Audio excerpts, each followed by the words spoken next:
What's happening? How you doing? Okay. Smooth Andy?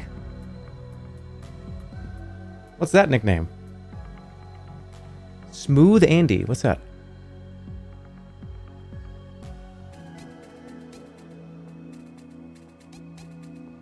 I mean, like, the 10 of you have said Smooth Andy.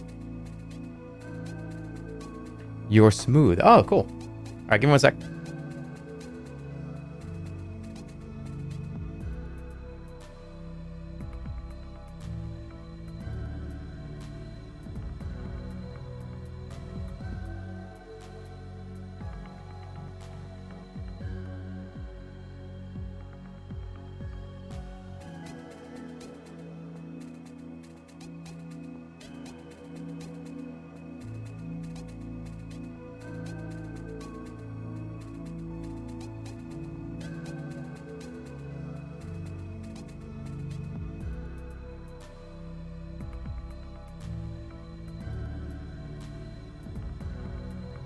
Alrighty, how you doing?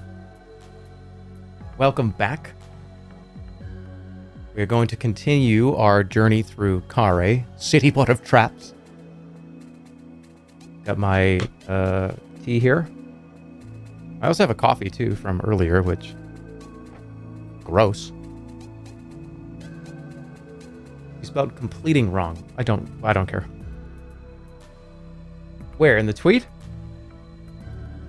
Or here?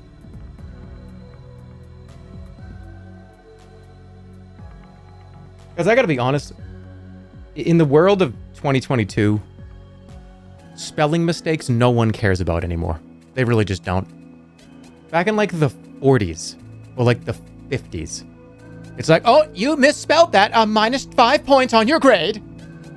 Who gives a shit? Nobody cares. We all are talking to each other. We know what we're trying to say. Nobody cares about how if you spelled a word right. You're not going to put a red pen through it and put like, oh, excuse me.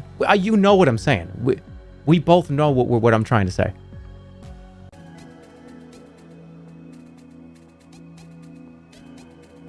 Am I going to delete the tweet? No, I'm leaving it. The tweet is staying as is.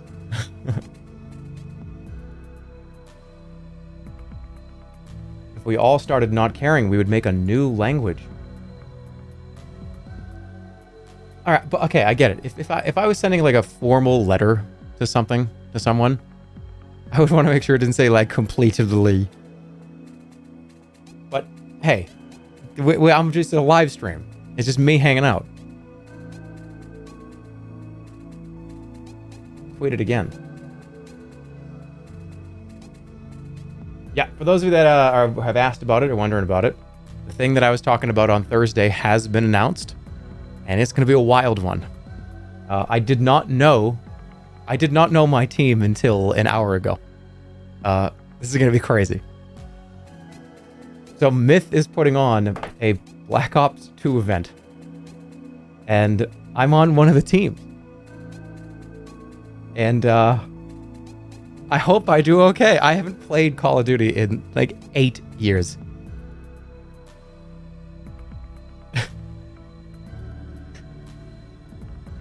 Go to Myth's Twitter and look at the two teams. I am going to be the worst fucking person on this team. I'm actually quite concerned about it. I'm gonna download Black Ops 2 tonight and just play it all night and just try to not embarrass myself in front of like 100 million people tomorrow.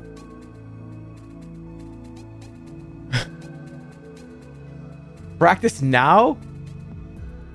No, I don't. I'm not practicing right now. Do you need some coaching help? I may need some pointers. Am I gonna stream it? I don't know. I gotta talk to Myth and see what the plan is. I'm not 100% sure, but we'll see. It's at 6 p.m. tomorrow. I believe that's 6 Pacific. Let me check again. Yes, tomorrow at 6 Pacific. I believe it'll at very least be on Myth's channel, I would assume.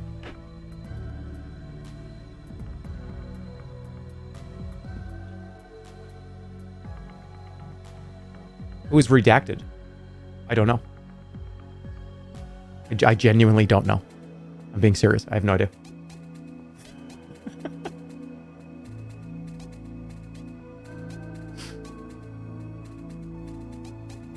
I need to... Look, all I remember from Call of Duty is hitting shift to sprint and then right-clicking and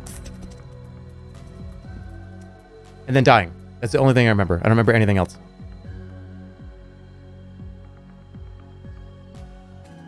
I remember people just dropping down to prone. And then I remember dropping a grenade. Because I was one of those assholes. What was that thing called again? Is whenever every time you died, you dropped a grenade on the ground and people wanted it banned from the game.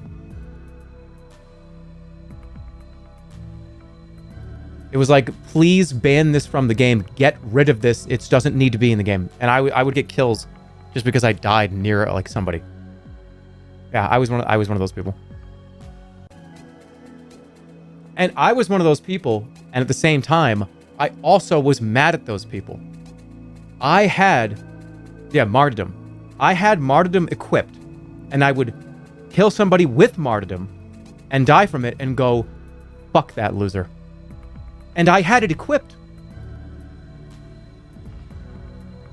So that's my experience.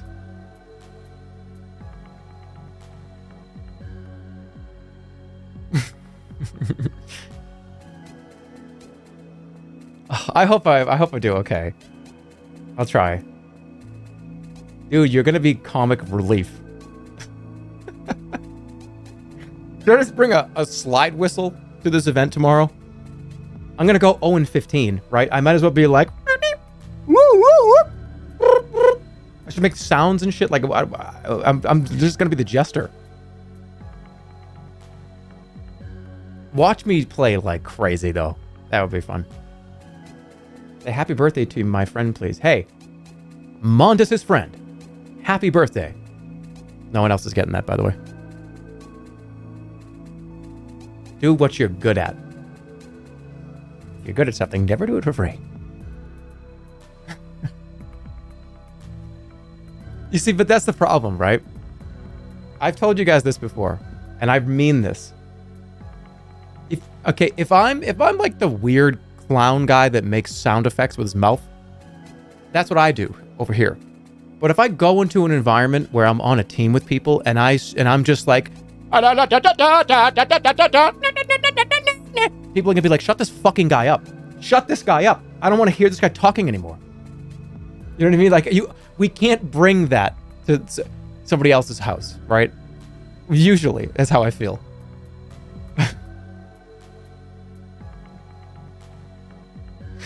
I can't, right? I have to at least dial it back a little. And I'm not even that, I don't do that often anyways. I'm gonna give myself a little bit of credit. I don't do that anyways, but I don't want to do that in a lobby with other people that might be streaming and they don't want to hear my horse shit.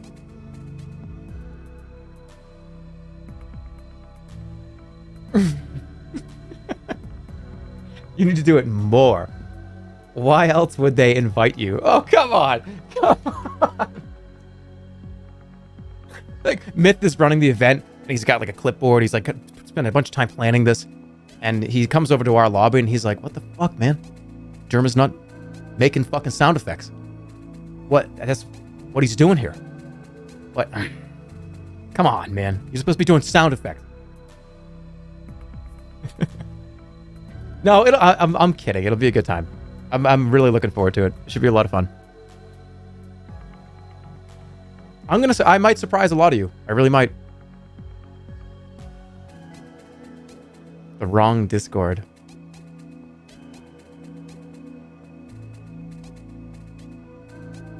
It's because you try to seem normal in front of the other streamers.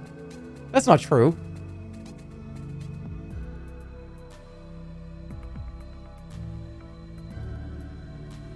No, it's not. It's because you're a vegan furry.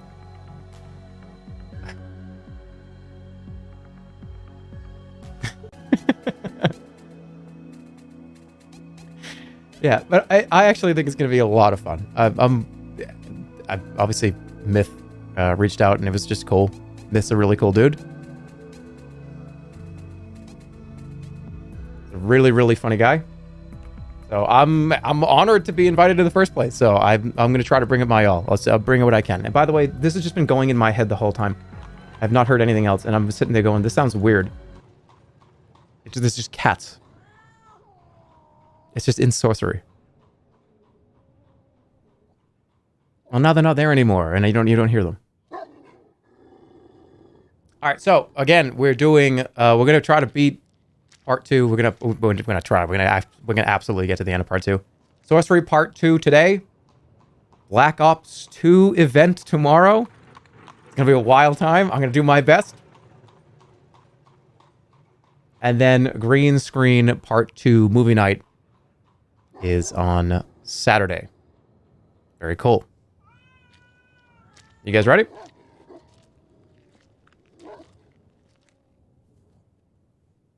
Cast some sorceries already, man. I'm going. I want to talk about that.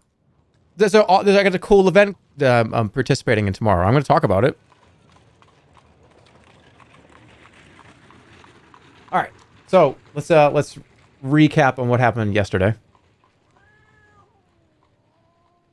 If you remember. For those of you that are VOD Andies, I would watch that first because you're going to get a big spoiler here.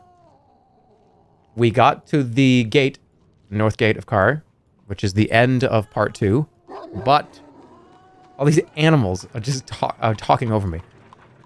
When you get to the end of Sorcery part 2, if you haven't technically completed the game, it gives you an option, gives you the choice to either just go on and say, fuck it, who cares, or be able to go back and try to get the rest of the spell lines, and that's what we did.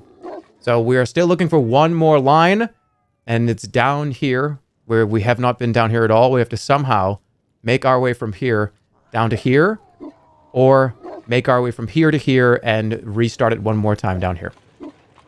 Are you ready? The last thing we did, we went to the council meeting with Flanker. There's nobody there for the council. Bro, play something normal. Play something normal? What do you mean? We're playing Black Ops 2 tomorrow. That's pretty normal.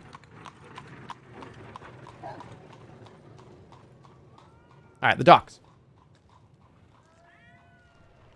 I would call that a pretty normal video game, wouldn't you?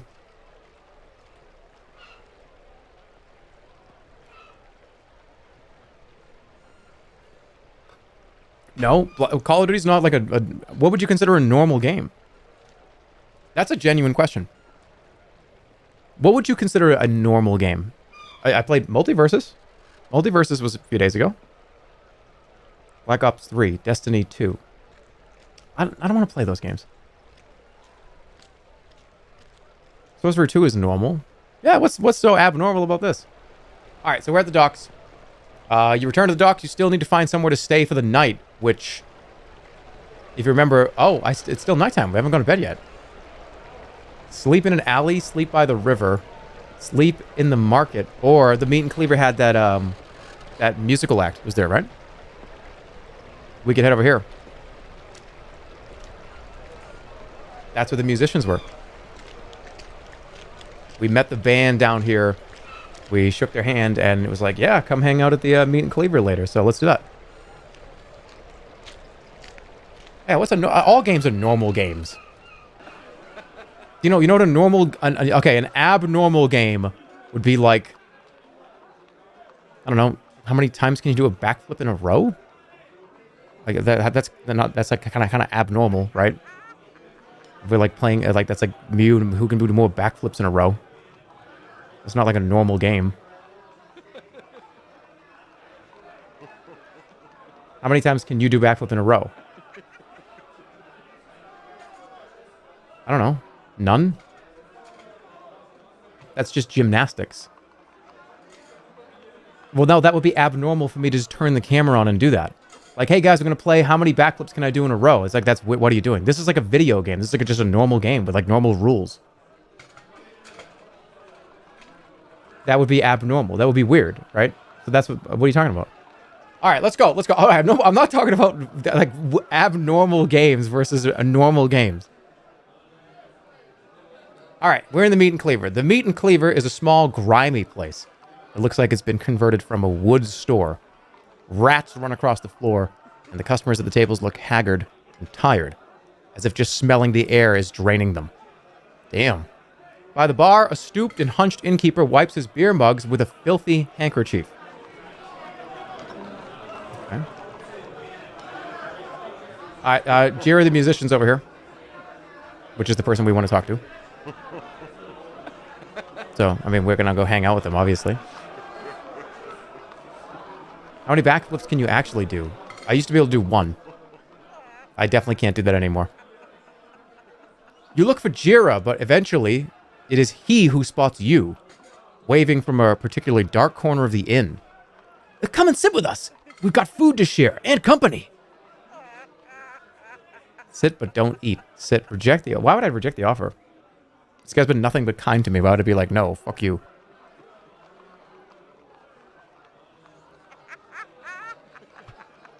I'm gonna sit. Thank you. You follow him to his table and sit down with 3 others that you recognize from the performance at the fair earlier. Their table is spread with delicacies. Fried hillfox feet, curried ball-eye beans, and a thin green plant in oil that might be stewed grass. You eat greedily. So, how have you enjoyed your day in Khare? The city is filthy. Jira looks at his friends and they all laugh. It is. But it is no one's fault. Everyone who lives here generates just as much mess as everyone else. One of the dancers, a tall, thin woman with a thoughtful expression, says, "The problem is the poverty. Everyone is so poor. There's no one poor enough to clean the streets." Jira introduces his friend with a gesture. This is Almira. She's a dancer, but don't let that fool you. She's a thoughtful soul, if ever there was one. Almira nods her head. The only choice is poop water. Yeah, they're pumping poop water from the river and drinking it and pretending it's beer. That's not good. All right, greeting. Almira smiles once and then turns back to her food. Jira crunches on a battered skunk bear toe. So, you staying here tonight? Yeah. For free. Yeah, I go, yeah. And then I look at him and I kind of cock my head to the side. For free. I just look at this guy. I'm like, for free. The guy's in like, come on, man. He nods. You're a brave man. I don't know many as would risk the beds at the Heated Reaver, or whatever this place is called. The owner makes good rat bone fritters, but he's a few giblets short of a casserole. a few giblets short of a casserole. Where should I stay? Now, the other inn isn't bad, though I hear that Vic tends to scoop up the drunks. He nods meaningfully. Oh, Vic's a friend of mine. Oh, that's what happened. Okay, yeah, that's what happened last time. Well, then I won't drink. All right, let's get some info. Who is he? Vic? I wouldn't say Vic was a good man to know. Or rather, there's many who know him and wish they didn't. Vic's a bad man. Head of the slave ring and looking to be head of a lot more, or so I hear. Almira agrees. They say he intends to overrun the council. That's impossible. But if he's planning it, I suspect he has a trick up his sleeve. What kind of trick? I have no idea. But Vic is a very clever man, indeed, and not afraid to work in league with sorcerers and the darker arts. Jira tries to lighten the tone, raising a toast with his mug. I need to find a blind beggar. That's what I'm looking for. This is accurate, right? Maybe they know where he is. We're looking for Theta. I need to find a blind beggar, one of the nobles. Jira looks blank. You might find such a man somewhere in Khare. You might find 100 such. Hope you know what your beggar looks like, because otherwise how would you know you had the right one? It's late. We should be going. Almira nods and takes his hand. Arm in arm, they bid you farewell and leave the inn. All right. So am I sleeping here or am I going to go sleep outside somewhere?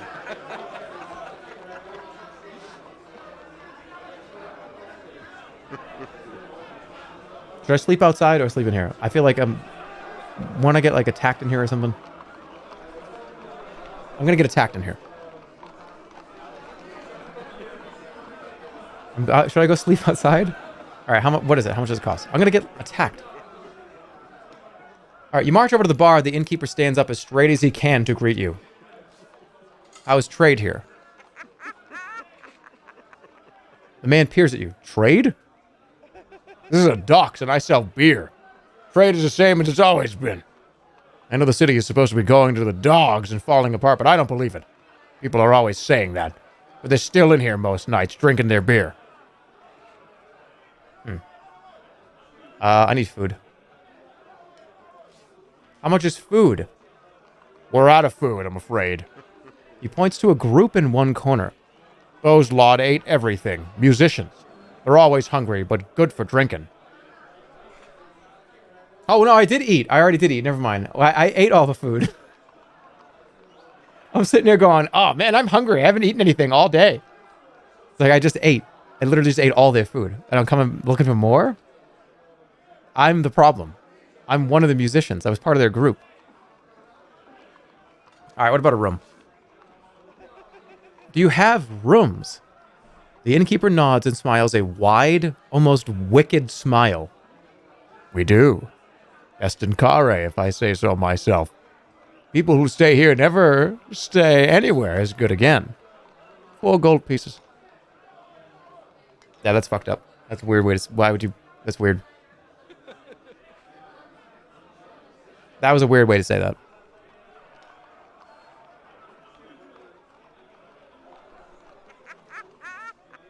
Should I just sleep outside? I'm going to sleep outside. I'm going to go sleep in the water.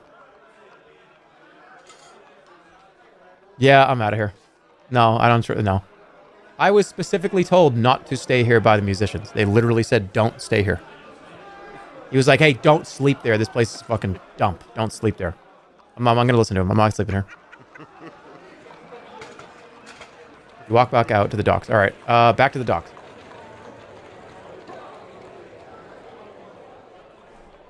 You're running out of options. Sleep in an alley, sit by the river, or sleep in the market. All right, I don't know which one to do. First poll of the night. 1 is sleep in alley, 2 is sit by the river, and 3 is sleep in the market. I'll get the poll up right here. 1, 2, or 3. Where are we going? 1 is the alley, 2 is by the river, and 3 is in the market. I'm not sleeping in that inn. No, fuck that.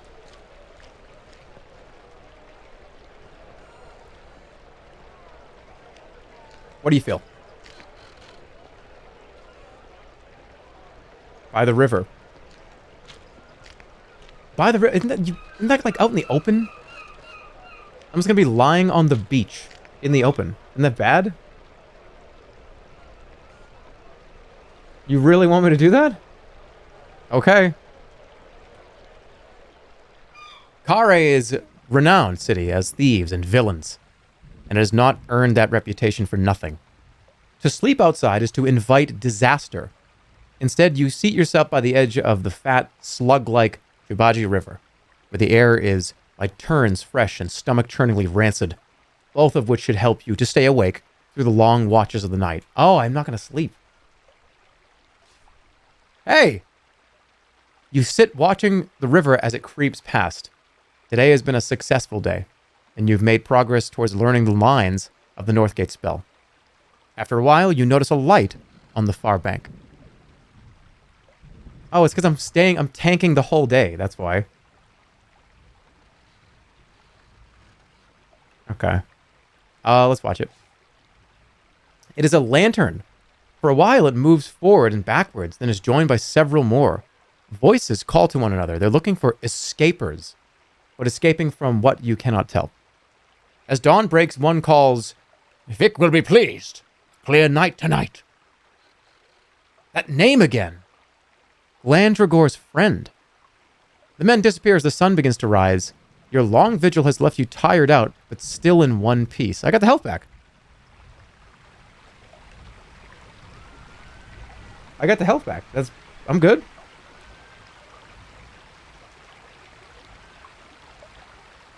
I'm good to go. All right, the next morning. As the sun breaks over the rooftops of Lower Khare, the city looks clean and bright, like a stone polished to a shine by a fast-flowing river.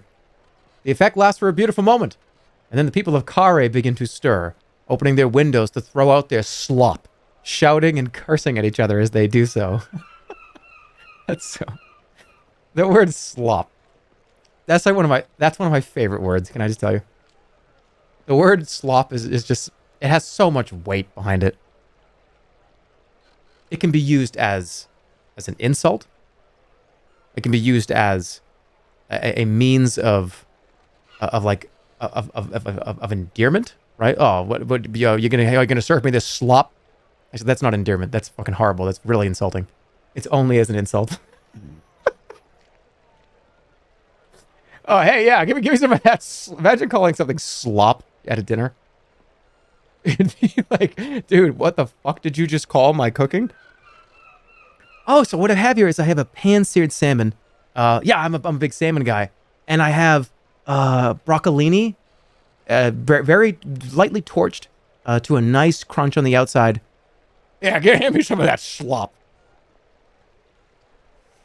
That's so gross sounding.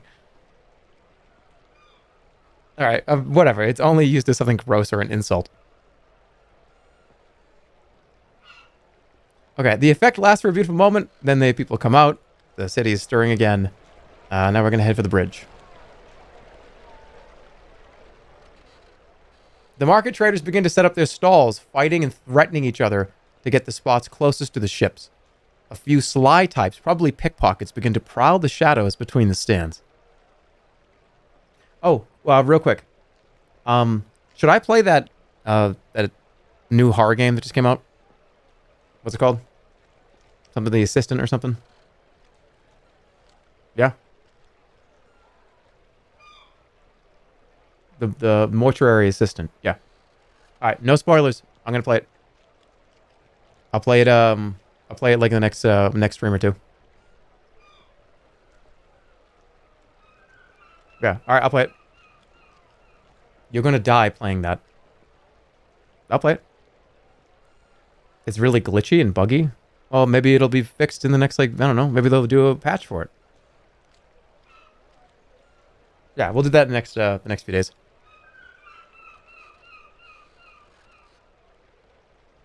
Okay, cool. You can do the next parts of Sorcery. Well, here's the thing, right?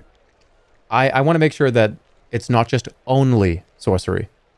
Because it's been pretty much a focus for the last couple of weeks. So, we'll break it up. If you want to watch the Sorcery stuff, it'll probably be there. But there'll be some more stuff in between. So yeah, I don't care if there's less viewers here or anything. That's fine. This is one of my favorite games of all time. I'll play this all day. Right? That's fine.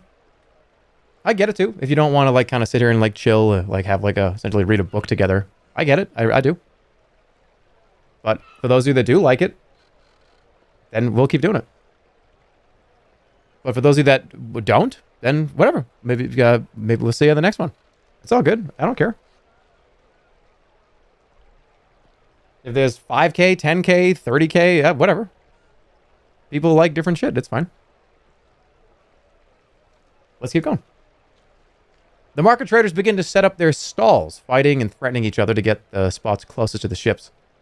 A few sly types, pickpockets, I already read this. I should buy breakfast.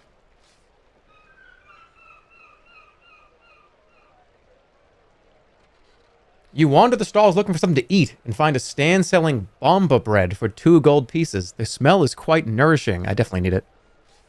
Ooh. All right. Okay. You buy a slice of the bread. It is pleasantly filling. with a sweet, meaty texture. You thank the woman at the stall, then head over to the river to wait for the bridge to be lowered. After a while, a grizzled old man arrives and unlocks a small booth by the harbor bridge. He goes inside and closes the door behind him.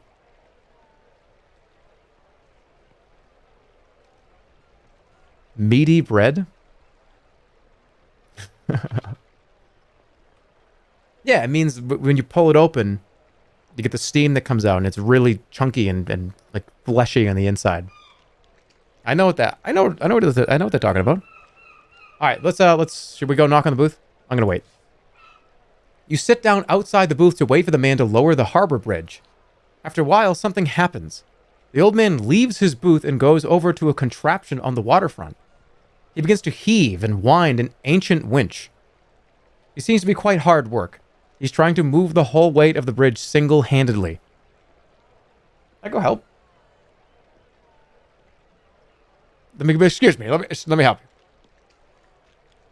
That's the way that Hannibal Lecter would describe meat. You get to your feet and go over to help the man out. Get off! You'll break it! Okay. Don't help him. You let the man struggle, happy to let him be stubborn. Sweat beads on his forehead, and he heaves and puffs as he works. But eventually the bridge clunks down into place. You salute the man cheerfully and get to your feet. All right. Cross the bridge. You cross the bridge over the Jajabi River, which runs like a slime trail through the center of the city. Ugh. That's fucking gross. Andy Funny Voices? You said that wrong. Andy Funny Voices. No. Excuse me, I gotta correct you. That's Funny Voice Andy. Andy Funny Voices? You flipped it.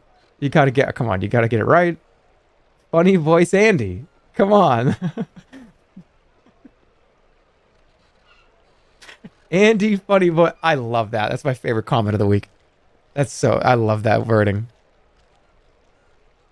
Time that person up for 5 seconds. You've reached the banks of Upper Khare. The buildings here are not as grand as on the south side of the river. They're in much better condition. Fewer people live on this side, away from the fields and the hills.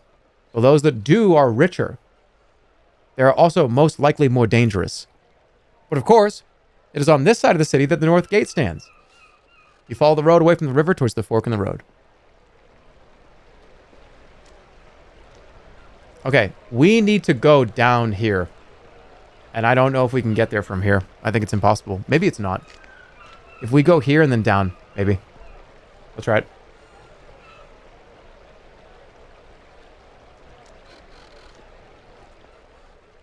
Yep, the sun is rising over the streets of Upper Khare. A few creatures roam this way and that, unaware that they have walked these streets in just this fashion once before. In one corner, a spring bubbles with fresh water. Oh, I remember this. Drink it. You cup your hand to the water and drink a mouthful. It is fresh and invigorating, as though the water was enchanted. Okay, move on. We gotta go down. There we go. All right, let's make our way down to the ruins. Where's the water coming from? I don't ask that question. We don't ask that question. Got a lot of stamina now. You turn right, heading away from the city wall. A sign points towards Fireview Square.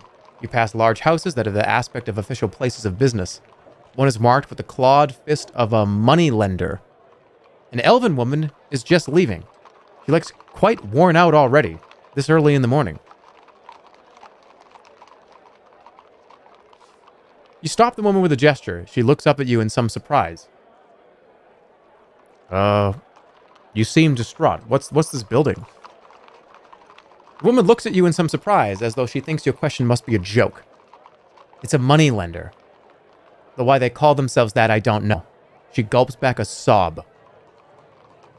They've turned you down? They're the worst kind of thieves. What happened? Did you turn you down? She looks at you, her narrow eyes wide. Oh, stranger, you have no idea. I'll help you. What do you need? She pulls a face. You? Why would you do that? I cannot pay you. I'm sure you can guess. I'm an adventurer. I help people. Perhaps you can help me. I don't know. What should I say? Well, wait, maybe you know some... I just love the fucking information, right? Perhaps you can help me. I'm new to Khare. Is that so? Then maybe you'll need a guide. I don't want a guide. I don't want a guide. I travel alone. I don't want a guide. It's a dangerous city full of traps. A friendly hand wouldn't do you harm, would it? No. No. I don't trust anybody. I don't trust a single person. Nope.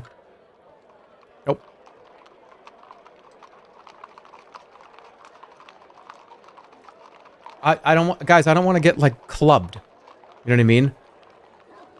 It's like, oh yeah, come this way, down this alley. And there's a guy, I got fucking clubbed in the back of the head by some fucking thief. I don't want to do that.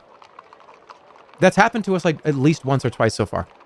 Is like, oh yeah, oops, I bumped into you and took, like, 3 of your items.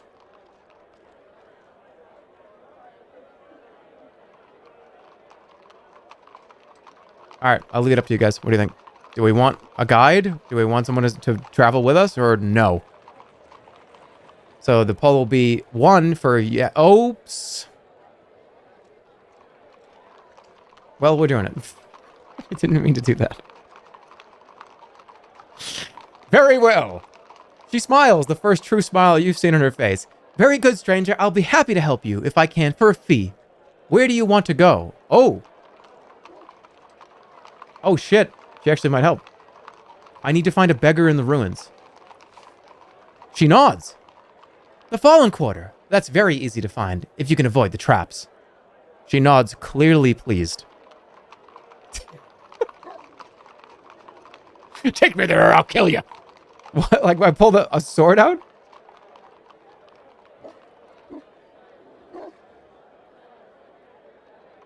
Well, I'm not going to threaten. No, I'm not going to threaten.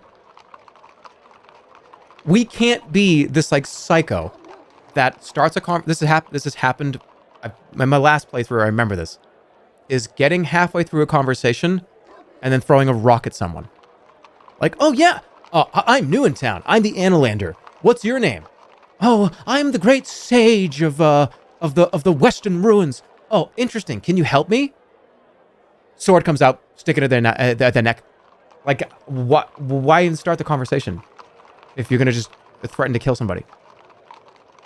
Oh yeah, like I'm enjoying my time. We're having a good time around this campfire. I'm gonna craft a fireball and just lob it in the air above me and then run. Well, no. We're gonna do what we did. And how much do you charge? She sizes you up for a moment. 4 gold pieces. Half now, half later. That's the way we do this. Half now, half later. I'll give... Yeah, fine. Half now, half later, you suggest. The woman shrugs. That's fair. She holds out a palm and you give her 2 gold pieces. She smiles. Very well then. She gestures down the street. Okay. What's your name? Before we begin, tell me your name. You can call me Mish. She nods. It's good to meet you, stranger. This way. She heads off along the street. I'm telling you, we're gonna get clubbed in the head. You feel the round, painful edge of a bowling pin strike the back of your skull. I'm gonna get clubbed. The alley gets wider and passing a long building on the left which seems to be full of children. An orphanage, Mish tells you, full of ne'er-do-wellers. On the step, a lanky man sits with his eyes firmly closed. Wait, isn't this the, Isn't this the area where the people, they open their eyes? Should we gotta get the fuck out of here, right?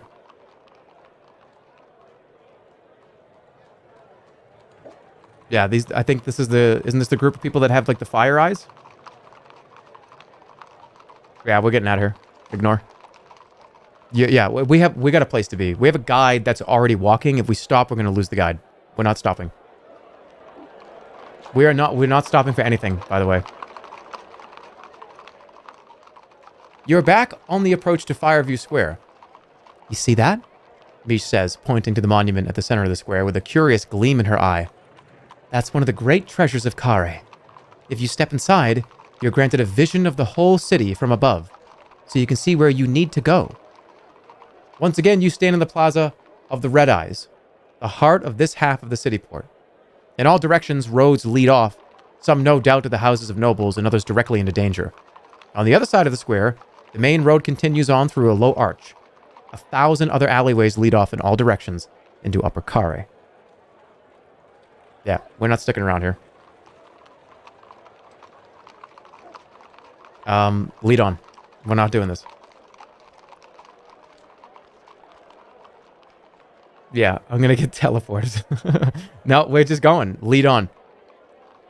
You gesture for your guide to lead the way. Through here, she says, waving towards the arch at the far side of the square. Right? Here it comes. Here comes the... I'm gonna...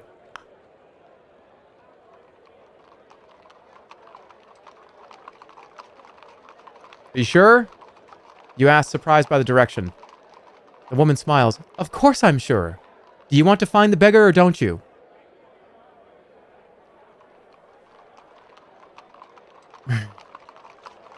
I don't remember. I don't remember. What is this? I forget what this is. What is this thing? What does this do to you? Follow. You follow your guide through the archway.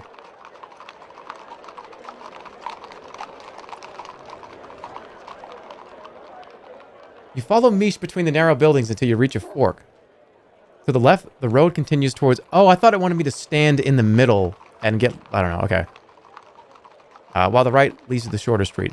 In the center of the fork is a great bronze statue with some kind of pot at its feet. I remember this. Oh my. Look at how much gold there is. She steps towards the statue. No, don't do that. Don't, no. Lead on. Don't go over there. Don't go over there. This thing, I made a goblin go try to take money from it and it cut the goblin in half. No. Don't lead on. Do not. Let's go, you say, waving to Mish to start walking. Of course, she says. But you can see she's looking at the base of the statue where a pot sits, containing several gold pieces. She begins to head down the road to the right. This way to the beggar. Is she gonna die?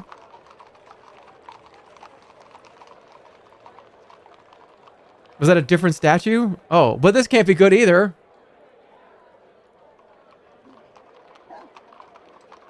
Follow her. You follow her, but then at the last possible moment, she dives to one side and grabs an armful of gold from the bowl by the statue's foot.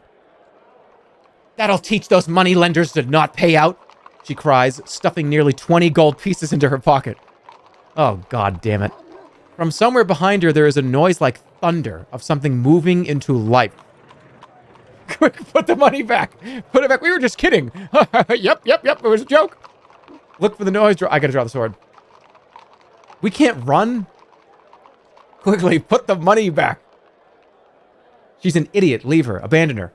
No, this is a new party member. Run. Pray to the ape. I'm pulling the sword out. You draw your sword, expecting attack. But Mish only laughs. That won't be much good, she says, pointing behind her at the statue. The guardian of the gold, she shouts over the noise of hissing pistons and grating metal as the statue steps forwards. Why do you think I led you here? With that, she sticks a single gold piece into your money pouch. The statue comes for the last person to thieve. Good luck. You'll need it. She races away but turns in the mouth of the alleyway to shout something. Here comes the club. Listen. It's got a weak spot on one of the legs, she calls back. And to find the beggar, you need to go to the wasteland, but beware the mill! Then she blows you a kiss and rushes away.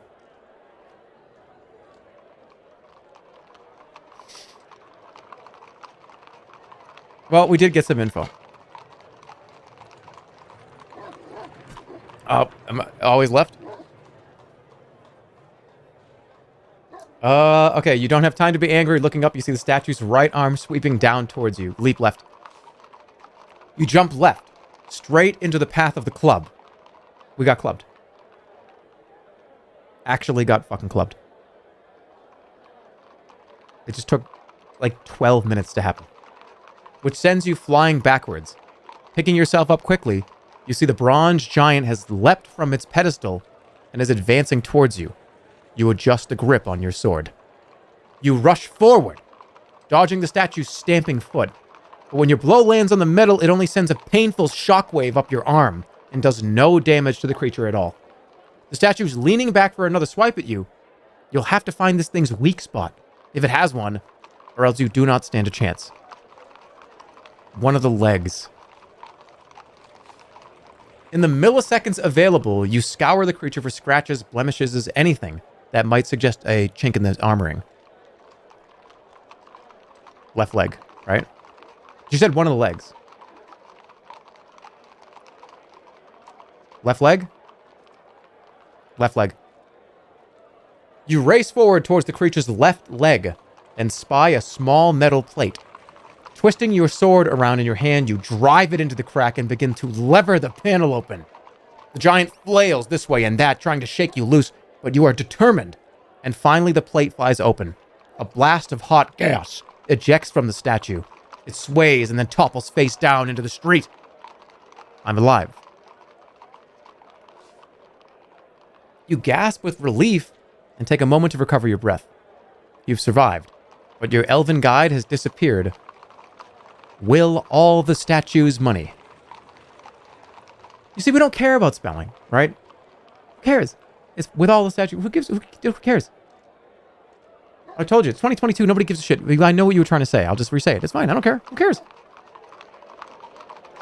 All right, so we got to go down here. Back to the house. Oh, okay. So we're going to go back to the house of Vlada and then chase the gnome, right? And then go down.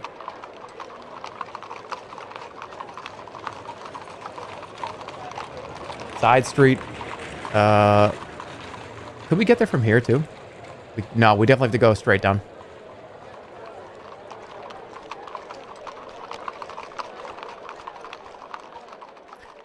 You follow the short street towards the building with a sign that says the Gambling Halls of Vlada. Lots of creatures are going in and the place seems quite busy. There's a short queue to get in. Yeah, we have to go in and we have to chase the gnome out the back. You join the queue and after a few minutes you are allowed inside. Yeah, guys, I don't want to go to the casino. I have to go through the casino. I got to walk through the casino and out the back door. So, I mean, maybe I'll set it up. Maybe I'll put up the $20 in a machine or something, and that's fine. But I'm not staying here. I'm going through it. Okay, yeah, okay. So here we go. I'm just walking through. Give her my gold. All right, I'm just gonna play for one game. Those of you that missed yesterday's stream, this is a casino. It is the casino in the game. So we played yesterday and I did okay. But wait a minute, hold on. Am I gonna lose my money? All right, wait. Okay, look at the tables. Picking up. Wait. No, I can't because the gnome, right? No, I don't want to do this. I'll play one game of a high wager.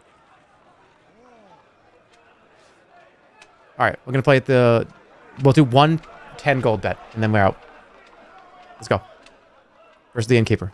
This is 10 gold, just one 10 gold bet no matter.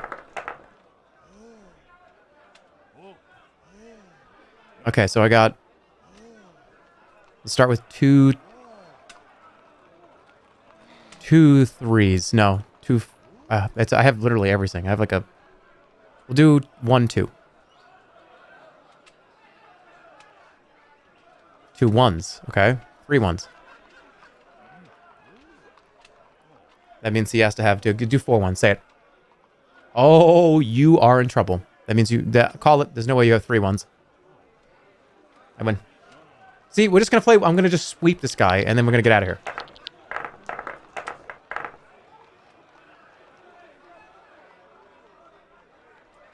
Okay. I got 2. Let's say 2 3s. Because that's what I have. No. 2 2s. 2... Alright. You've got 2 4s. 3 4s. No, he's done. Call it. Thank you. You need 40 gold for that blacksmith sword. I'll be close. Remember, you're ruining this guy's family. I am not. It's... Look, that's not what's happening. What do you mean? Why does the 4 confuse you so much? Because on a regular 6-sided die, the 5 looks like this. It has that kind of same pattern. So my brain just keeps saying this is a 5. Because it's got that same, you know, in the middle, off the, you know what I'm saying? It looks like a 5. On a regular 6-sided die. Okay, so he only has 3 dice. So I can really make this, I can put this guy in a lot of trouble. I'm going to say 2 1s. No, 2 2s. Let's really just ruin it. 2 3s.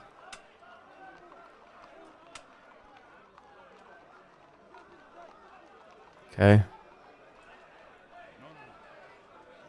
I'm going to say 4. Let's do this. Because the chances of him having one of these are pretty high. Call it. You definitely have one. You have to have one. Yeah, you definitely have one. Whatever. Oh! Oh, really? 1? I think there are 2 2s. Oh, well, that's interesting. I think there are 3 1s. Call it. Yeah, sorry. That's a horrible, horrible hand to have against you. You lose. Stupid. I'm just kidding. Damn, that's another good one. All right, so let's do 2 2s again. 2 3s. Fine.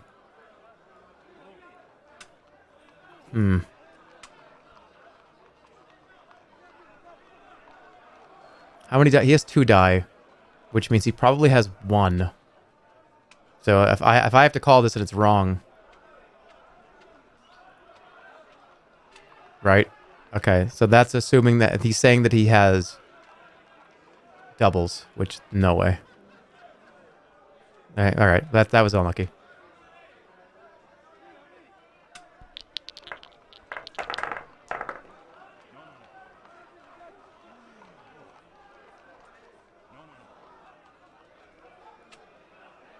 One 3, 2 3s. Don't call it. Yep, I win.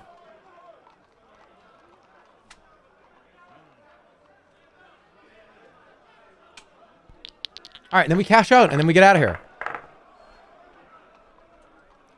There is 1 1 1. 1 2. I think that there's 2 2s. 2 is probably the only thing he has. 3 2s. I'm sorry, buddy, but oh fuck! Wait a minute. I didn't know I had 2 2s. I thought I only had 1. I didn't know that was a 2. I didn't. My brain just didn't make that a 2. I thought I only had 1 2. I have to call it because I mean. No, I got caught here. I just have to hope he doesn't have it. I could just bluff it, but that's impossible because he'd have to call it anyways. I got to see if he's bluffing. No, he wasn't. That was my fault. I actually didn't realize I had that. All right, what do you got? 1 1. 1 3. I pretty much am guaranteed to win this. Two, yeah, I'm guaranteed. There's not when you have one die versus two die, it's almost impossible to win. There we go. All right. 10 chips. Change. Get out. I'm done. Cash it out.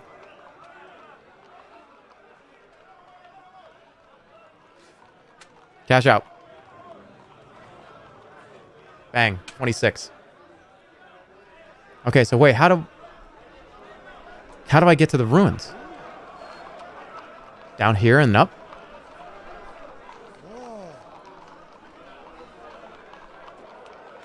Okay. I'm not fucking with the statue again. So I have to go. How do I get over there?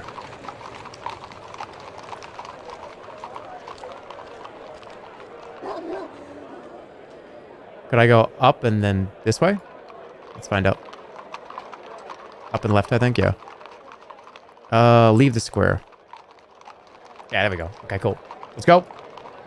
In the alley. Do you like flour or corn tortillas? Well, that's a very loaded question because it depends on what's in them. Corn tortillas are good for carne asada. I love like a carne asada and a corn tortilla and fold it up nice and small. Pick it up, just... flour tortilla is great for burritos. Yeah, okay. You choose a random alleyway on the right-hand side of the square and slip into the shadow between the tall buildings. The houses either side are well-built and well-defended. There are iron railings on the windows, and some even have arrow slits and portcullises. One household has dug a moat across its front door. Outside one building, a tall man stands with a grappling hook. Okay. You hang back and watch as he swings his grappling hook twice, aiming for one of the windows on the floor above. The hook misses and clatters to the street below, and the man curses before gathering up the rope for another try. Approach him. It's Batman? You stride over to the man as he swings his hook once more. Greetings! You begin with a respectful nod. The man turns to you. Stranger, I'm in a terrible fix. The man gathers the rope for another swing. He's clearly tiring. What's the problem? I've been locked out. This is my home, and I've lost my key. But I've got a terrible throw, as you can probably see. The man throws again and misses again. Where'd you get the grappling hook? How would you believe it? I found it near an old well in the wasteland. I was wandering about there feeling sorry for myself, and I chanced across it. Bullshit.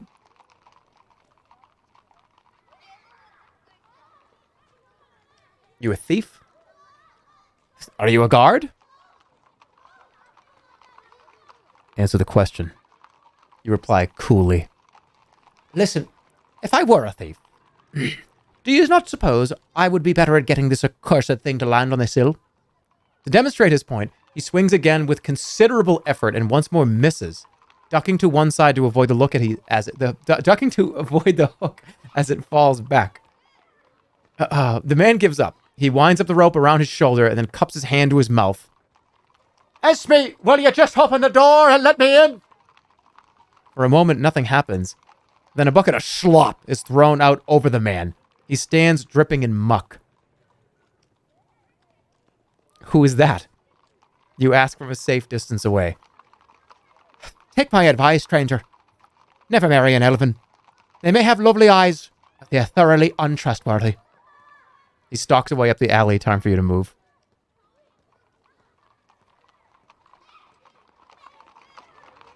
Well, we failed that, whatever that was. Okay, along the alley.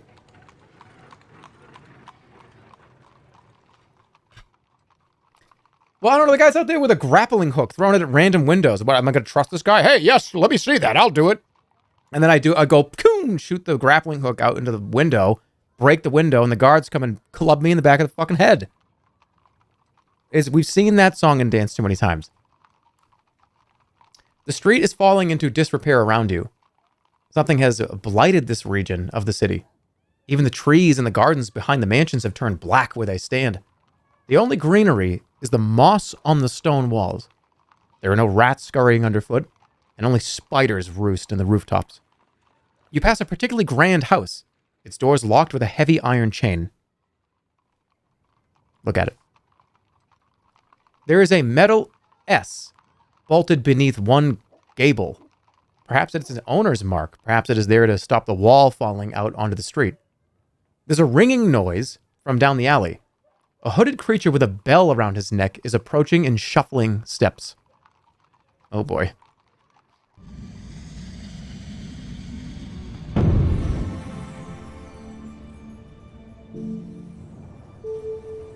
We could open the door. Doc? Oh no, I don't have any more.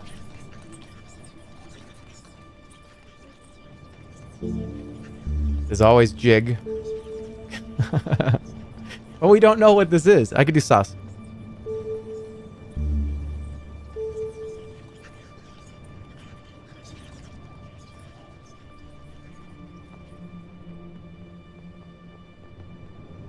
Why is it lowercase and uppercase?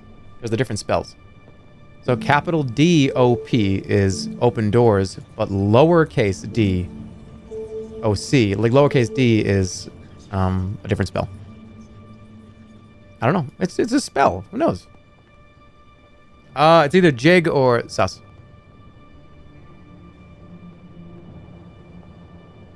Let's do sus. Or sap. Sus is probably better. Because what if it's not a danger?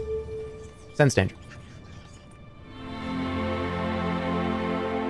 You cast a spell and a calm voice enters your mind. It tells you that the house before you is empty of anything important, even of ghosts. But that the creature approaching is quite deadly. Then the voice fades away. You want to scurry into the house? I could do another one.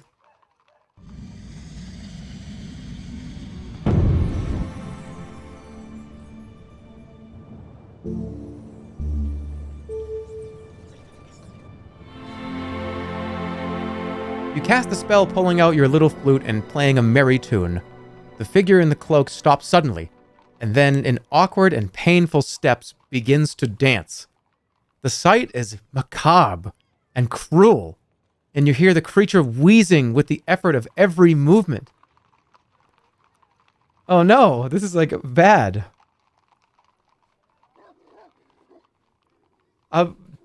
Keep playing? It said that the creature was deadly. Does that mean that they were going to attack, or they're just actually... I don't know.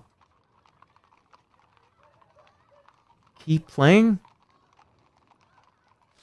You show no mercy, continuing the spell until the creature is quite exhausted. It begins to scream in a human voice from its terrible injuries. When the enchantment finally fades, the creature can barely find the strength to crawl away. The creature with the bell around its neck passes you without looking up and shuffles away. Okay.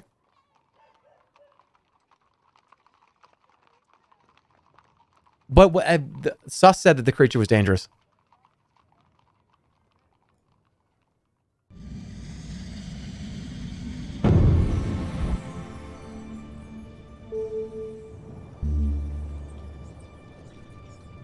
Open the door? Do it again. It doesn't cost anything. You cast a spell, pulling out your little flute and play a merry tune. The sound is cheery on the desolate street. Nothing more occurs. Now, the creature's gone. Let's go to the house. The door to the house is locked with a heavy padlock chain. You can try to pry it open with the tip of your sword, but achieve nothing. Let's dop it open.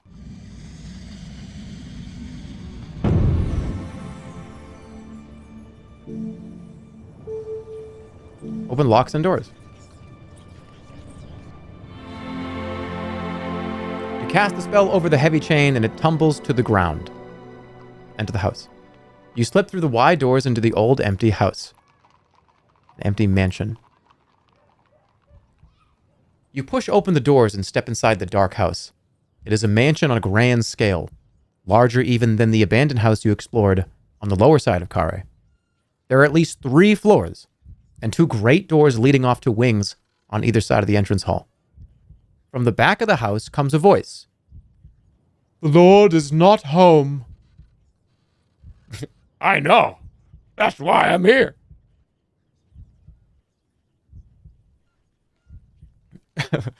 I know. The figure shambles forward, resolving itself out of the darkness into a tall ogre wearing the livery of a manservant. His eyes are tightly closed. "Lord Shinva is not at home. Please leave." Lord Shinva is dead. Yeah, Sus said there wasn't anybody in here.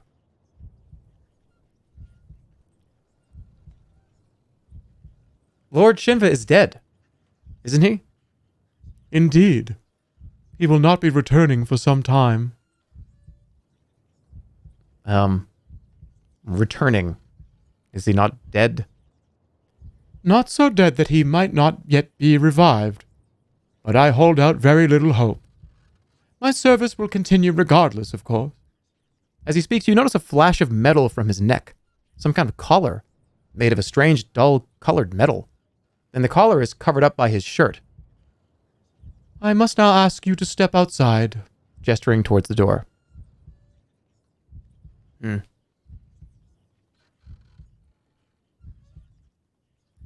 Push past. Should I just try to... What do I do? I don't know. What do I do about it? Push past? Push past the creature. You elbow past the creature, meaning to explore the house. In return, the creature opens his eyes, and a searing red flash burns your arm. "I regret to inform you that I am part red-eye." Then he grabs you by the burnt arm and hauls you out of the house onto the street. The creature with the bell has gone. A narrow alley opens up to your left, slipping between the buildings.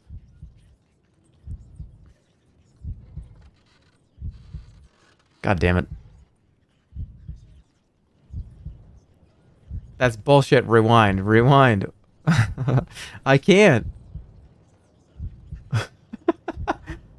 Dude, just start killing everybody. No, I can't just kill everybody. Remember Korga? Korga hated us.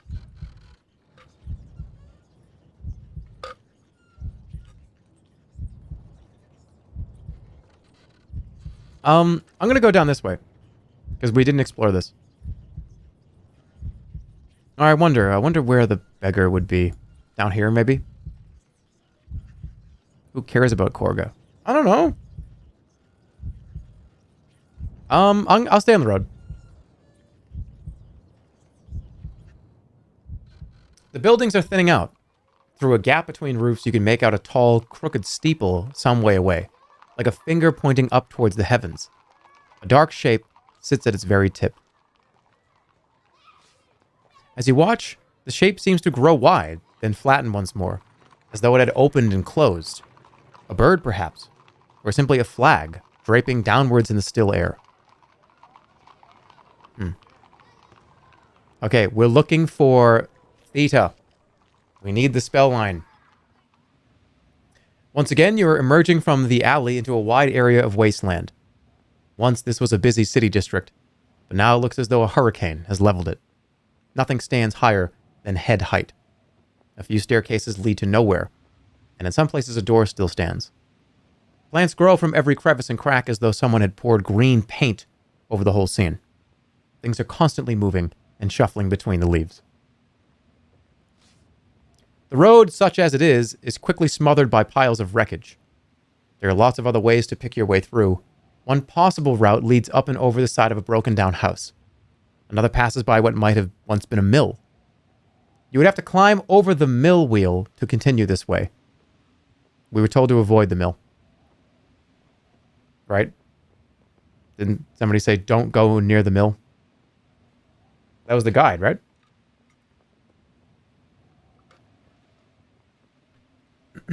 Yeah, they said they said to go to the mill. Did they lie? Yeah, while she was running away, she was like, don't go to the mill, you're gonna get fucked up. Something like that. Look at the broken house. The house has been sliced like a many-layered cake, showing the floors that were once inside. Opened rooms have been stripped of their color by the wind and light, and of their possessions by a decade or more of scavengers. But there are still hints that this place was once a family home. The hooks in the ceiling above the hearth, the marks notched on a ground floor pillar that suggest the height of a growing child. Children. Height of growing children. I'm going to climb the house.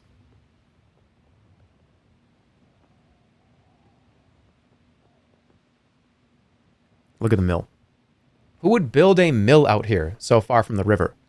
Still, there is a gigantic mill wheel lying on its side in the path.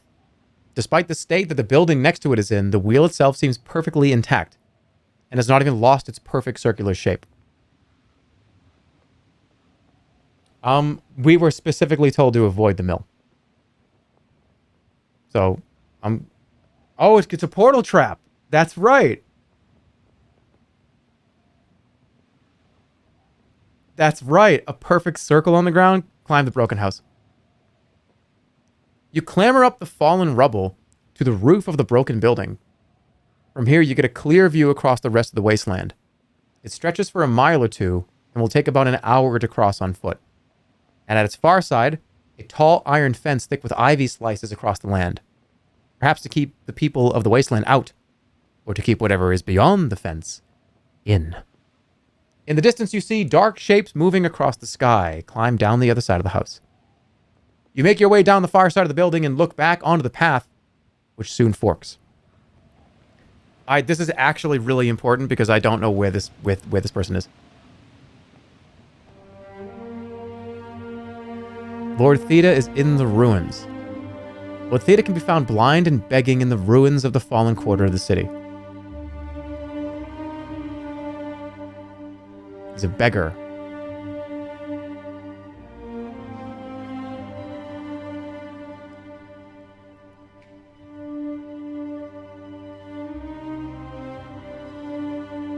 I don't know. Just said he's in the ruins. Nobody told us where.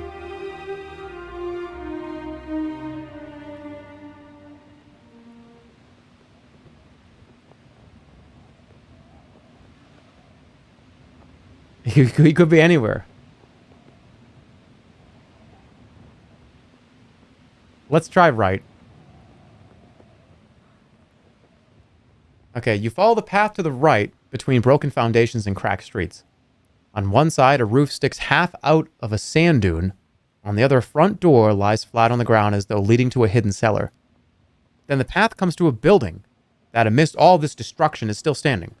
Its door is closed, and its stone walls seem completely intact.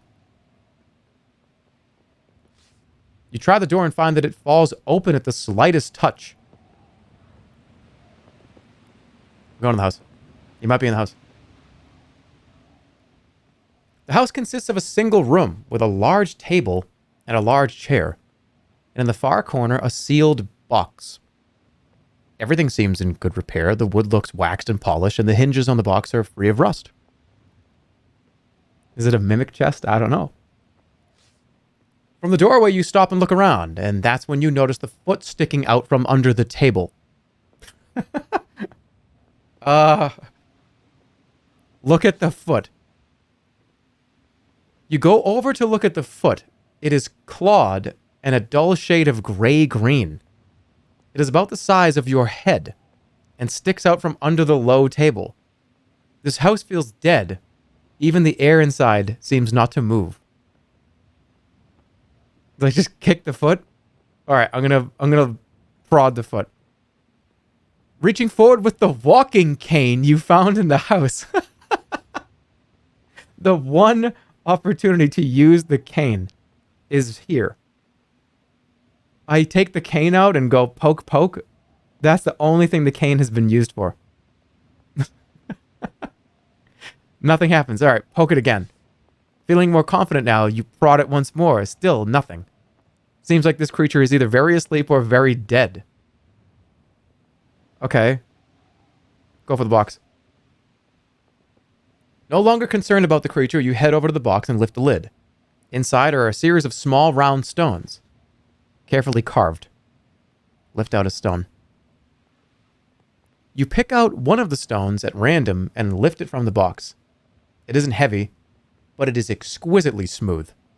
Not quite round, with a dimple at the top and a deeper pit near the top. In fact, you realize as you turn it over in your hand, it is carved in the shape of an apple. Looking in the box, you see other carved foodstuffs. Apples, bread rolls, goat's cheese, a ham. Each has been almost perfectly chiseled into a shape. This is the kid at the fair.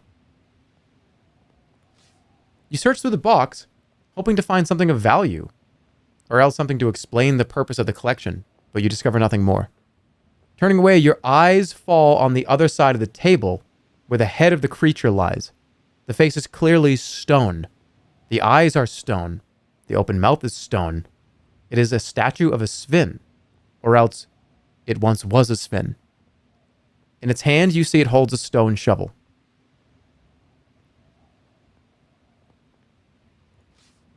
You peer at the shovel. It is a wide blade, good for heavy digging.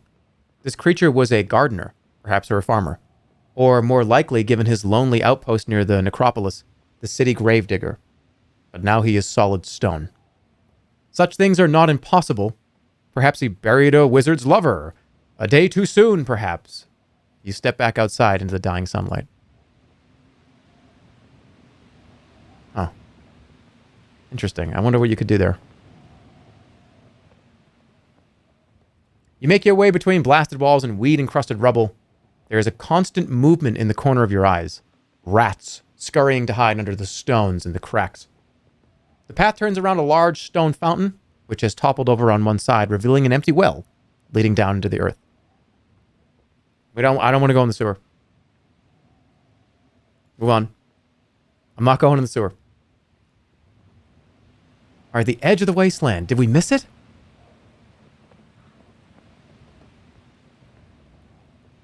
Oh, hold on. After a while, another path joins this one.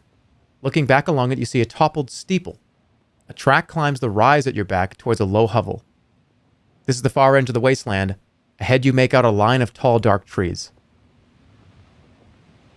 Okay. I'm going to say the hovel.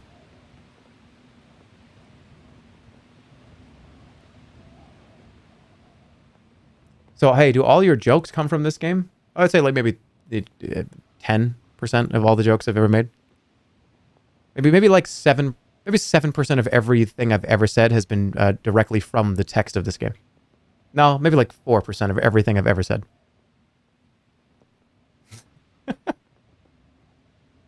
Such as, I don't know, I made it up. I don't know. It's not even true. All right, you climb the rise towards the hovel. It is merely a tent pitched in a clearing, guy ropes held down by rubble. You stand and hold your breath, but you hear nothing from inside. Perhaps it is unoccupied. Certainly it can't contain much. It's going. Aha! Did we find him? You step into the shade of the tiny hovel and your eyes widen. The room inside is lined, floor to ceiling, with trinkets, knickknacks, bric-a-brac, and other miscellaneous stuff. Some is piled up on the shelves, some hang from the ceiling, even more lean against the walls. There are weapons, pottery, jewelry, domestic objects, magical items, and so on. Oh, it's not the right person.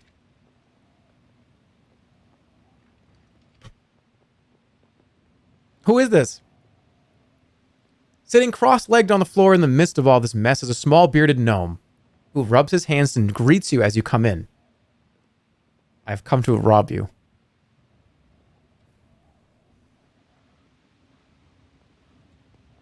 You know what? Fuck him. Right? Fuck him.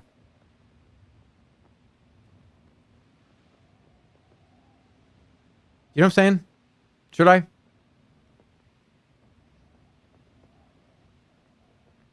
I've come to rob you. I've come to rob you, you announce, amazed that no one has done it already since he lives out here clearly undefended. Very well. As you can see, I can't stop you. But you wouldn't rather trade? I'll trade your life for what you own. Trade would be acceptable. Imagine like, hey, this is a stick-up. This is a robbery. Oh, but I mean, we could trade too. Yeah, you know, that's more I'm more into that. You're right. Yeah, that's acceptable to me. taking mercy on the tiny, scrawny creature. Oh, good. I'm very glad to hear that, as you might imagine. He pats the ground beside him. Let's see if we can do a little bartering. As you can probably tell, I have no interest in money. The gnome gestures around his little room. There's clearly a lot to choose from, but the items which stand out are a pot of beeswax, a bag of goblin's teeth, and a compass, whose needle quivers in a direction which is close to, but not actually north. What would you like? The gnome asked. I don't want any more teeth. What's the compass? It's not a normal compass. Instead, it'll point you to where it thinks you need to go. I'm afraid it has a mind of its own, and it isn't always correct. And it probably won't work in the countryside outside of Khare either. So I'd understand if you don't want it.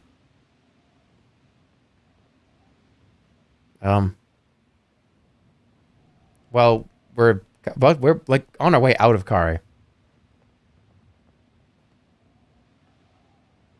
That's Jack Sparrow's compass.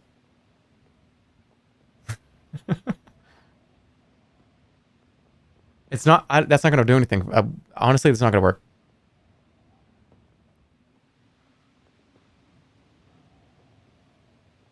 I don't need any more teeth. I could use the beeswax. He said it's not going to work outside Khare. We're at the end of our Khare journey very soon here.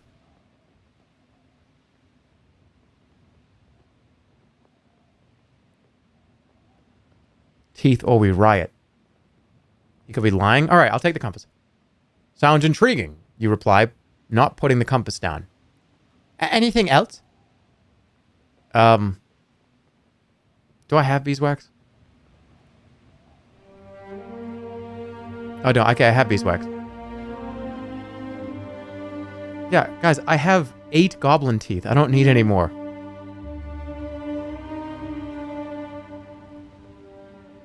No, that's enough. You say standing back. All done? Very good. You took one of mine, so I've taken one thing of yours. I'm very quick. You probably didn't notice me doing it. Good day. The gnome gestures towards the door for you to leave. Wait, what did he take? What did you take?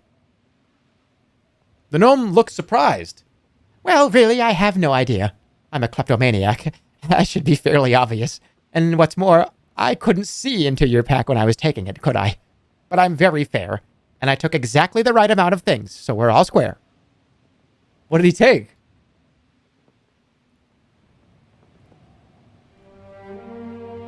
What did he take?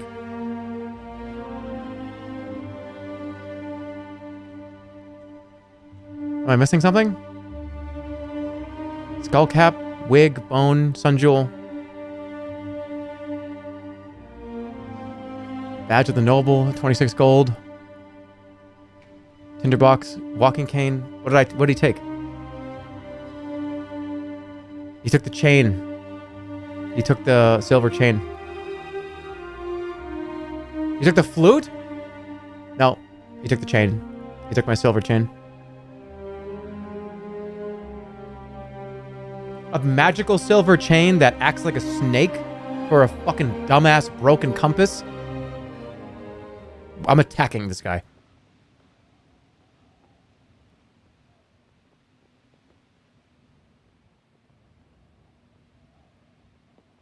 Give me my stuff. I'm sorry, that's really quite impossible. I don't know where I put it or what it is. You should be pleased with what you stole from me and be on your way. Oh, that's why he's got all this shit, because he doesn't even know what it is. Take something else. I just start grabbing stuff. No, that's not... I actually probably should get out of here.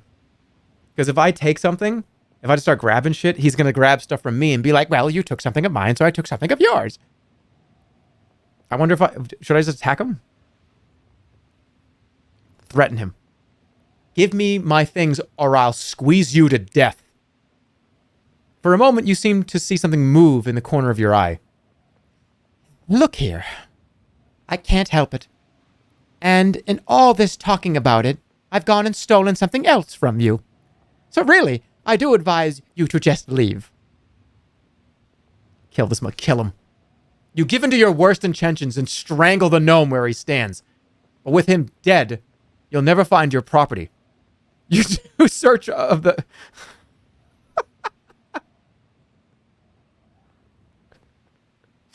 You do a search of the hut, but nothing turns up, while all the time outside the sun is setting. Eventually you give and you head out of the hovel. You return back along the path. What the fuck? Hold on. What else did... I just strangled him to death? What did he take?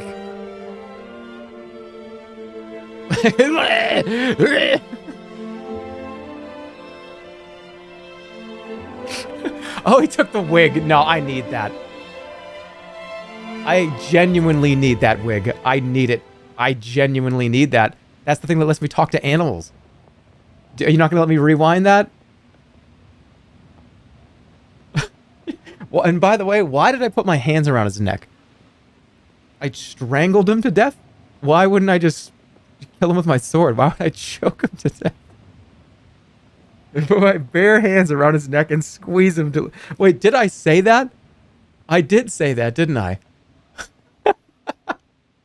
Give me my things or I'll squeeze you to death.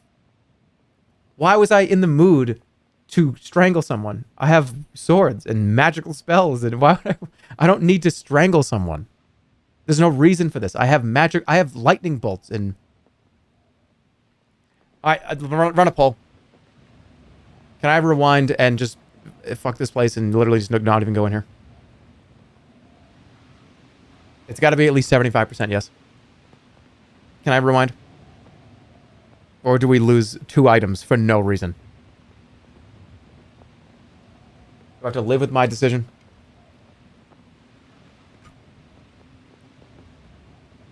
It's got to be at least 75%.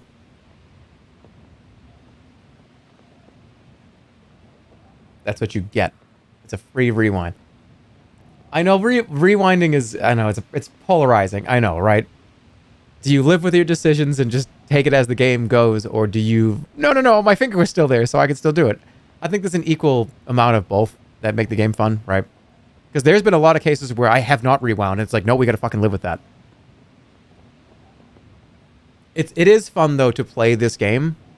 And you have to live with every decision. Although it's really hard to win, I will say. It's very difficult to win the game without doing it. All right, let's go back.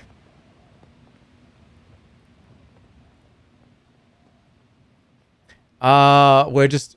Should I do what I did to get the compass and he takes the chain, right? Oh, wait, it might be random, though. Maybe I just don't even do this. I'm going to leave. I'm not even going in here.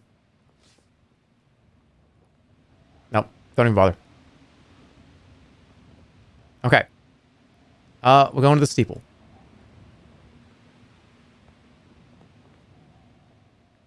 Chat's a bunch of rewind Andys. Hey, by the way, we got him. This is definitely him. You make your way through the wasteland towards a church. Most of the building is in ruins, but a tall steeple still reaches for the sky. Circling the steeple are 2 dark shapes that look like enormous birds. At the foot of the church, a man dressed in rags is curled up, asleep. Look at him. You stop and peer down to look at him. Could this be Theta, the blind beggar that you were told to find? His face is curiously familiar. You've definitely seen it somewhere before since you arrived in Khare. Although you have not seen any other beggars as filthy and smelly as this one.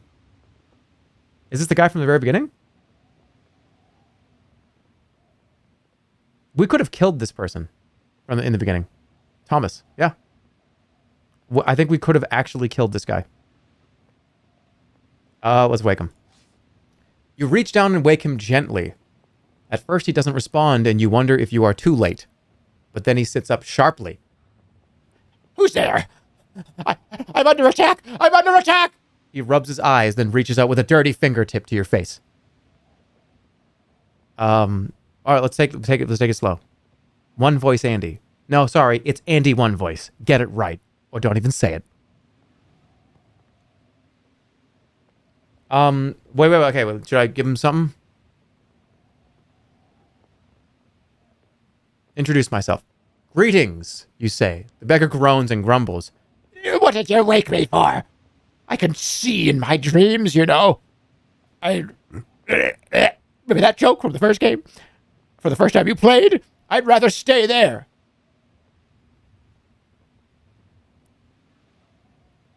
You are Theta, noble of Khare. Do I jump this on him immediately? You are Theta, noble of Khare. You round on the beggar. You are Theta, 7th noble of Khare, are you not? The man looks absolutely terrified by the accusation. He begins to curl up around himself and scream. It seems quite a strong reaction. Then you see he is not looking at you, but past you. Oh shit, look up. You turn your attention skywards to see the two dark shapes are hurtling downwards, beating wide, leathery wings. They're the creatures you saw flying around the steeple. God-cursed harpies! They come for me every time. Every coin I get, every apple, every stinking crust of bread. They come and they take it from me. What did I do to deserve such torment? Step in front of the beggar. You push the beggar back and stare up into the sky.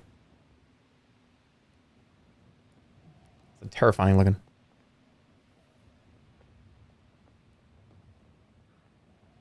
The harpies are screaming down towards him. Ugly, dark-skinned creatures with sharp talons in their arms and legs coming to tear out what's left of his. Let's go.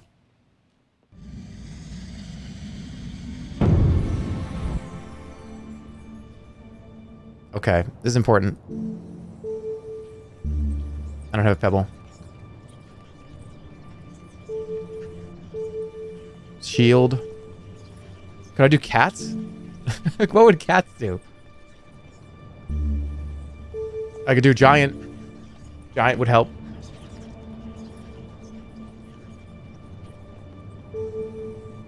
Gob. I got plenty of goblin teeth. I got 8 of these. Let's get a goblin friend. You toss a goblin's tooth into the ground and cast a spell. A plume of smoke forms, and then, moment later, a goblin warrior stands in front of you. The beggar begins to shriek and scrabble back through the dust. No, don't what? What would I do? Turn the goblin on the harpies. You turn the goblin about to attack the harpies. The short creature jumps up and down, trying to stab the flying monsters, but they cackle and laugh before one finally snatches your little warrior into the air. They lift him high, well above the ruined steeple, then let go. Thankfully, the enchantment that has created him breaks before his body hits the ground, and he simply vanishes in mid-air. They're so fucking useless. You know what? Gob is really good to test stuff, right? You go first. Sending a goblin into a room and they just get like instantly killed by a trap and then you just walk around it. We've done that a few times. They're such dog shit though. They're so bad at everything else.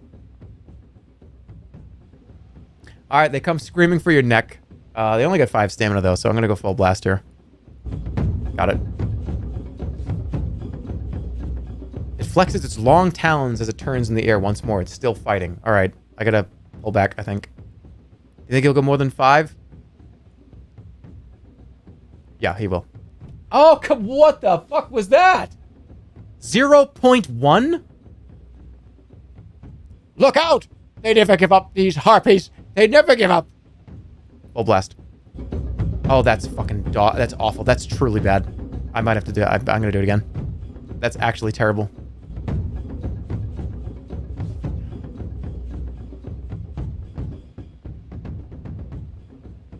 The beggar holds onto his hat as his head, and the creature swoops low. Fuck. I'm dead. Oh my god. This stupid thing. It's over. Still defending. I can't hit it.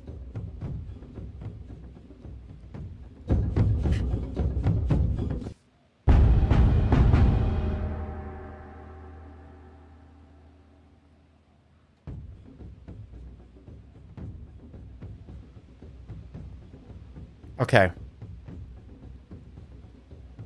We're gonna do 5.0. Fuck you. We're going full blast. 6.5. 1 damage. This is so stupid because they're in the air. I should have just thrown a goddamn grenade in the air.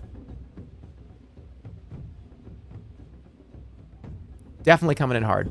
Yeah. Okay, now I'm gonna do light because you don't have enough stamina to do anything. We're gonna do we're gonna do 3.0. You got to be fucking kidding me. Huh? It's gonna defend. It circles out of reach.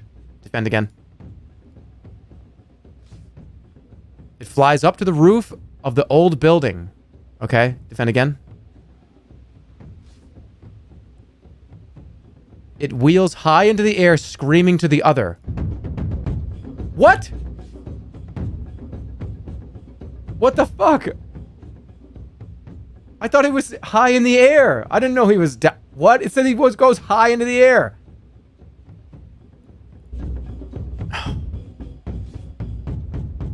Harpy's eyes are on fire. Yeah, come in. 6.5. That's a huge hit. Huge hit. It's gonna go for another strike? Fine, do it. 2.8. I swear to God, man. Alright, fuck you. We got one. What's happening? Demands the beggar, but you order him to silence as an opening appears. You cut a side blow. The harpy hits the ground. It is a huge creature. As big as a bear, but the savage light in its eyes has gone dark. The beggar darts forward to jab it with his stick. But there's no time for celebration. The second creature is already searing down from the sky. Oh, God damn it. This is such a... The ape.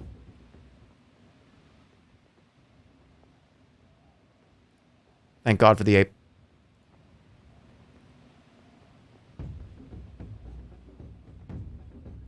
This one has a much bigger stamina pool. I gotta defend. Yep. That was a good play. Don't let him get you. Yeah, thanks. Okay, you just used a whole bar. I'm gonna go like... The creature hovers just a little out of reach. This is a defense scenario, right? Or just a little bit? Like 1.2.0? Yep. Okay, it wheels up and turns about ready to strike. Look out, he's going for your head. 8. Got him. Okay, now we pull back. Because he's coming in with like probably like a 5 or a 6. I could have done it, but it's alright. I got a bigger stamina pool now. It hangs in the air a short way back. Claws grasping. What do you think? All in? 5.7. Got it? 2. Come on! It's gonna drop down. Defend. That was the right play. Alright, now we go all in. I get the kill right here. Got it. Thank God. That was a lot. Suddenly you reach out, you cleave the air with your blade with a final turn through the air. The harpy barrels over, then tumbles, striking the side of the church. As it hits the ground, a wall collapses, and the creature is buried beneath a slide of masonry. The beggar cheers and begins to dance. Alright, well, I'm glad we got a goblin, just snatched up and dropped. The beggar creeps out from his hiding place and thanks you 2 or 3 times over. Give him back his badge. Wait, what? This is his badge. The one that we got from the... I don't know where we got this, but this is his badge.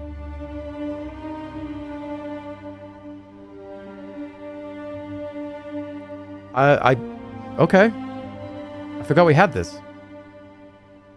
You got it in that hidden room from the mansion. Oh yeah, it was his house, right?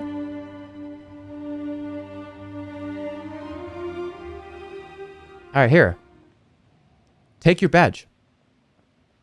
Here. I have something of yours. You dig into your pack while Theta waits, cocking his head and listening to the sound of you rummaging through your things. Finally, you produce the badge and place it into his hand. He smiles as he accepts it. Why, stranger, thank you, but... He feels over the surface, trying to work out the shape. Then suddenly he drops it, as though it were scalding hot. That's not mine. Not anymore. I wish I'd never taken it in the first place. I won't take it again. He kicks at the badge and skitters away into the debris of the fallen church. Talk to him. Lord Theta, I'd like to talk to you. That is my name. I don't deny it. I'll talk to you. I'll talk to you happily. Ever since the blindness struck me down, I've been tormented by those demons. And now they're dead. You have saved me. Or as much as I can be saved. That's his cane! Dude, we are ready for this conversation, by the way. This is the most prepared I think I've ever been for this conversation. Give him his walking cane. Here, I have something for you. You take his outstretched hand and place the walking cane into his grip. His fingers find its familiar shape and he leans quickly onto it with a sigh. My old friend. This saw me through the worst times when my eyes were failing. I hardly need it now, of course. To demonstrate, he spins around on the spot, gets his legs into a tangle, and sits down sharply, laughing. But thank you, stranger. You are indeed kind. The beggar shivers against a sudden breath of cold. The afternoon is waning. Evening is approaching already. Days are growing shorter. It's like that here near the backlands. Tell me your spell line for the gate. Just cut right to the chase. That was a Willy Wonka moment. Tell me your spell line for the gate. Please. Happily. I'm glad to be rid of it. It was...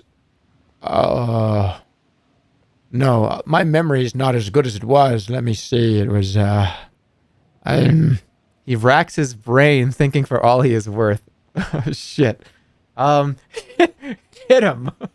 No, I'm gonna wait. Wait. Got it! By Korg's grace and something's pride. Oh, but I can't remember what the something was. I'm starving. I'm so hungry.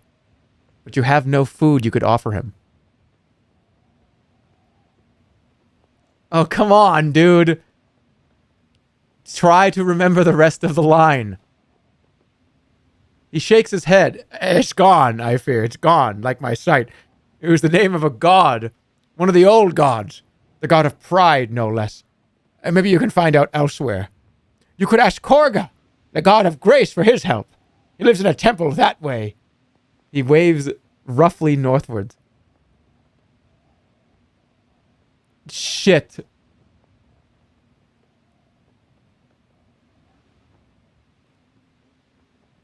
Korga's not going to be happy that you killed the gnome. Wait, does that still count?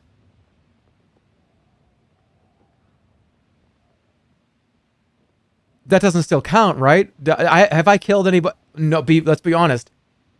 I strangled a gnome. I did. I strangled a gnome with my bare hands and cut off his windpipe until he died. But we rewound that. Have I killed anybody in this playthrough here? I killed the council guards. Fuck. No! But was that in defense? No, that was Flanker went in and I went in too.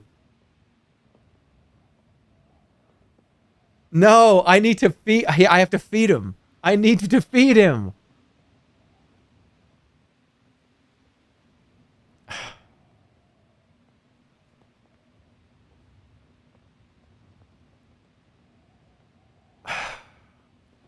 Where can I get food? Do I have that part of the line already? That's a good question.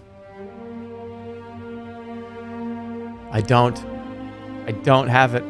Hold on. We'll see at the end of this conversation. Tell me the order of the lines. The order of the spell lines. Do you know it? No idea. Although I know my line came first. Okay. Tell me about Korga. Korga sees all and knows all. Suddenly, the beggar grips your wrist and squeezes. But you risk your life if you talk to him. Remember, please, the left eye. That's how you start, the left eye. What happened to your eyes? You take a moment to show some sympathy. What happened to your eyes? A black eye curse, and I know who cursed me. It was Sansus. Once he was a good ruler, fair and honest. He ruled Khare like a kind father looking after a cherished daughter. Nothing was too much effort. But he began to fear his other counselors. He thought we were plotting against him, ready to overthrow him. Were you? Mulas was. As soon as Sansus gave Mulas one of the spell lines, he wanted them all. He wanted them for himself, so he could hold the city to ransom. Mulas used to be a blackmailer. But I was loyal, and Sansus repaid me like this. He was weeping. You curse the beggar for his useless half-help. Then you look to the track ahead and take your leave of him. Your clues have been updated. God damn it. I just needed to have food. Where can I get food? I need to buy food. Where can I get food? I need to rewind to get food. Korga's not going to help me. I killed somebody in this rewind.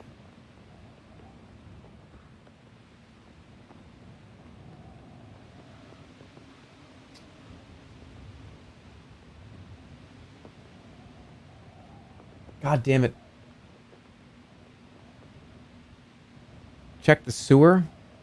Check your notes on the spell order.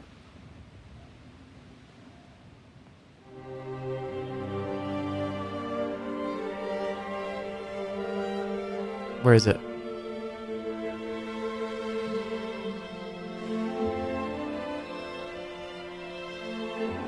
Korga's Grace?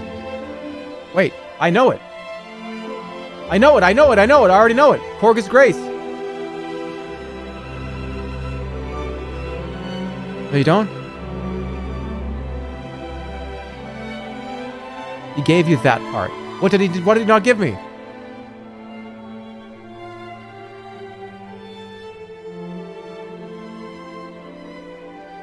Like Korga's Grace and someone's pride. Shit. Whose pride? Whose pride?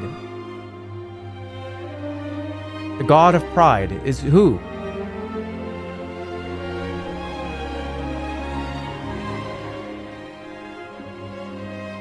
We need to find out who the god of pride is.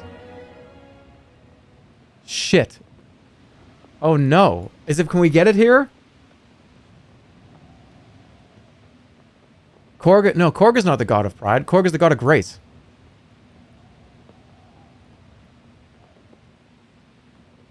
You need to get it from Korga. Could I ask someone, ask the dead noble in the crypt? Let's try that. Let's try that. Over here, right?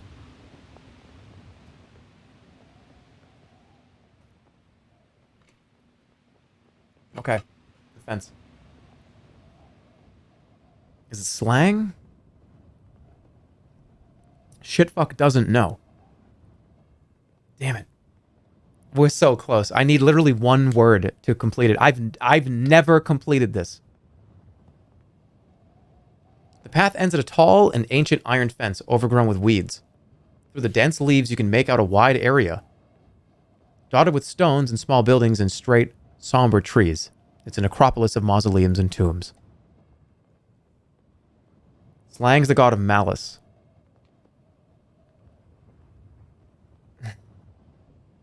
Maybe check the tombstones. Yeah, that's right. There are nobles buried here. All right, I'm gonna let's cast a spell. Wait, I look at my health. Try the sewers. What is big? Big is 1 stamina. Is anything free?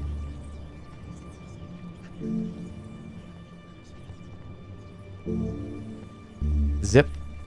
It's not free. What parts do you have? I have everything besides the name of the god of pride? That's the only thing I don't know.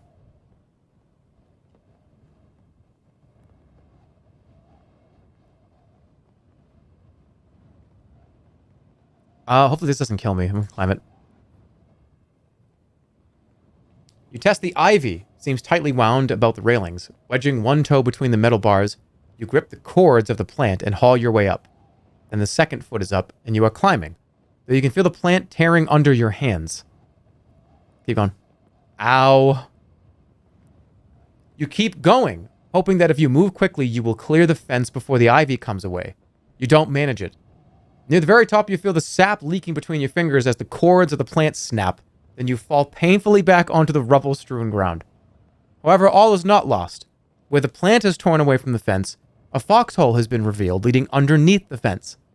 Something, a rat perhaps, scurries through the fence and back into the wasteland. Alright, we're going in the hole. You kneel down and wriggle your way into the foxhole. It is so narrow that you have to keep your arms out in front of you and drag your pack along behind. But thankfully it is short, coming up on the other side of the fence, less than 2 strides away. You pull yourself up from a hole in the ground into the graveyard. Alright. Where's the ape? I need food. I need to heal. Do I have nothing?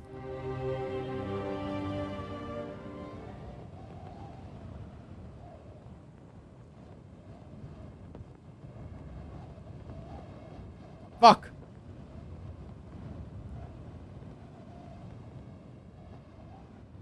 Try Korga again. Last time they answered you still, they just didn't bless you. I remember him standing up and saying, I'm going to destroy you. How dare you take a life of somebody? I'm going to kill you. How dare you? Okay, you're once again standing in the city necropolis in the shadow of the yews and gravestones. Okay, the sun is setting behind the wall. Look around the gravestones. Is there anything we didn't get here? You step nervously off the path and walk between the nearest tombs. Some are ancient headstones tilted at crazy angles. Others are fresh, neatly carved. Okay, we were here. We were here.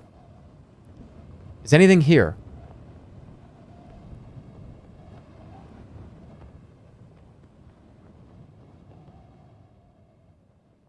Wait, grave goods? Shit. All right, oldest grave. Lorag. All right. No, Lorag doesn't know. We already talked to Lorag. Don't argue with Korga. Look elsewhere. We just need the god's name. You were rude to him last time.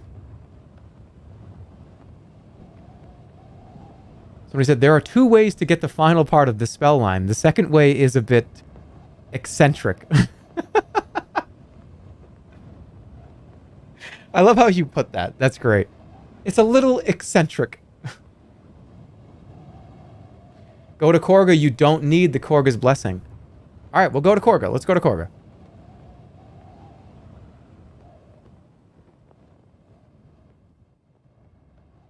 Okay, you return to the path beside the... Is the well...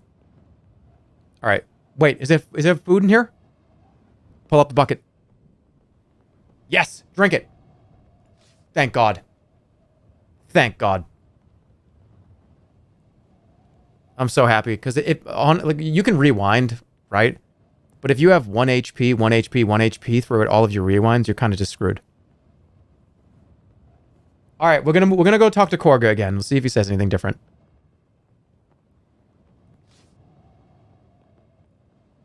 Okay, here we go. Up to Korga.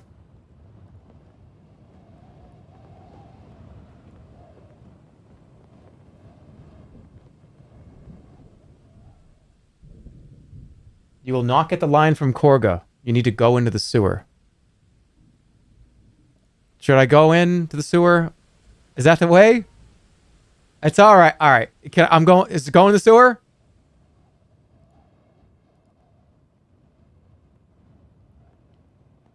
All right. We're going in. We're going in. We're going in. We're going in. Sewer's the way to do it.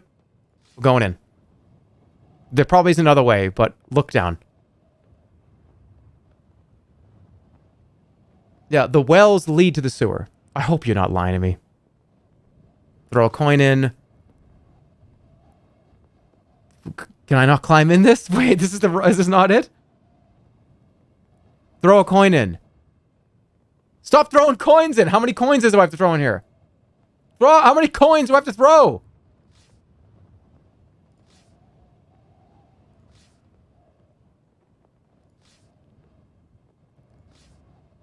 This is what's happening.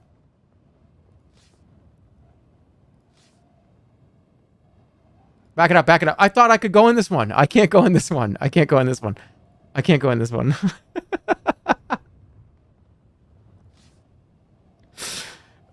Drink from the bucket and let's move on. Okay. Korga.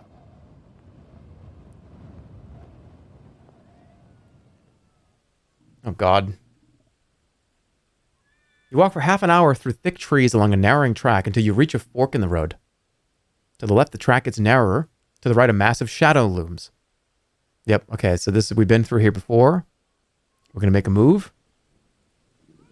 So wait, wouldn't stepping in the circle in Korga's thing is a teleport trap, and it puts me into the sewer, doesn't it? Yep, that's what we're doing.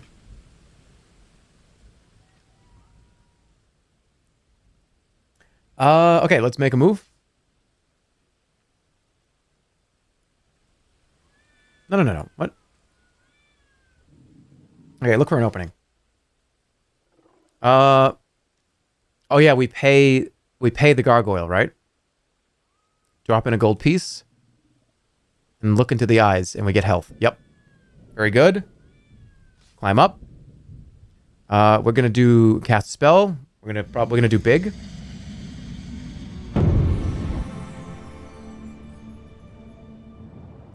Or should we do float? Big works, float works.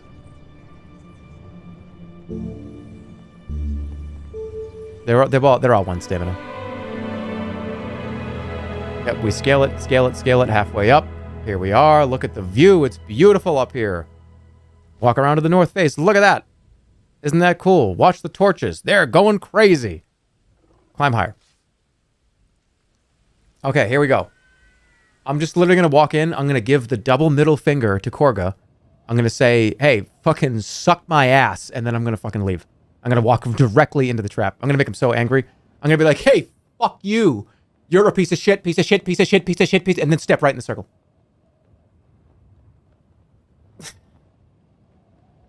He's going to be like, oh, why did I turn that on? I should have kept it off.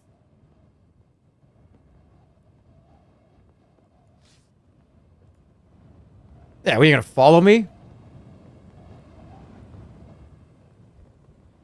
I could learn another spell too, right? Should I go learn another spell? That would work, wouldn't it? I get another chance to learn a second one. Yeah, why not? Let's do that before I get out of here. Let's create a new spell. For people that didn't see yesterday's stream, I'm sorry, I'm kind of blowing through this, but we did already do all of this very slowly and very methodically. So if you haven't caught up yet, I suggest you do. Look to the stars. If you're a mage and not a mere sorcerer who knows what spell you could weave at a spot like this, it's the best place in the city. Let's try to make a new spell.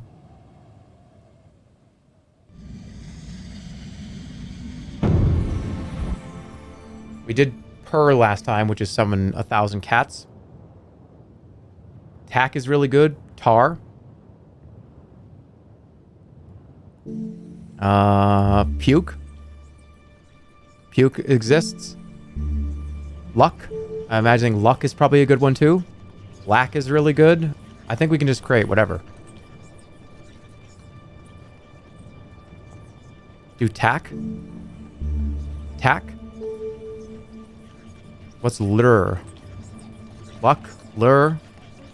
Tack is the best. You should do tack. Please, tack. All right, let's do tack. You fashion the stars into alignment and an enchantment is created. You feel a tingling sensation in your wrist, and you look down to see flashing sparks in your palm that flicker different colors. For a moment gold, then white, then black. Close my fist. You flex your fingers ready to grip the sparks, which begin to flash faster and faster. Perhaps the shade of the spark is important. Will you grab a certain color or trust to chance? I don't know. Gold? Just grab gold, black? Is gold gonna give me money? Just grab Giga Chad.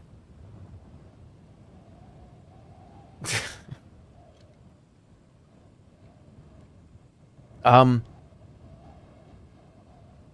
need a poll because I genuinely don't know which one of these I'm gonna do.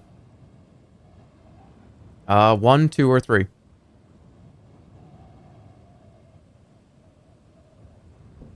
I could not make a decision if I wanted to.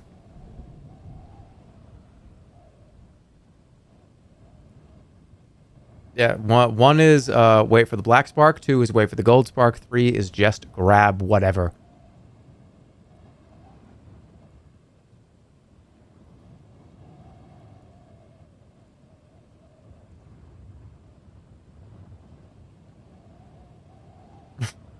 It looks like it's going to be just grab.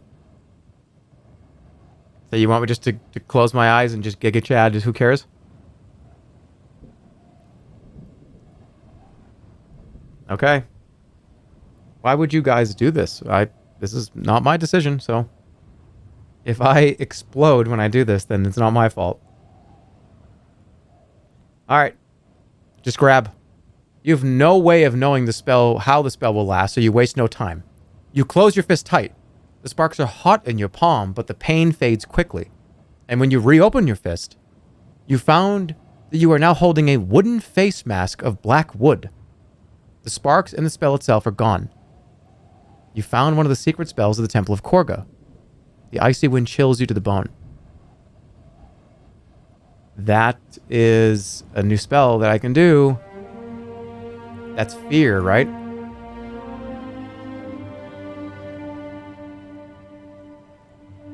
Where is it? It's Gak, isn't it? Fog, mud, Niftel, Gak. Terrible fear within another's mind. Brave creatures will suffer a cold sweat, while cowardly ones will be reduced to cowering jelly. Gak. Cool. I love Yob. I'm so glad we have so many opportunities to use it. Go use it on the gnome. Alright, it's time.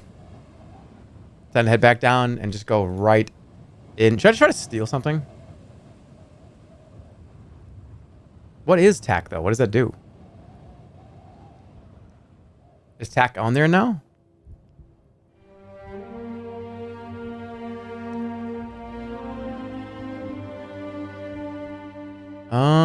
No, it's not, because it's not known. It's an unknown. It's not my spell book.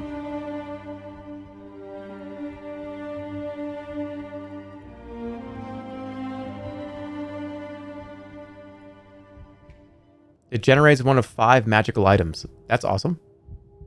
Okay, here we are. Seems that this is the Ziggurat of Korga the Gracious. Go inside. Oh, shit. I forgot about the snake.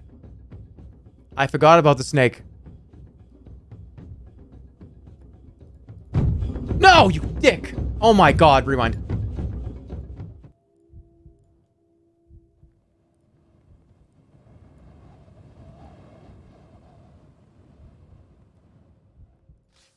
I forgot about the snake.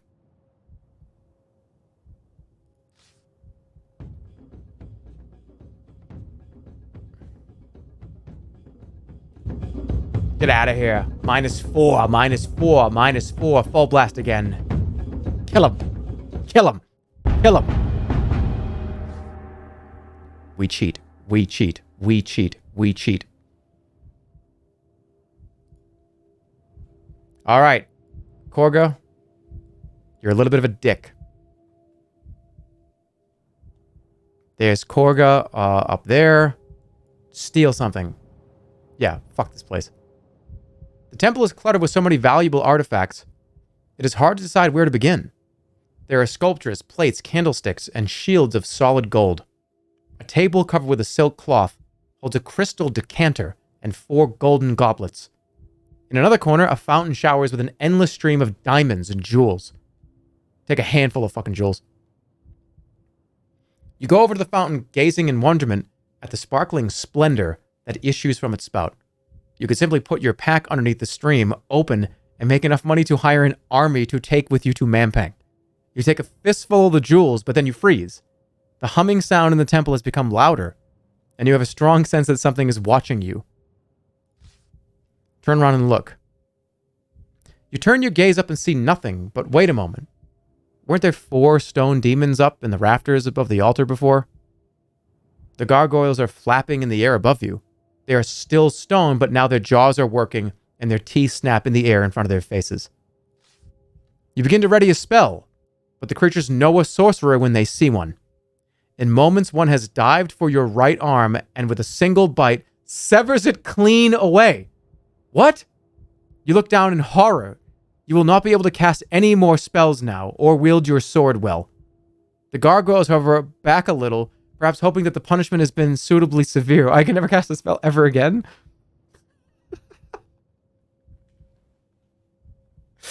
That sucks.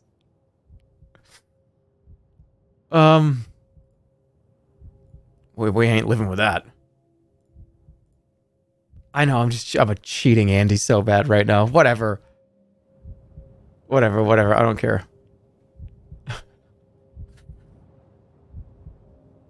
I don't care. Whatever. It's fine. What else can I do here? Should I just zap the statue?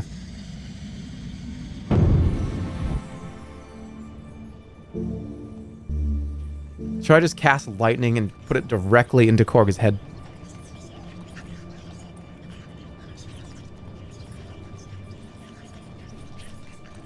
It's 3 stamina though, that's bad.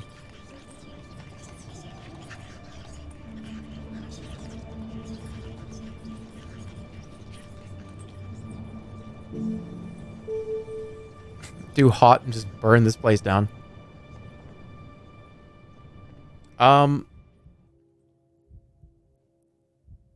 Doesn't matter.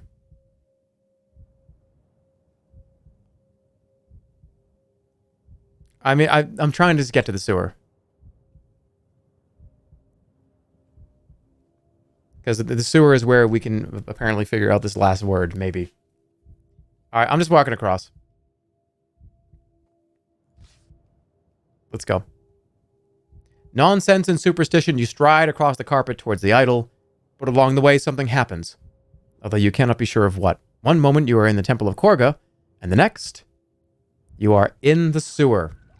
This is where we want to be. Let's find this goddamn line. You've landed in a disgusting pile of unbelievable filth. Slime, excrement, sludge, dung, and dregs. All the way up to your neck. You are evidently in the sewers of Khare. Wait. You wait a moment, as a nearby chute ejects a torrent of filth and pig swill. Then you get yourself to your feet and wipe off the sludge as best you can. Oh, we just got Elden Ringed, by the way. Where am I? You stand in a cavernous sewer tunnel, filled knee-deep with slow-flowing, stench-filled water. It is pitch black. You could be standing on a mountaintop or inside of a coffin. Except that is, for a single speck of light, somewhere in the far distance. Wait. You wait, and within a few moments, the tunnel is filled with goblins.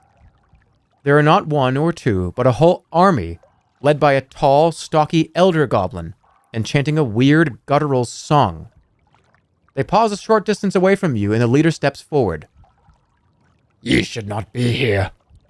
This is the domain of the Mad King, and of us. Well, fuck you.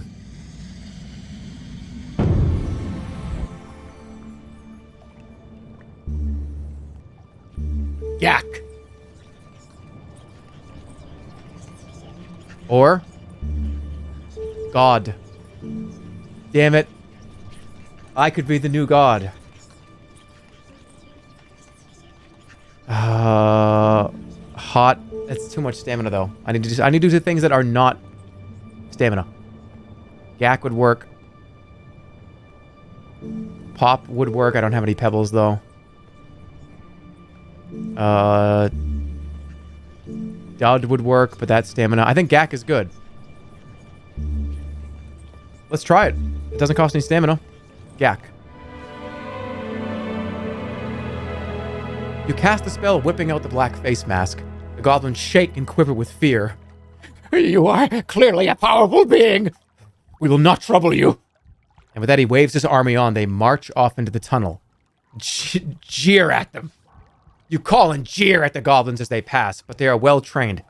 Even the grunts at the back ignore you. At the rear are 2 goblin generals. How many more soldiers does the Mad King want? Thousands. They'll get what he gets. That he will. The 2 walk on, still talking in muttering voices, like this one. I didn't see that there were no quotes.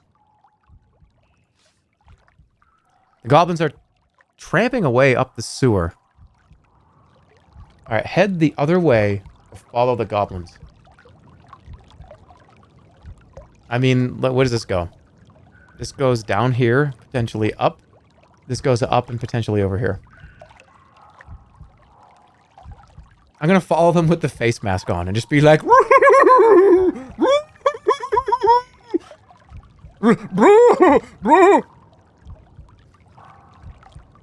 He's still following us, this fucking weirdo!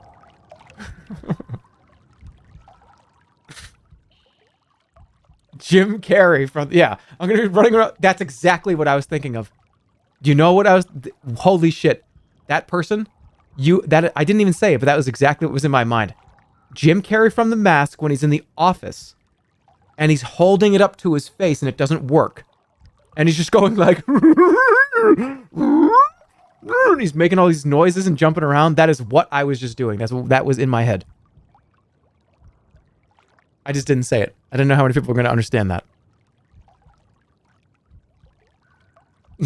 That was the Swedish chef.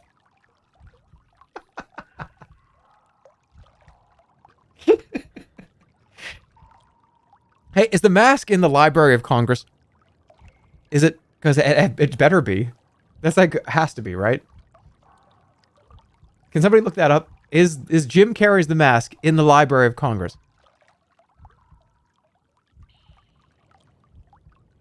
Why? No, not the mask itself.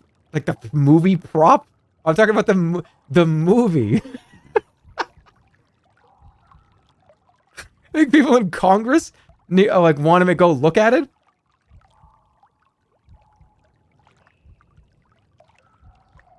Yeah, if this one movie, somebody said it. Somebody said they shot it into space. If there's one movie they should shoot into space, it's The Mask. Just confuse the fuck out of all the aliens.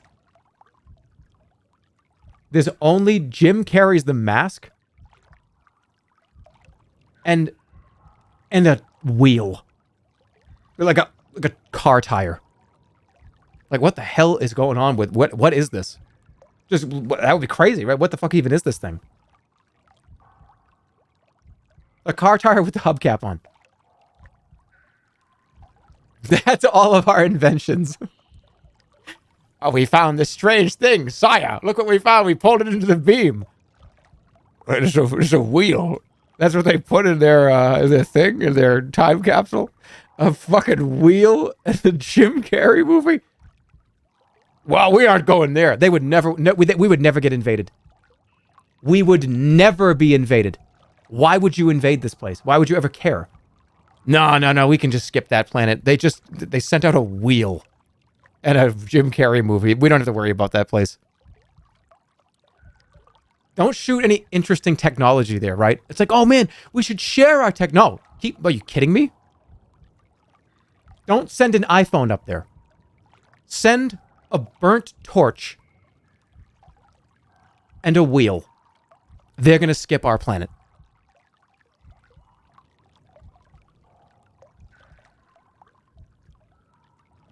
That's isolationist. Would you want the aliens to know the technology that we have? I don't want... Oh, yeah, let's make sure the satellite communicates. No. All right, anyways, where were we? It's not.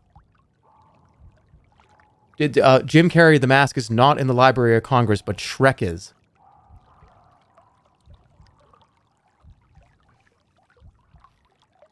Yeah, I send up like a stick with like a cloth wrapping around it and like a shark tooth on it. Look, yes, tools. We have tool. We tool. Oh, poor Earth. No, we just leave them. Okay, here we go.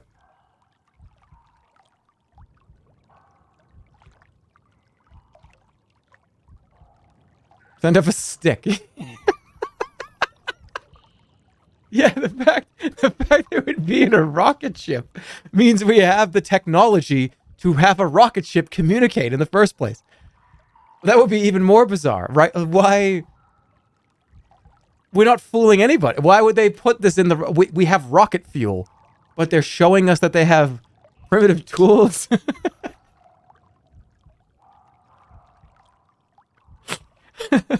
That's stupid. Yeah, never mind. What I said was dumb. We have the technology to throw that shit on. Whatever. All right, let's move on. I fucked up.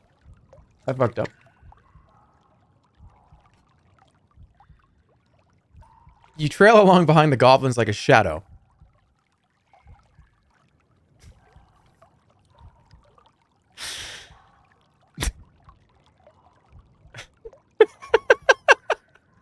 I can't move on yet. That was really dumb.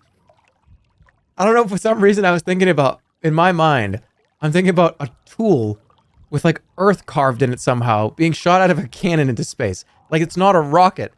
We just have a bag floating around in space. It's not on a rocket ship. There's a bag in space that they come across, and it's shitty tools and a wheel, right? That's what I was thinking of. Like, we don't leave a rocket ship. It's just a bag.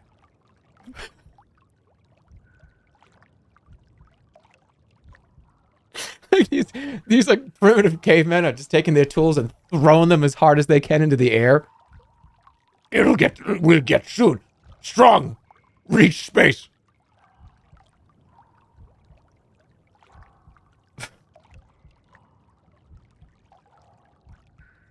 Imagine if we did kind of what Elon Musk did with the car, but instead slingshot out a metal box with sticks and shiny rocks. Yeah. Who cares?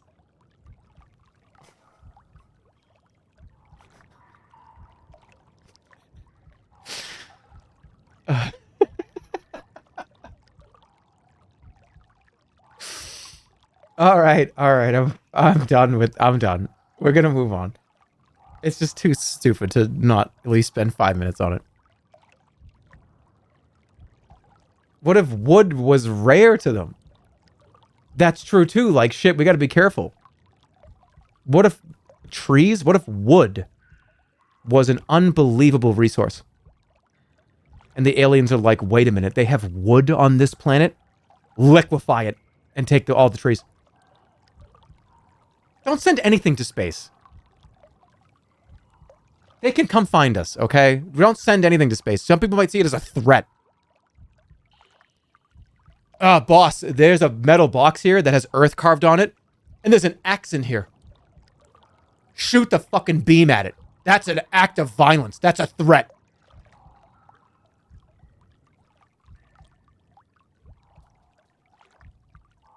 Please move on. I have an essay due. Well, go do your essay. You're assuming that aliens are as stupid as we are.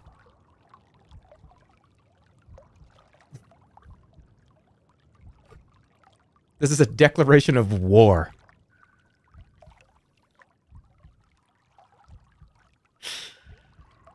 The aliens finally show up one day. Like the president goes on camera.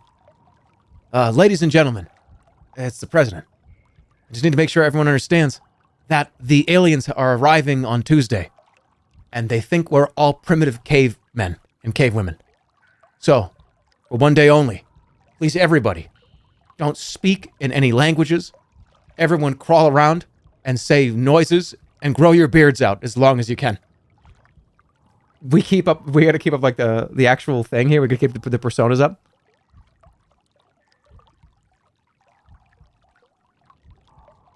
The aliens land, everyone's just kind of like throwing rocks. Like making sounds. Grow a beard by Tuesday. Yeah, some people can do that, not me.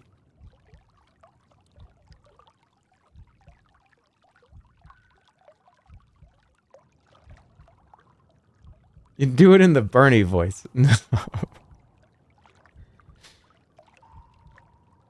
All right, let's go. Destroy all the cars. Yeah, unfortunately, ladies and gentlemen, my fellow Americans, all cars need to be destroyed. Or not destroyed, but hidden. There'll be government-issued tarps to put over all your vehicles and all your houses. And everyone is to dig a hole 5 feet deep in their backyard and hang out in there for just 6 hours while the aliens walk around and survey the planet.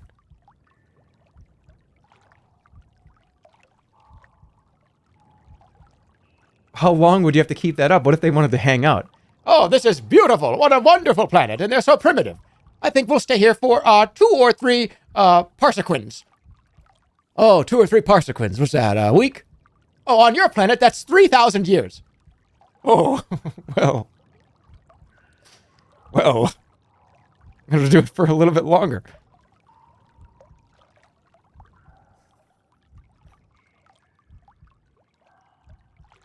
And they know, right? These motherfuckers know. Ah, yeah, I wonder how long they're going to keep this up. They know. They want to see, like, just how long we'll do this for.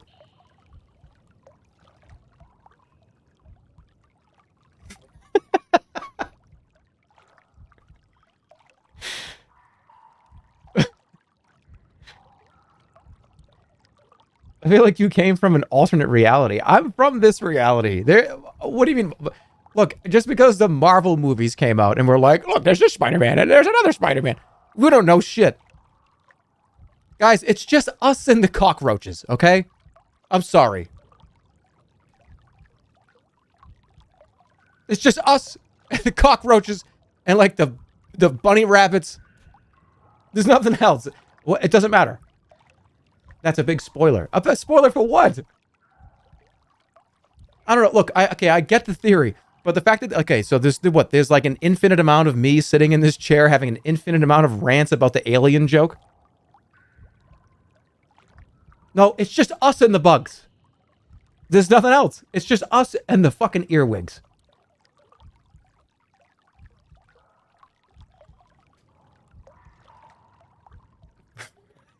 Who is he talking to?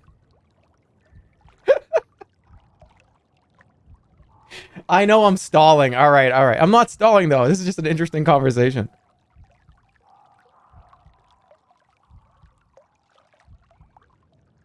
What if they came down and they were large, sentient earwigs? I get to stick around. Because they will look at all my history here, and they'll be like, this guy was talking about earwigs, and he talked about how they were cool, and they were an awesome group of beings. And I would become an ambassador to Earth. Sorry, guys. Would you ever eat earwig meat? No. All right. You trail along behind the goblins like a shadow. God, I've been sitting here for like 10 minutes. The Backlands tribes are ready. The first goblin general hisses. The second goblin makes a chittering noise, something close to a laugh. Ready to run through the city like a river of molten steel, at a word from the king. A few words, but I have learnt a few myself. Hey, what was that? Freeze or keep up.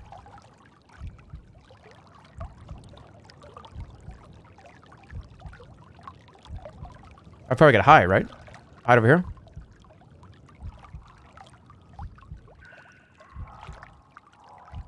Freeze. You freeze. The goblins keep walking away out of earshot, not stopping. They do not look around, but continue talking in low voices. Okay. Catch up.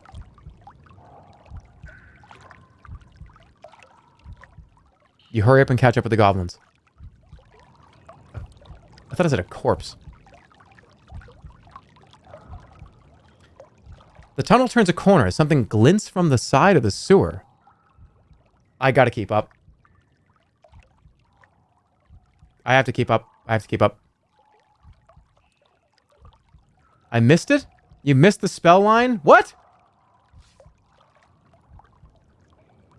I missed the spell line? No, I didn't.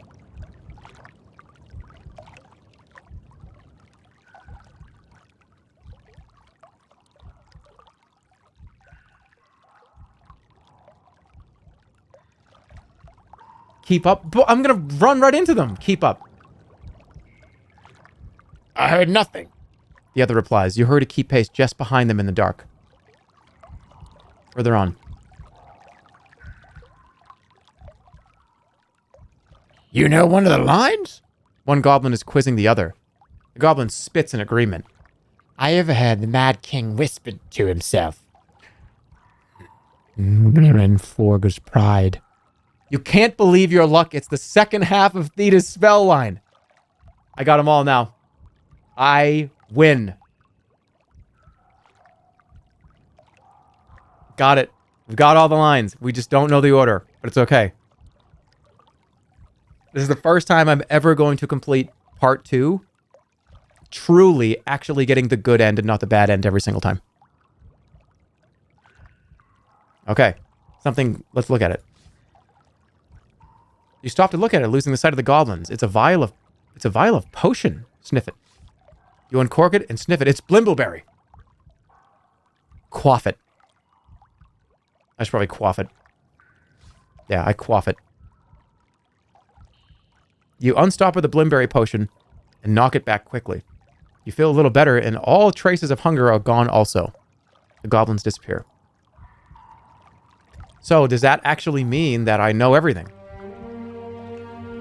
Do I know the whole thing? I got the whole thing. By Korga's grace and Forga's pride, one lock made of golem's hide, tumblers two sealed deep inside, I bid you portals open wide. Got it. That's definitely the order. That's the rhyme, right? Okay, I can turn back, or we can keep going. Might as well just keep going. If the king knew you even knew that much. Tell him and I cut your throat. Stay quiet, and maybe we'll get out of this. Oh, wait. Stay quiet. Shh. Maybe we'll cut his throat. Just then, you see more lights up ahead. It seems the sewer is opening out into a wider space.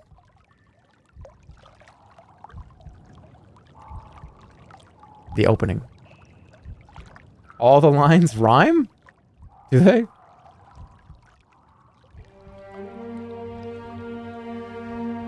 One lock made of golem's hide. Tumblers two sealed deep inside. By Korga... Oh, they all rhyme. They all... whatever. Why... You slip into the hall. It is warm with the fetid breath of 1,000 creatures who drink and laugh and clash swords down in the muck. On his throne, their king seems to be sleeping, or else they have killed him by accident. He's a man, not a goblin. How does he control this rabble?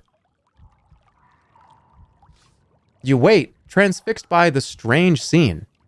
The king coughs suddenly. The effect is bizarre. At the noise, every goblin in the great chamber freezes and looks up. Interesting. The man is thin, as if he has not eaten in months, and pale, as if he has been in the dark just as long.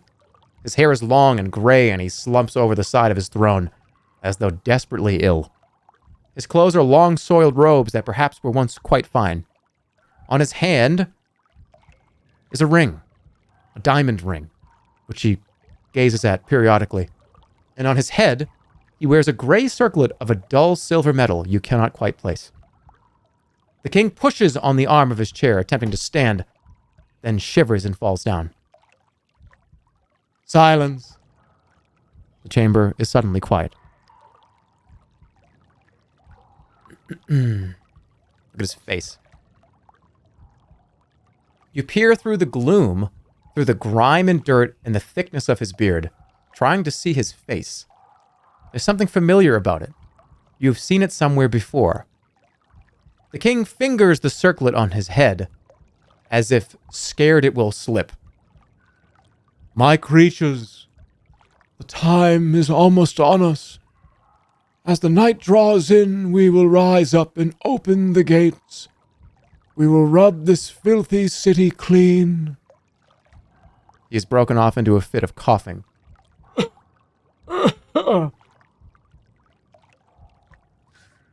You keep waiting, wanting to see what comes next. The long journey is nearly over. The process I began when I blinded Lord Theta and left him a beggar. Finally, the council will be destroyed, and the city will be cleansed. It's not Dumbledore.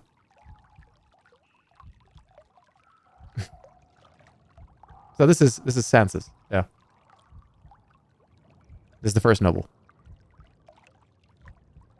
I'm afraid if I keep listening, you stay hidden. A goblin close by your elbow murmurs. How much longer do we have to listen to this? His companion silences him with a talon to the arm. Shut up.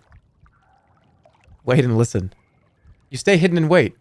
The king finally gets to his feet and raises a wizened arm into the air. I will open the gates for you tonight, and we will make this city pure. The king raises a cheer, and the goblins as one cheer back, throwing their swords up in the air. 1,000 blades flash, and the confusion when they land is extreme. Every goblin cowering for cover and then squabbling to retrieve their blade. All right, let's go. Move now. It's time to get the hell out of here. Creep to a ladder. Or return to the sewer. Well, I think we can get out this way. Sticking to the shadows, you begin to creep around the perimeter of the hall, aiming for one of those long ladders that disappear up into the darkness. You get about halfway before the goblins nearby turn, pushing at each other, and you are forced to freeze. The king calls for silence, but the goblins do not hear him. They are still in a mess with their swords. Go, go, go, get out. Just leave. Just run. Run. Keep going. No!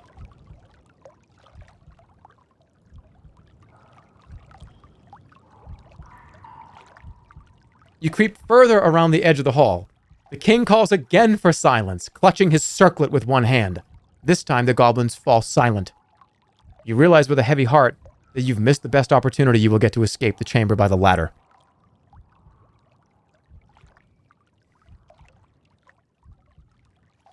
Fuck him. What?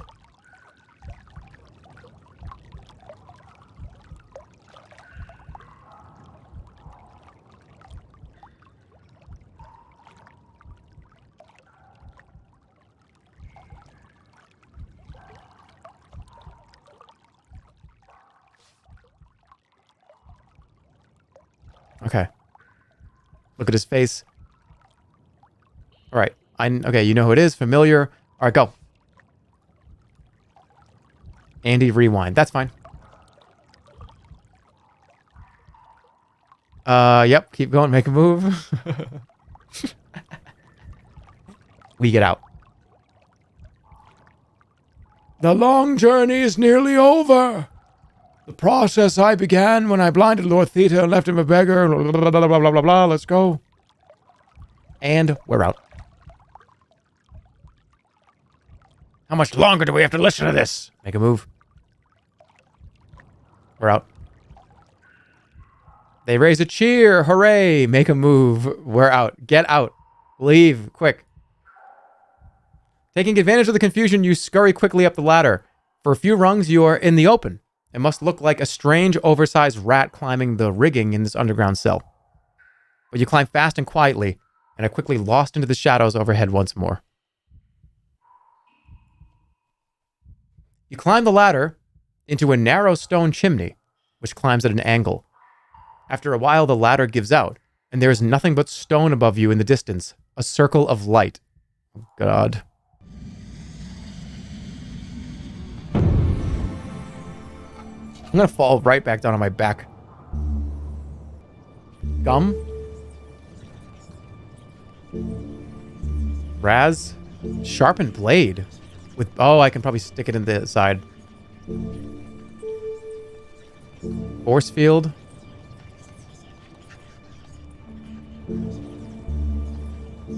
Float in the air. Float would work. Yeah, let's float. Float in the air. You cast the spell, making your body featherweight. You then paw your way up the stone chimney, pushing off the walls with your hands and feet, as if you were dancing up towards the light. You emerge in a grateful heap to the fresh air of the outside world. It's right here. Let's go. Let's go, go, go, go, go. You've emerged from a well house in a clearing in the shadow of the city wall. Looking around, you realize how far you've come. On the other side of this clearing is the north gate itself. Wasting no time, you stride over to the gate. We gotta go now. You reach the other side of the clearing unscathed and stand below the enormous doors. Okay. What's the...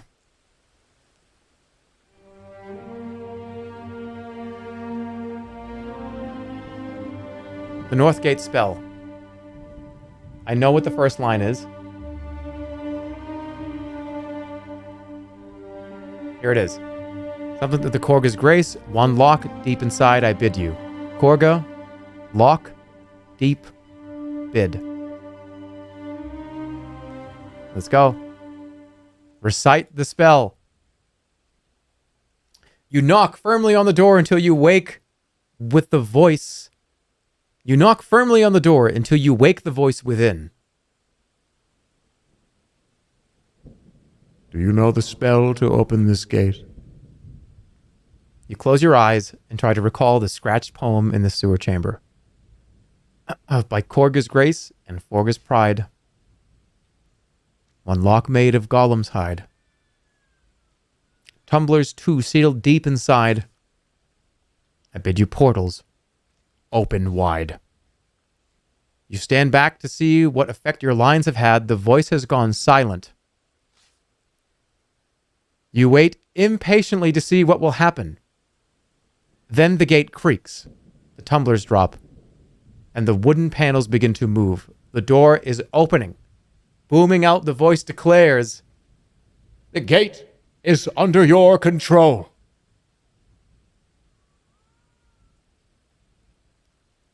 but it is moving slowly. Looking over your shoulder, you see an army of goblins emerging from a well shaft, and they are racing towards you. Uh-oh. Do I just run? I don't think I've ever done this. Do I just run through? Go, go, go, go, go. You rush through the gate into the backlands. We got it. Just go. Go, go, go, go. I'm not waiting. Beyond the north gate. In the darkness around you, figures are moving, pouring towards the gate into the city. Inside, you see the goblins still coming. Close it on them. Gate! Close! The gate obeys immediately, swinging shut like a trap.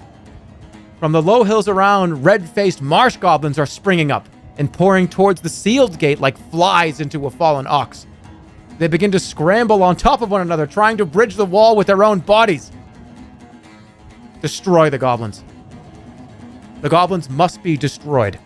As though on command, a ghostly figure forms in the air before you. It is Lorag. You control the gate. Use it. You do it. I don't know how. Try. It is hopeless. How can you use a magic you do not know? You close your eyes, feeling your anger and frustration rising.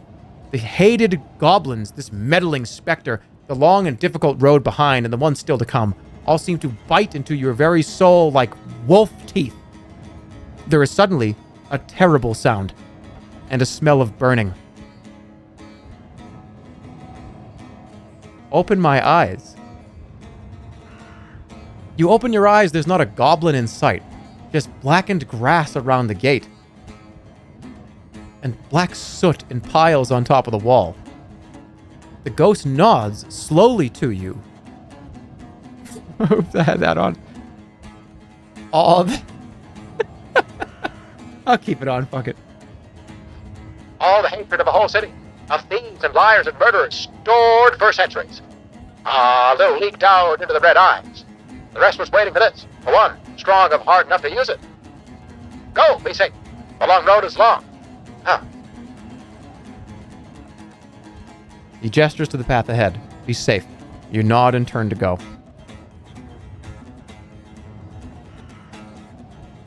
So I burn the city.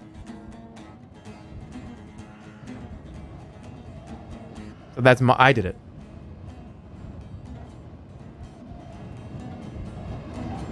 No, just the goblins? Oh. This is getting intense. All right, here we go. Outside Khare, into the backlands. From a short distance away, you look back to see the plain outside the gate is quite empty. Not a single marsh goblin remains. Not a single short sword or hooked pick. It is like they have been wiped from the surface of the earth. And inside Khare, something similar must have occurred, as where there was the sound of clashing swords, there is now only silence. You have saved Khare. A foul city, perhaps, but not one whose citizens deserve to die by a goblin's sword. But it has been at a cost to your strength. You turn your back. Your own road lies ahead, through the plains of Badubak and on towards Mampang. The backlands await. You remember the words of the Site Master Sergeant as you left the outpost settlement. Once you have crossed the city port of traps, you will enter the backlands. They say that day and night are controlled by forces other than the sun, and from Khare too, your progress will be watched. To Badubak.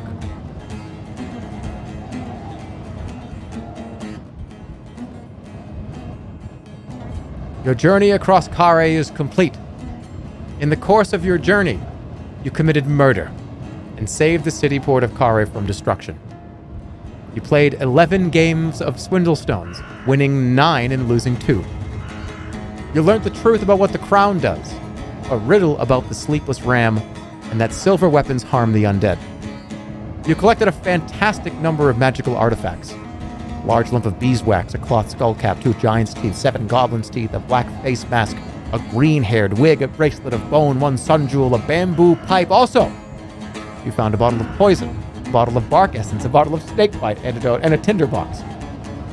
You're very happy, considering this was your grocery list, and it is now complete.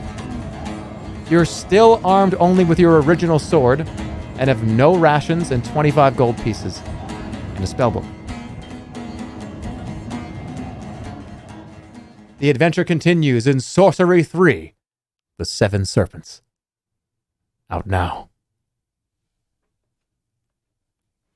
It is out now. So there you go. There's part 1 and part 2. What we're going to do here, I'm going to take a BRB. I'm going to pee. Refill my tea. And we're going to at least start part 3. I want you to see the map. I want you to see kind of the mechanics. We're going to keep going. So I'll be right back. Go grab a refill. Go to the bathroom. We'll continue. But that was... This is probably my favorite of the 3. If I have to rank them, it goes Khare, The 7 Serpents, part 1, and then part 4. And it's not that I don't like part 4. It's just... Part 4 is awesome. It's very, very hard. Part 4 is very hard. But no spoilers if you know the game, if you played it, or if you watched the last when we did this years ago. But I do love part 3. I think part 2 and part 3 are the best. Okay, I'll be right back. Go get a refill. See you guys in a minute. BRB.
Okay, I'm back.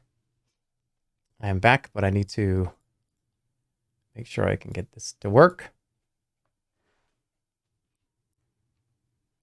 Okie dokie. Did you fall in? No, I made another tea.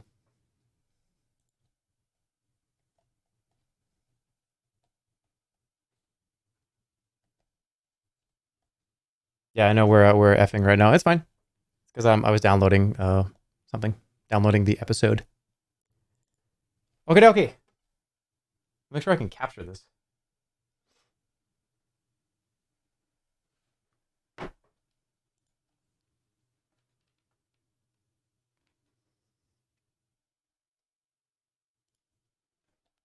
I can't hear anything.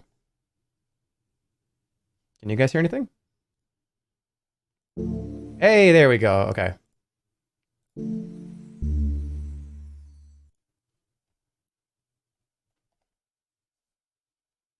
Does SpongeBob... Wait, why did I read that as Sponge... I don't even know what you were writing. I don't even care. I thought you were asking me a question about SpongeBob. Okay, so we're going to do part 3. Part 3. Incoming.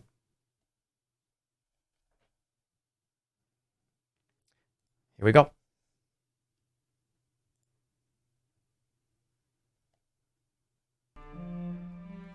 Night falls. Wait, make sure everyone's here.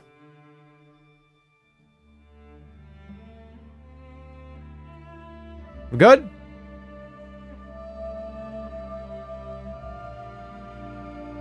Night falls on this, the 8th day of your journey from Analand. To the east, mighty mountains claw at the stars.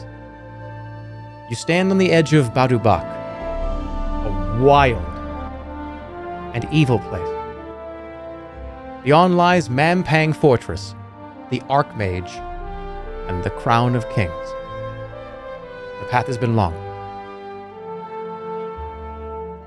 Title update? We will in a second. Leaving the hills, you journeyed into Khare and saved it from destruction by goblins. You braved the deadly portal traps of the city, ancient cruel magic designed to trap the unwary. And you faced an army of enchanted werewolves as they sought to overthrow the first noble.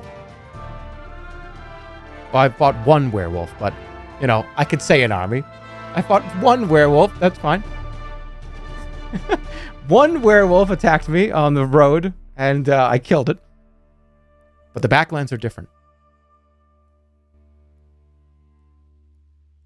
But the plains of Badubak will be different.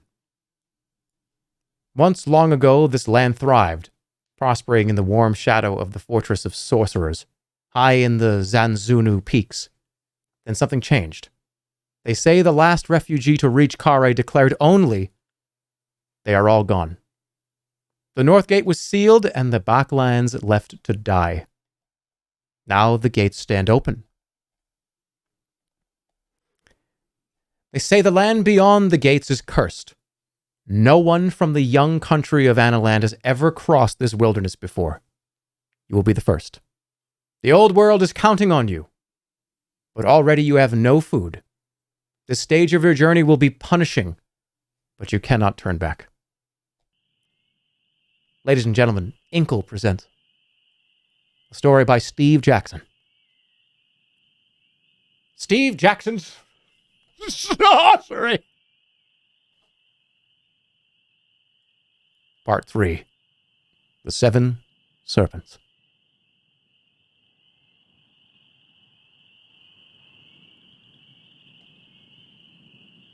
Here's the gate of Khare. Again, let's take a look at this. Here you go. It's very large. It's like 5 different World of Warcraft zones.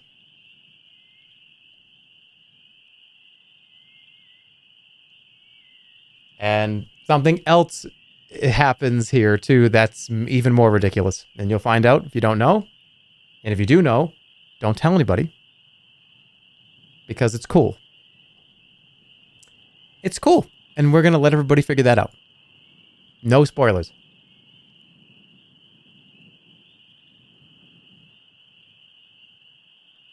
Here we go. The stones of the old road disappear under a layer of dust and sand. At your back looms the great wall of the city port of Khare. Ahead, there is nothing but an empty waste. And the night. Look back. You cast a glance at the city port. Even now, Vic is taking control. The baying of his wolves echoes across the plains. That's a storyline we did not do. But the city's there, and Vic apparently has taken it. Look up at the stars. You turn your gaze from Khare to the stars, wondering what fresh secrets they may hold this far from the walls of Analand. Into the plains. Every step along the broken road takes you further from safety and into the unknown. Something, the ape, perhaps, sets your senses tingling. You're not alone out here. Is that the screech of a bird you hear, or a distant scream?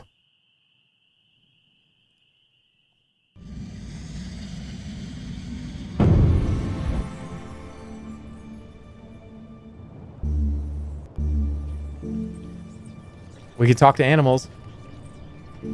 We could just throw a fireball into the air. We could sense danger.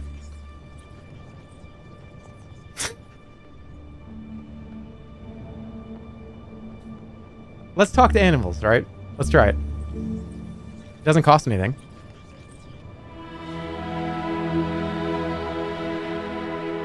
You cast the spell and pull on the wig. In the distance, you hear the screeching of birds, but as the spell takes hold, the sound resolves into words. There's one. He looks like a tasty morsel. I claim first strike. A moment later, a ferocious nighthawk has plunged from the sky, talons outstretched for your neck. Worst voice. Shut up. Shut up.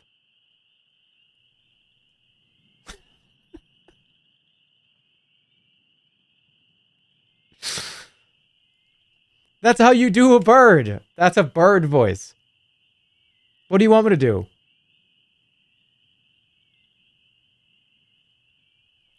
All right, I'm gonna roll. You hurl yourself to one side just in time, and the sharp claws sweep past your neck to rake the dirt. I will shred you to your gizzards. Tasty one. The bird wheels up into the sky to rejoin its group. Take his eyes, take his eyes. You count 4 birds circling, ready to attack. Shout in defiance. Try to take me. I have killed a manticore. We will take your blood. All right. Bad enough.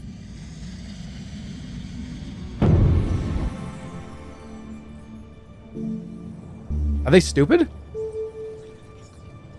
I think they're intelligent, aren't they?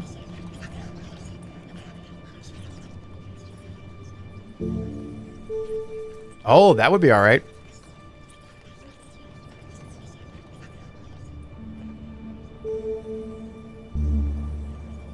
I don't think they're magical. Well, they don't talk. I can understand them because I have the wig on. I could put up a wall. I can't do anything expensive because I only have, what, 7 stamina?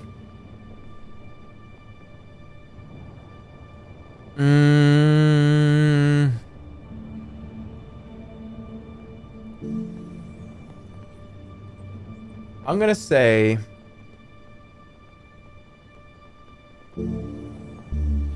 Wait a minute, I float up to them? I'm floating up to them. And I'm gonna... Okay, let's float. You cast the spell and feel yourself lifting gently off the ground as your weight is reduced to that of a feather. The nighthawks do not pause. One swoops talons spiking your shoulder and knocking you sprawling to the ground. I prick you. I'm dead. You stay down, hoping the bird will leave you for dead. But nighthawks do not attack for pleasure, but for food. Lying still makes them bold, and soon all 3 are diving for you. Then, quite suddenly, the Nighthawks break formation. Something else is shimmering into visibility in their very midst. You settle back to the ground as your spell wears off. Wait, what? So wait, they hit me in the air, midair, and I'm lying down, but pretending to be lagged out of the server? I'm just floating there, falling slowly on my side? Alright, I'm running. Crawl. You belly crawl up to higher ground while behind you the strangest of battles ensues. The wing of one Nighthawk snaps upwards like a broken branch. A second is ripped into feathers by invisible claws.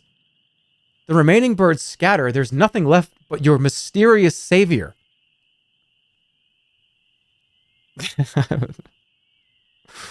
I'm gonna stay hidden. You stay low, hoping the creature will not see you, but there is a rush of air just in front of you. Whatever it is has landed. You hear the movement of unseen feathered wings, and then, at last, you understand. This creature is a gold crest eagle from the king's own Eyrie in Analand. The Eyrie is deep behind the Shumantanti wall. It must have flown for 3 days to reach you, but why? The creature, slowly becoming visible, sees you have recognized it. It tilts its beak. Bow. You bow your head to the eagle. It opens its beak in reply, and something falls to the ground. It is a message cylinder. Whatever it contains must be of vital importance, or the king would not have risked revealing your location like this to deliver it to you. Take the tube. You reach down and pick up the tube. Inside is a rolled parchment sealed with the royal seal of the King of Analand. But you pause for a moment and sigh. The king has accidentally sent you his letter to Santa Claus. There must have been some kind of mix-up.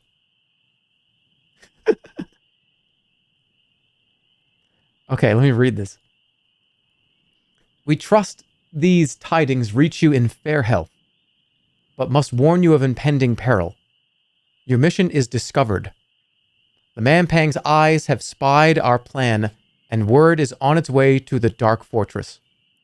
Too late, we discovered our unwelcome eavesdroppers, and news of your quest is being carried towards High Zaman by the Seven Serpents, the Archmage's most trusted servants. By now, they will have reached the Backlands, and here they will divide to complete their journey separately. If you are still able, seek them out, for they must stop to rest and eat. Destroy the creatures before they reach their goal, else the Archmage will prepare a deadly welcome for you. Find Shadrach, the Hermit, for advice. For naught moves through the Backlands without his knowledge. Our hearts are with you. The seal of fucking George Washington. Thank the eagle. You look up, but the Goldcrest eagle has already rendered itself invisible once more. You feel the rush of air as its great wings lift it from the ground. Then you are alone. Destroy it or keep it? I feel like maybe keep it because this might be proof. Like, hey, I've got the King of Analand has this seal here. Maybe I could use it for help.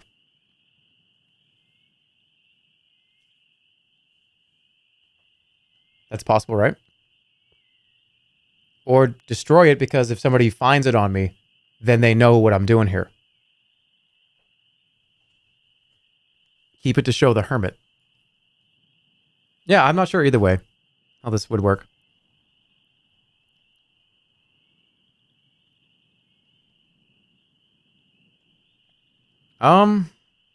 Yeah, we'll do a poll. Should I destroy the message or hold on to it in case I need to use it? It's pretty 50-50 on what would happen.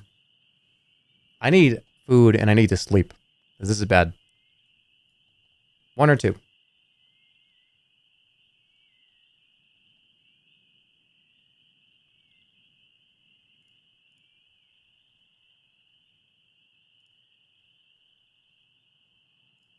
What are we thinking? Oh, let me run it. 1, 2. There you go. Ah, there we go. Cool.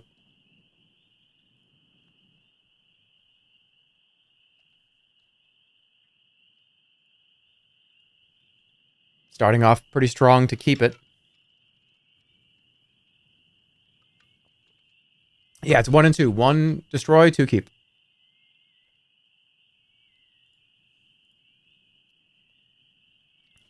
Isn't paper edible? Not really.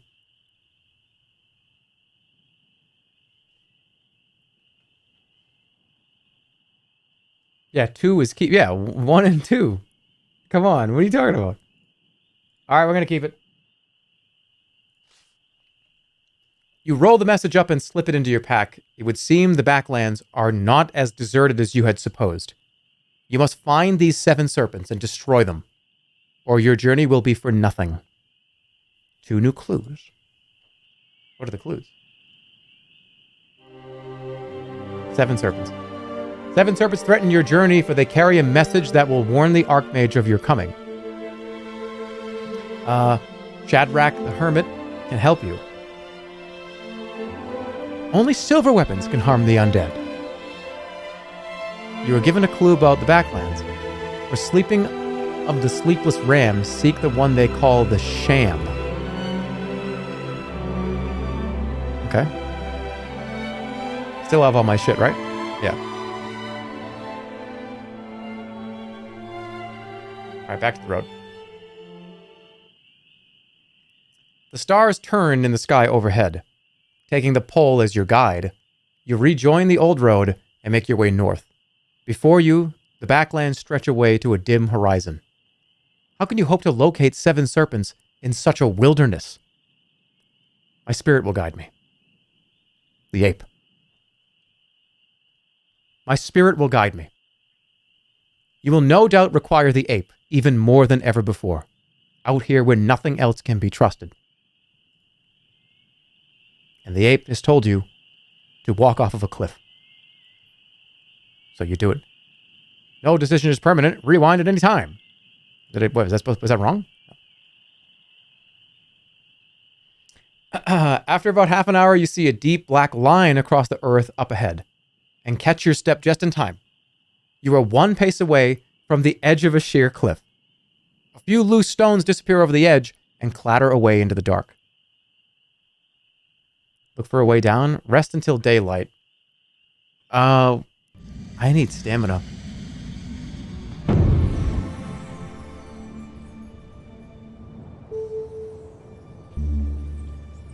Sun? What would that do here? How? Huff? What would that do? Sun jewel? Oh, so I can see down. Oh, I'm gonna do that. Doesn't cost. I don't want to do anything that costs stamina.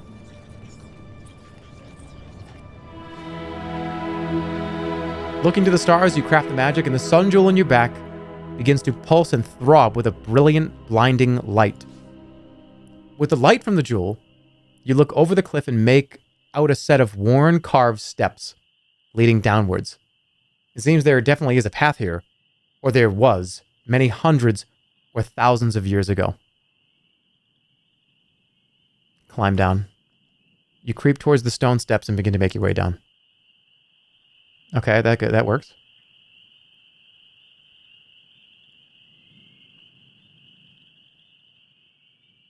The cold night lingers on. Using the light from your sun jewel, you feel your way forward. But halfway down, the glow on the gem begins to fade. You begin to curse your decision to come this way. Row the jewel? No! What? I don't want to throw it. This thing is very, very useful. Keep going. You focus on placing your feet carefully and continue to make your way down the cliff face like a goat. The glow from your gem fades and you are plunged into darkness once more. The ground is closer than you realize, and when the staircase runs out and turns into loose scree, it is a rough but thankfully short slide to the bottom. You land with a thump. the base of the cliff. Why would I have thrown the jewel? You've reached the bottom of the cliff. The sky is already beginning to warm in the east. The rock wall rises behind you, cutting out half the sky. The staircase is now invisible, just shadows on shadows in the craggy rock. In the near distance across the plains and away from the cliff, you can see a dark shape jutting up from the ground like a gigantic sword. Rest here, out in the open, in the dark.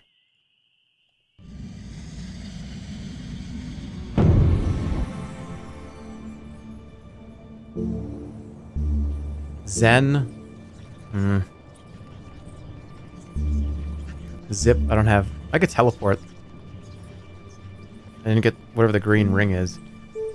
Ow might be okay. That's one stamina. Anything free? What do I have that's free? Heal disease.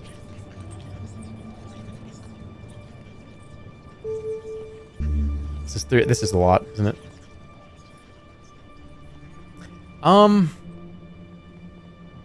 I'll do how. Because... yeah, let's do how. I'm gonna die if I'm not careful. You bind the starling into shape around you, and a familiar, calm voice begins to speak. The voice tells you that the stairs are long since destroyed and will never be rebuilt. Okay? Thanks. I want safe passage, not the history of the stairs.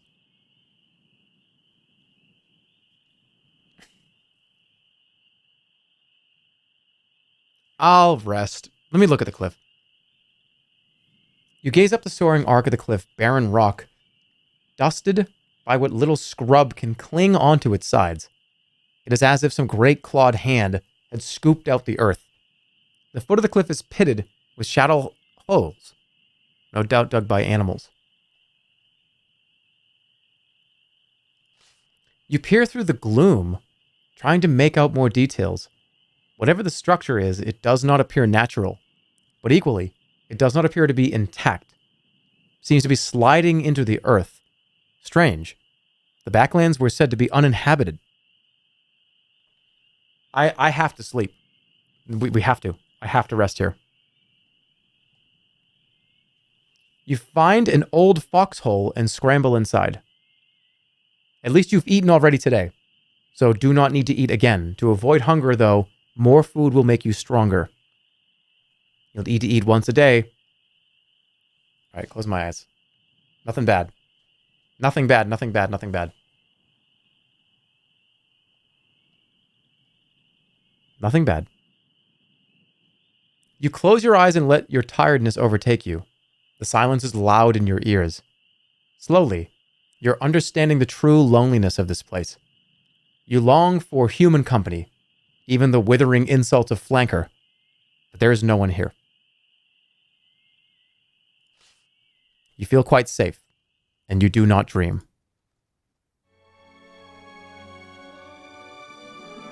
Cliff base. During the past day, you've become weaker, reached the pit of the backlands, and found 4 new clues. You pull yourself out of your hole and stand up. Okay, we got 2 health. Nearby is a stone tower, the only stone structure in the whole barren landscape. It is the shape you saw here at night. Look at the tower.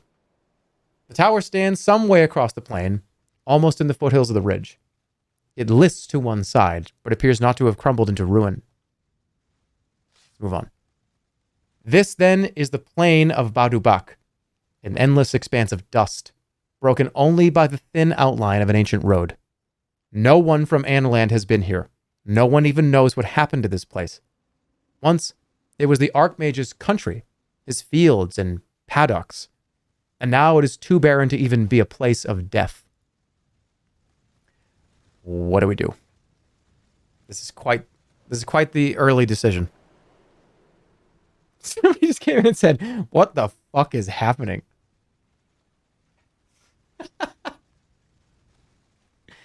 All right. I'll get a poll going because we're either gonna go because let's give it a big picture here. we're either going this way, right? This way, or this way. So it's going to be 4 choices, but I imagine, yeah. So here, ready? Pay attention. 1, 2, 3, 4. Again. Follow the cliff. 1. Into the plain. 2. Follow this cliff. 3. The old road. 4. 1, 2, 3, 4. 1, 2, 3, 4. Got it? Again. 1, 2, 3, 4. 1, 2, 3, 4. 1, 2, 3, 4. 1, 2, 3, 4. 1, 2, 3, 4. 1, 2, 3, 4. You got it?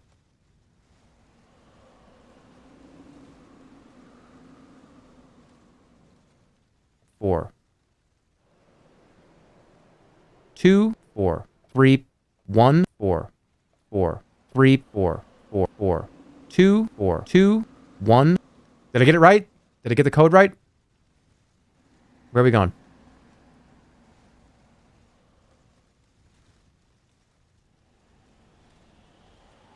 Baby sensory. Hey, wait, what was it again? I wasn't paying attention. Oh, that's easy. That 4. Or you could 1, or it's 2. You could go 4, or 4, or 4, or 3. All right, let's go 4.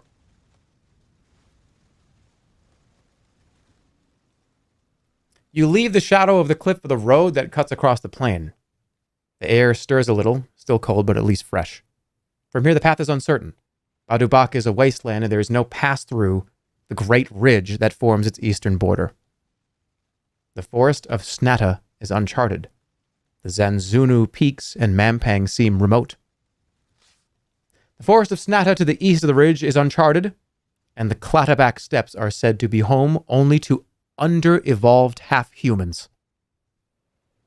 No tracks climb the horns of Ilklala. No tracks climb the horns of Ilklala that lie beyond the forest. And there is no bridge across the great lake beyond that. There may be no road at all. When the Archmage sent his birdmen to steal the crown of kings, they flew. But you must walk. La la. There is no alternative. The future of the old world depends on you finding your way across this lonely dust bowl. Jesus Christ. Well, okay. Strike out? North, the blasted tree along the road. Okay, well, we're not going this way. You've already decided to go this way. We're not going from here to here to here. You had a choice to go from here to here and you didn't choose it. So we're going this way. So you do get a choice here, though. You get a 1, 2, 3. La la. You didn't choose to go that way. You chose to go this way.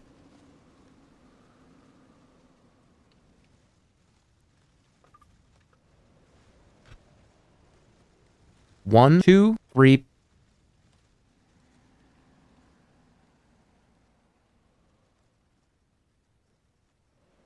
One.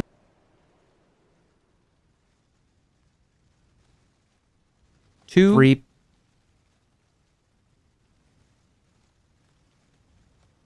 3, 2, 1.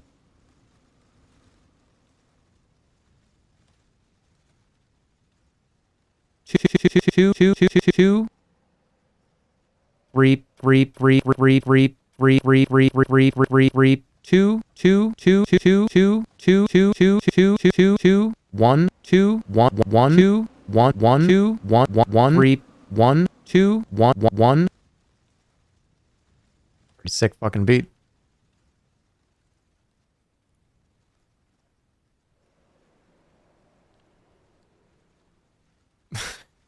Hey, dude, I just joined. What's happening? Somebody said, I actually just joined and I thought my computer was actually glitching. I got you. I got you. I got you. All right, we're going one, and then I'm going to start making some decisions. You know what I mean? We're going to the blasted tree. You leave the road and walk across the desolate plain. A few clouds scud across the sky. After a while of walking, you see something to break the monotony. Too tall and thin for a skewer of rock or a building. You cannot place it until you get close. It's a single tree, leafless and dead, tilting from the desolate soil. Climb the branches? That seems... The tree must be the last remnant of an ancient forest. Though why this particular trunk has survived when all the others fell is not clear. And that is not all. A rope ladder hangs from one of the higher branches of the tree. Okay. Climb the rope ladder? This is like a tree house?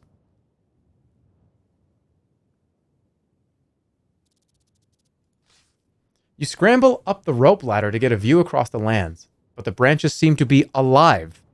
Twisting and bending as you climb, they are closing in around you like a trap. Untie the ladder. It's like a Three Stooges routine. Okay, untie the ladder. The knots holding the ladder to the branch are thick with age, but you manage to work them free.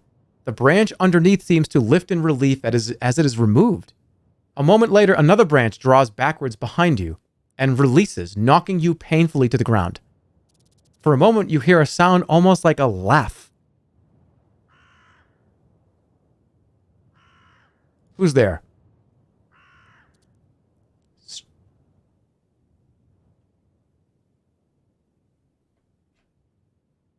Stranger.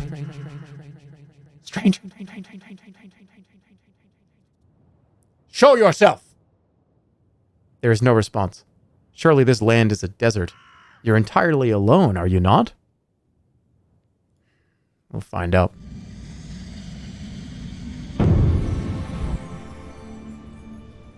Just burn the tree. I could burn the tree. I could read minds, which would be interesting. Sense danger? I think that's all we have. I only have 4 HP, so that would be bad. Let's read minds. It's free. You weave the enchantment, pulling on the cloth, skullcap as you do. You reach out with your mind. But what you find is not what you expect. There are no humans, or even any creatures in the vicinity. Instead, there is an intelligence. Something heavy and dark and thick, with thoughts like ancient oil.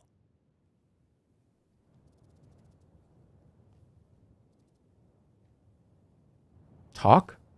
Or listen? Let's talk. You reach out further, trying to connect with this strange other presence. You seem to make no progress, and then the spell fades and you open your eyes to find yourself staring another pair formed by the curved twigs of the tree itself. A face. Stranger, you are lost.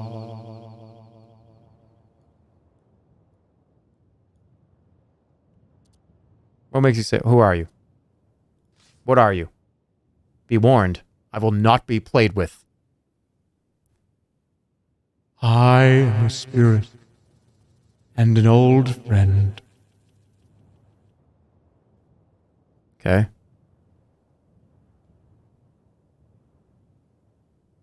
Well, how are you a friend? Can you guide me? The branches flutter and break in a sudden gust of wind, the face disappearing for a moment. You seek the whereabouts of Shadrach of Badubak. Yeah? Where is he? Turn like a leaf in the morning. to the fish-tail rock.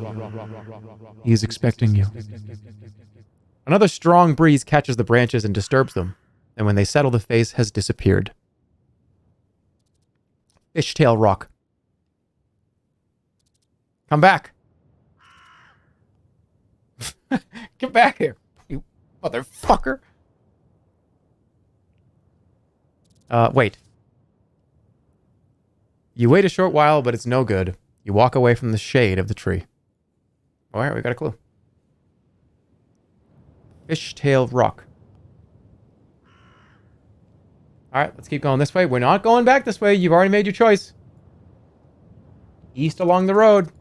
I told you that was a major decision.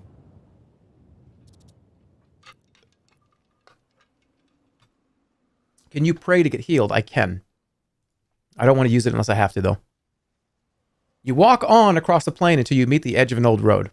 As the morning moves on, the wind begins to rise. The road snakes across the Dust Bowl.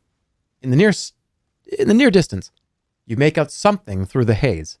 Not a tower, but a spire of rock. Seems to flicker strangely. From behind you, a voice says, Excuse me. turn around. You turn around to find the road deserted. There is no one in sight in any direction. Where are you? You call, half expecting flanker to materialize up from the dust to greet you. There's no reply. The cold wind whistles around you. The plains feel suddenly far emptier than a moment before. You continue along the ghost road.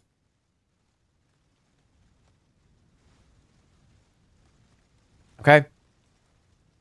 You get a choice. 1 or 2. 1, 2, 1, 2. 1 is towards the cliff. 2 is head up east this way and go. So 1 is to go down probably here, over here. 2 is to go like here. 1 is cliff. 2 is head east. What do you think? What do you think? What do you think? What do you think? What do you think? What do you think?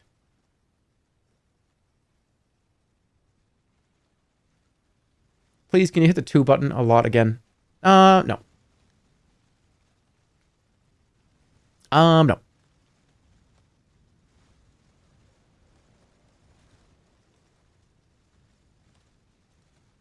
Sorry, no.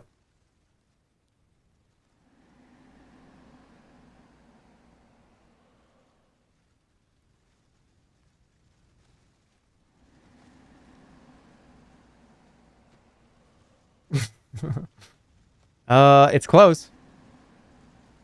Very close. Can you please hit the 3 button? 3. I'll give you that.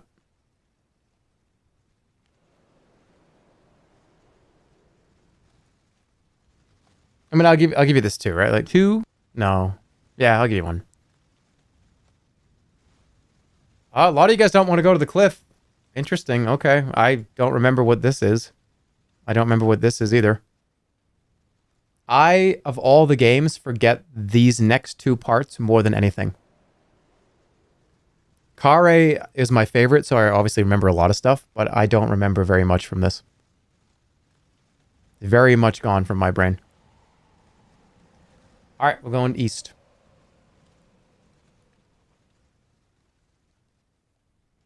You follow the old road. The sun is hot now. The road forks here, with the main path snaking up the mountainside to the east. Rocks have tumbled down the slope and all but covered the road. You cast your gaze east toward the towering Badubak Ridge. The main peak is lost in the haze, at the end of the long winding road that climbs up the slope. Looking north, the road winds along the rocky edges of the foothills. A particularly impressive stone stupa stands out a little way along.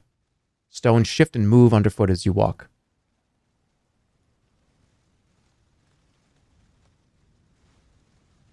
What do you mean 2 was cliff? What are you talking about? 2 is the road. All right. I'm going to make this decision.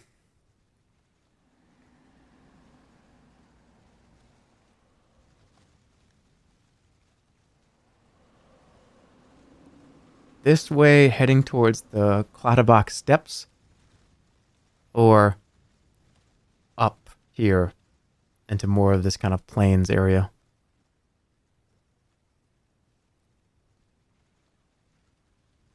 Let's go up. The ground underfoot turns into rocks and scree. The sun has reached its highest point now. Out of the shade, the air is baking hot. You pause to rest in the shadow of a large rock spire that sticks out from the dirt like a claw through cloth. The rock is a single shattered spire, perhaps once part of the mountain range to the east, or perhaps driven up through the ground by some geological quirk. At the base of the rock is the mouth of a cave, perhaps stuffed with buried treasure. You approach the cave with one hand on your blade. The cave appears to go back some distance into pitch blackness. Someone seems to have scratched a message into the rock inside the cave. It is only just legible and must be ancient. In the thin sunlight falling into the cave, you can make out the ancient scrat's message with some difficulty. Stranger, I am waiting. Very long ago, Summon you. Call my name to the skies and I will... Dra. The message on the cave wall suggested calling out a name. But what name should you call? Flanker! Where are you? Shadrach. Jan. Well, imagine calling Jan's name here.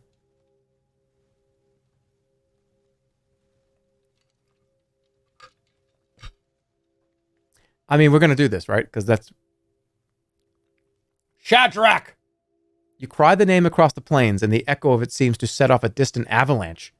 The ground begins to shake and rumble, and you stagger to your knees.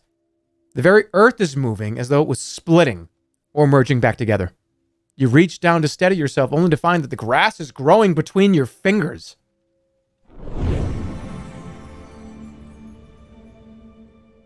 You pick yourself unsteadily to your feet, feeling sick and unwell. Everything around you is the same, but everything is different. The rock has two spires, for one thing. The cave seems smaller and darker. And in a fire pit built into the scrub is its mouth is a fire burning. From inside you hear the gentle sound of singing. Are you guys starting to understand why part 3 is cool?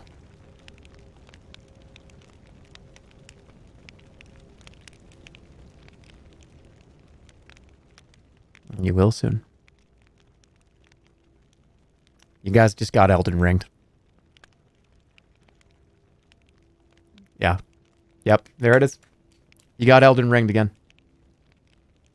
You can take a few guesses. Okay. We're gonna listen. You stop and listen. The singer is a man with a voice like gravel moving over ice.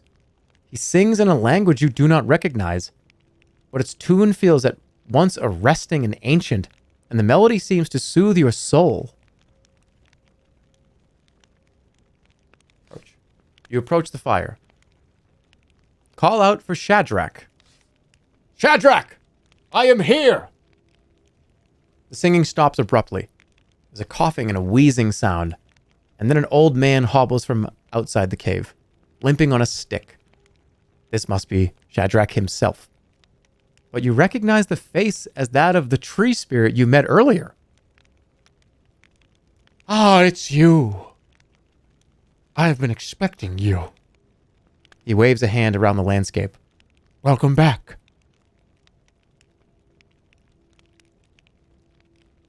Welcome back. Just so. You have come a long, long way, my Annalander friend. I know your mission, of course. I know all about you. And you know about me, I hope. My name is Shadrach. Oh! It was worth keeping. Show him the eagle's message. You pull the message from your pack. I was given this. It mentions you. Your diviners are most impressive. Or perhaps our meeting has simply been remembered. Yes, that is more likely. Then his eyes narrow on as he reads. 7 serpents, yes. But now I see why they have sent you to me. Can you help? That depends. I know you journey here from Khare. Tell me, how fares that city? It stands still, the same as always. It stands still. Same as always. You have to call it. The same as always, right? It stands. Shadrach nods deeply. I watched an army of marsh goblins scale the cliffs armed with swords and axes. There should be smoke rising at the horizon, but I see no such thing. He grabs a handful of dry grass from the ground and tosses it into the fire pit, where it blazes for a moment into flame. He appears to change topic.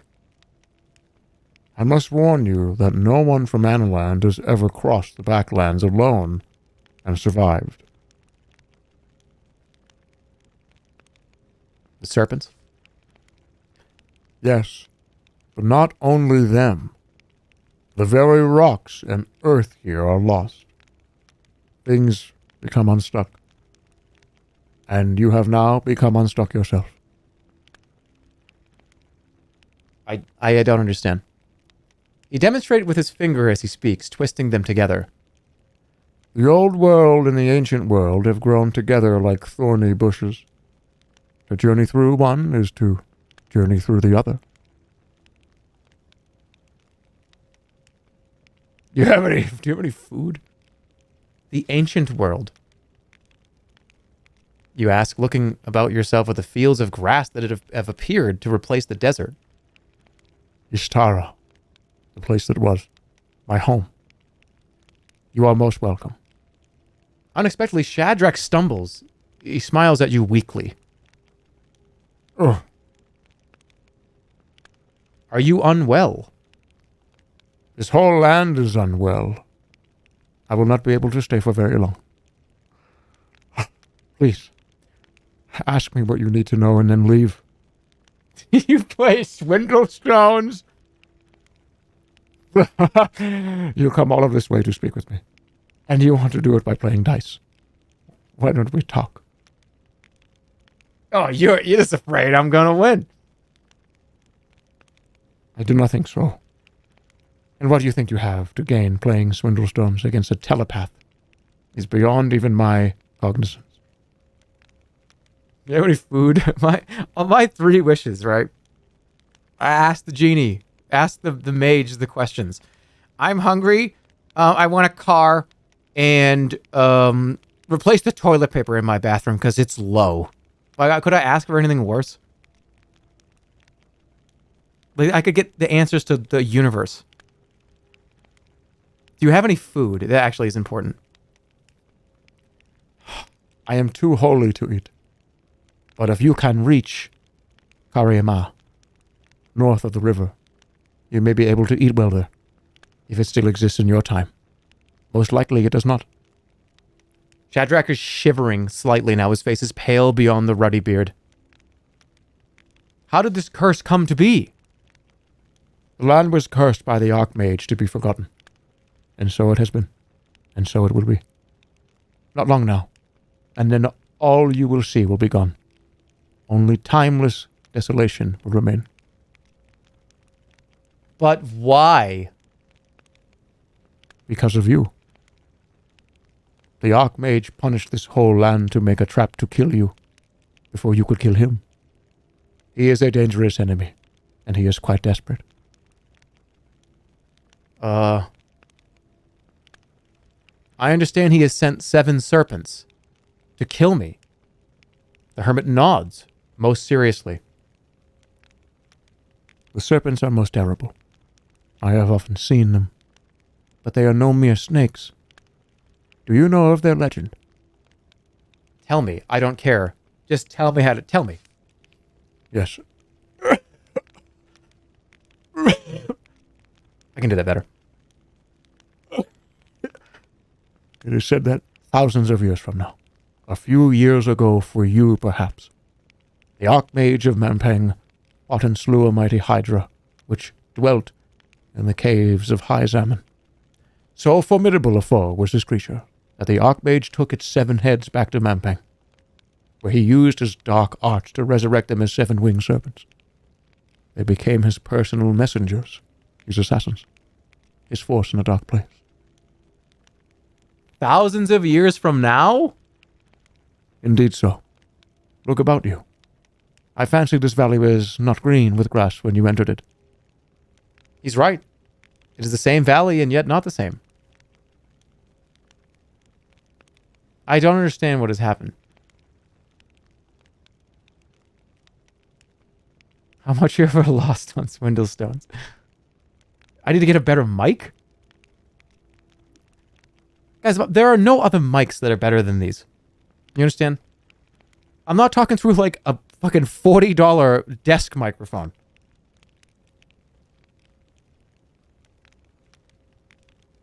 There are no other mics that exist that are better than this.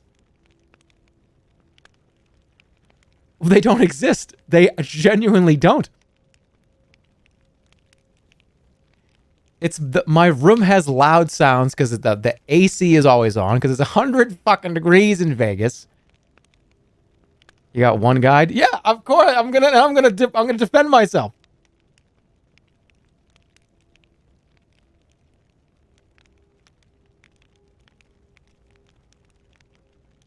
Do you have a fancy mic? What I use for a mic is not of your concern, okay? What matters is, Can I do this? and can I do this for? And the answer is yes. Okay. Shh, quiet! You will. I don't understand what has happened. You will. But you will learn that for yourself. I must tell you this. Each serpent has a spirit to sustain it. That grants a great power, but also a powerful weakness. Discover these weaknesses, and you may be able to defeat the serpents. Shadrach shivers and coughs. Friend, I wish I did not have to go, but I must. If I am to close the circle. He gets his stick and pushes himself up to his feet. They hear the background noise and they think it's your mic crackling. No, they definitely don't. It's because I have this background noise on this mic, and I have to get rid of it because it's like, and if I don't get rid of it, then it's gonna sound fucking 10 times worse. It's hot in Las Vegas. It gets hot in here. I don't want to hear what you have to say. I don't care if you think it's a bad mic. All right, now we're doing John Oliver. A good mic wouldn't do that. Guys, the mic that I had before was $700. And it did the same thing. It was a $700 mic. They don't get better than that. Do you understand? Get better AC. What are you talking about?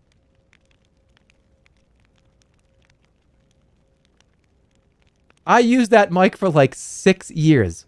It was a Neumann TL2, whatever the hell it is. And everybody hated that mic too.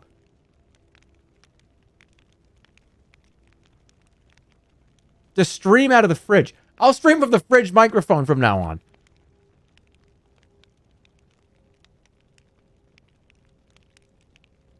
It's a skill issue.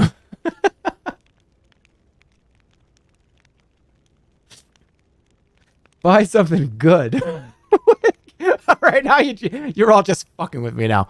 I'm getting fucked with.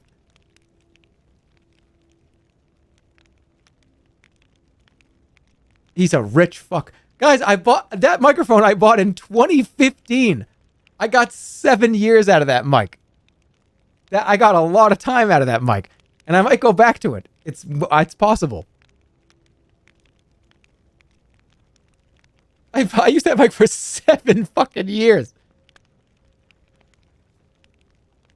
All right, we got one guide, and it's derailing everything. Are you sure you don't think my voice just sounds like dog shit? That's what it could be.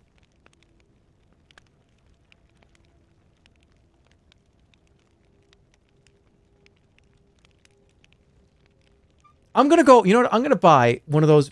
Okay, they look like steam engines. They have like these dials on them with like compressing, like looks like gas nozzles and shit. I'm gonna plug it into that and see if what people say.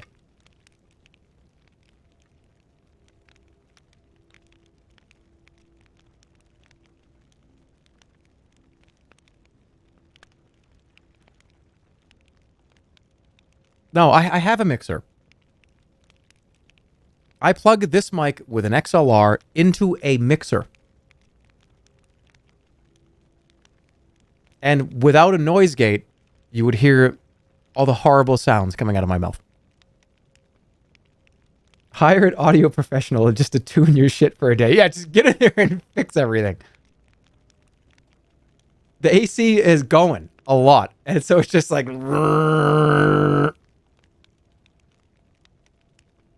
Turn off the noise gate. No, I'm telling you.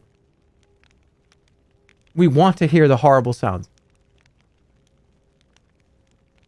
I'm going to turn the noise gate off and then see what people say.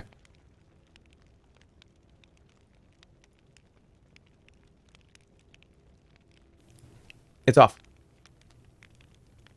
How do you feel? How you doing? How do you feel?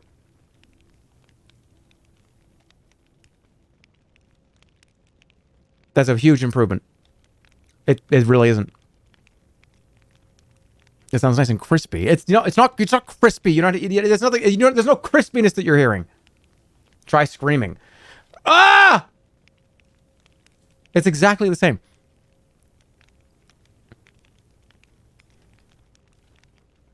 Chat is coping.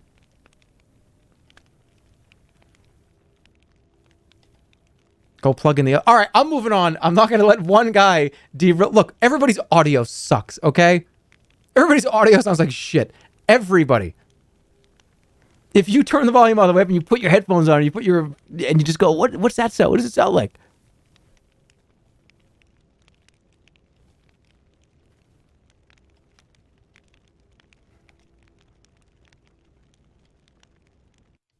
I turned off the campfire. Is that what you were hearing?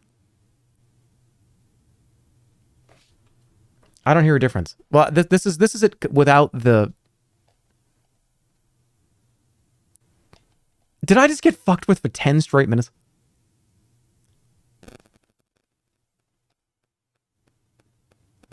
Because they thought it was that. Then there's no way, right? I got fucked with for 10 straight minutes. Did that just happen?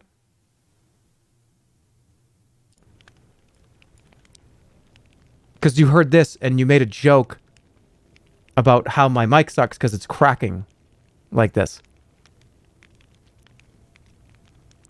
And then, wow, you really hit a nerve because he went off on like a 10-minute tirade about how the microphone sounds bad. It wasn't just that. Okay, I'm going to turn this back on. Let me turn my settings back to where they were.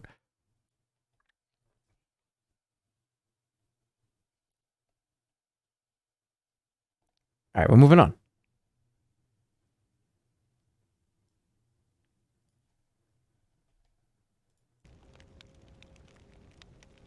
Okay, here we go. You guys ready? Nice sorcery stream. Prove you aren't naked. I don't have to prove anything. All right, here we go. Go, go, go, go. Relax, relax, relax, relax, relax. Relax. Nice Rice Krispie, Mike. Shut up.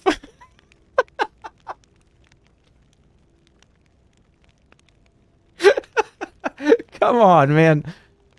You understand? It doesn't... Okay, even if okay, I'm going to do this. I'm not going to say shit. I'm going to hire a audio professional. I'm going to pay whatever they ask. I'm going to literally get an audio... I'm going to say, hey, I will pay anything you say. Come in and make it professional and make it unbelievable. And I guarantee the day after that, there will be a shitload of people in this chat going, hey, this mic sucks. Wow, it sounds like you're inside of a bathroom. Dude, oh, nice microphone. Are you taking a shit? I guarantee that happens. And I'm not going to tell you that, but I'm going to do it. And I'll pay him whatever he wants. What he could write down a number and hold it up embarrassed, being like, I can't say this number out loud because it's so much. And I'll go, yep, sit down. Sit down and do it.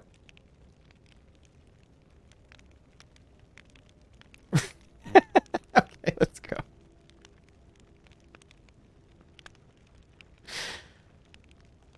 Hey, by the way, that's the number you wrote down? Double it. I'm going to double what you wrote down. Their eyes are going to widen and be like, what are you talking about? I mean, just do it. Just do it. Make this the best audio setup you've ever done. Let's go.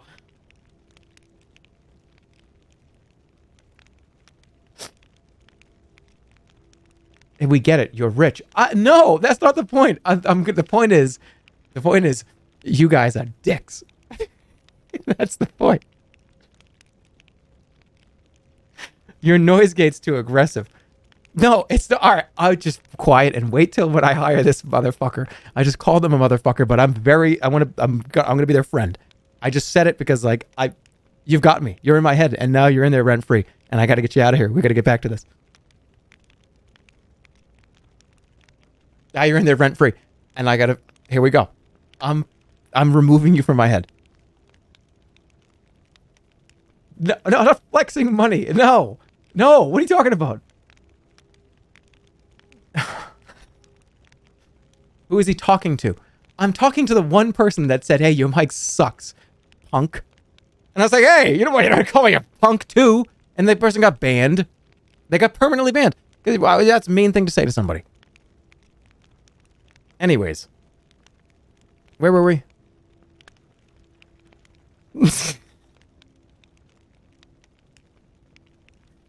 Dude, I can do it for $100,000. That's not happening. That's not how much that costs.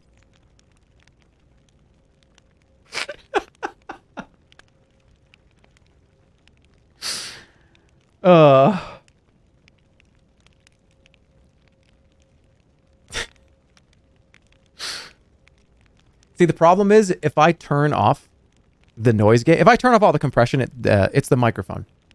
If I scream into this mic, it still does it. With zero mixer, zero compression, it still does it. You said anything.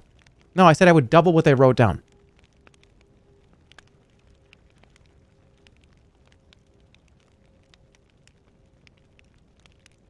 $700. This mic's not $700. All right. Silence. I have had enough. I've had enough of this. We're going to move on. I demand silence from everybody here. I demand it. Here we go. Oh, you will. But you will learn that for yourself. I must. Quiet. Everybody's silent. I must tell you this. Each serpent has a spirit to sustain it. That grants a great power, but also a powerful weakness. Discover these weaknesses, and you may be able to defeat the serpents. Friend, I wish I did not have to go, but I must. If I am to close the circle, now get out of here. And don't talk about my fucking microphone ever again. He shoves himself up. Be gone, old man. I have much to ask you. We will meet again. We have already met, I think. He waves a hand at his cave.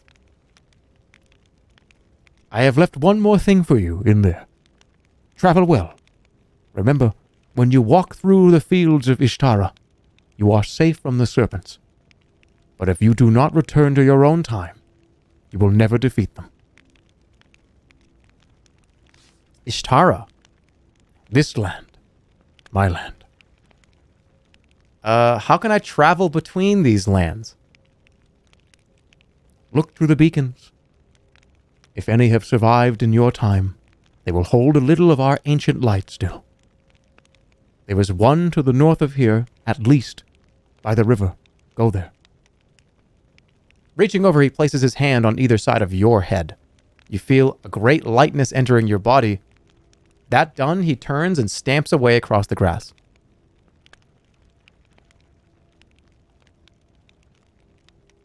10 stamina. Let's go.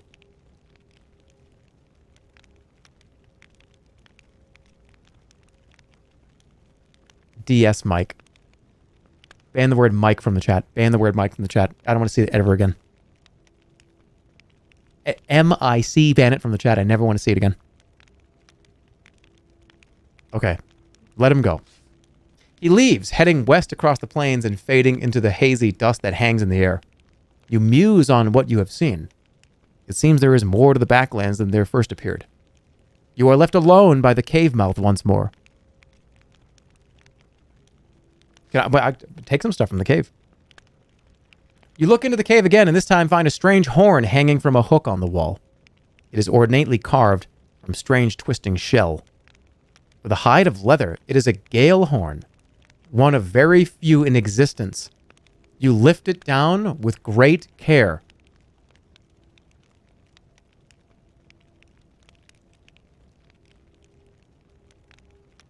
What the fuck are they saying over here? Are they saying that word that I said not to say?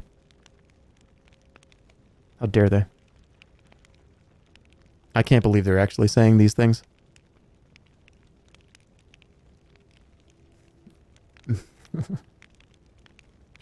M-I-C-K-E-Y-M-O-U-S-E.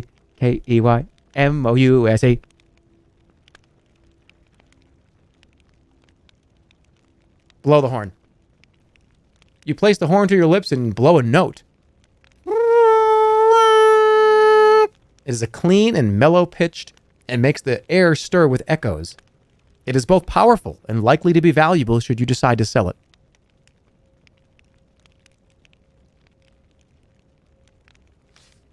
You pause to look around the plain. Thin scrub grass stretches away north and west. To the east, the mountains are shadowing the sun. The whole world seems to have come alive around. But surely this magic cannot last. You make your way back to the old road that runs past the rock. To the north, you catch a glimpse of the tower Shadrach mentioned, covered in green ivy. West, you notice a young tree that surely wasn't there before. Sick.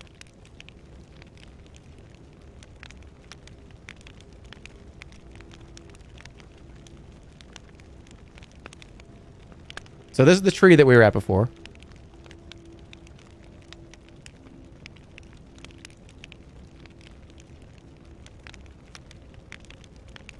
Let's go see it now. You head out across the prairie. The sun begins to dip, heading towards the horizon. You swat at pestering flies and midges. The dead tree you saw here earlier is now a young, strong sapling. In its shadow, a woman sits cross-legged with eyes closed.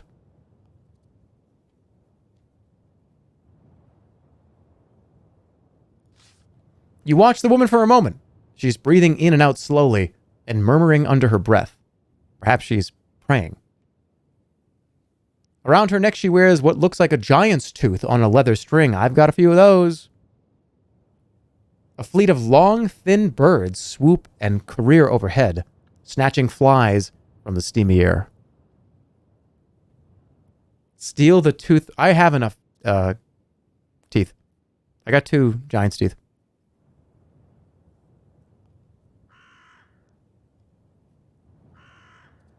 No, let's greet. All the Mike has been banned. All versions of Mike. Good. Good. Forever. You'll never be able to write that here ever again. Until tomorrow.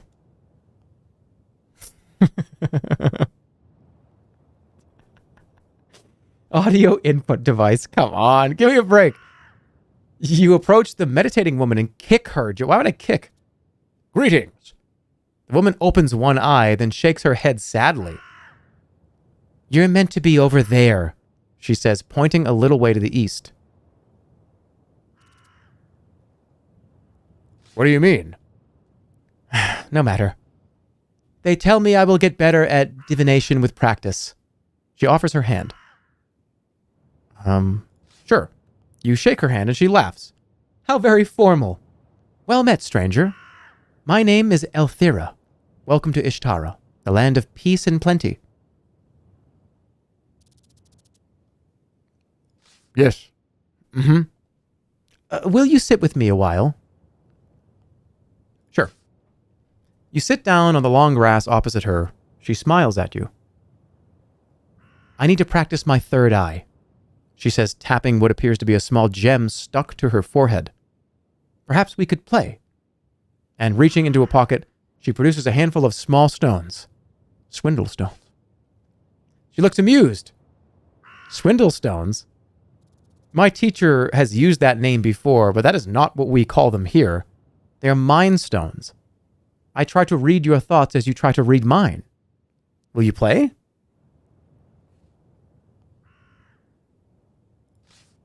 You begin to cast upwards to the stars when Elthira catches your arm.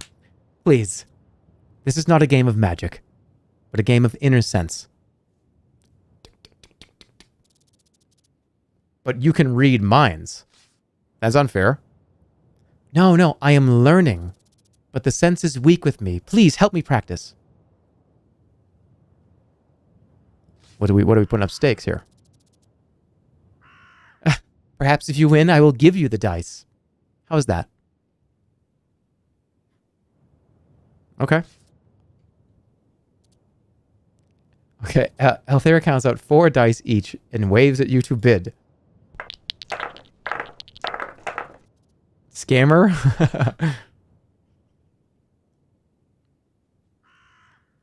Let's just do something wacky. 2 ones. Okay. 2 4s. 3 4s. I don't have any, so... Actually, yeah, I do.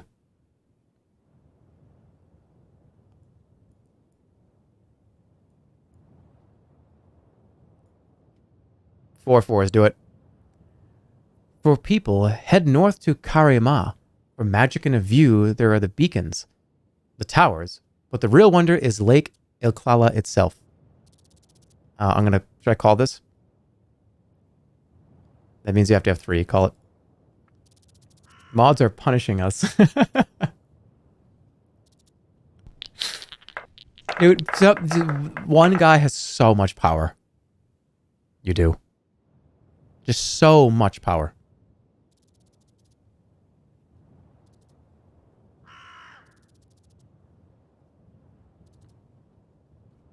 I will look over there and just see like 3 words. Think about that. Think of you just typing into a keyboard just like 3 or 4 words in a row and just pressing enter, and it shows up over here and it derails the stream for like 25 straight minutes. You know what I mean? Think of the strength you have. Think of the power that you wield.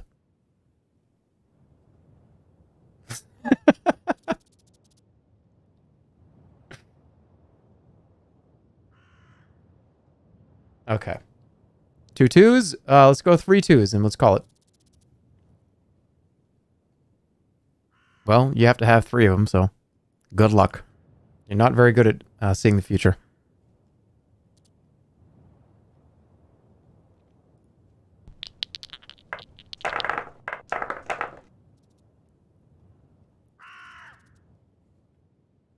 Got 2 left. So you live out here? Oh, I didn't read this part. Okay, you've come through Khare.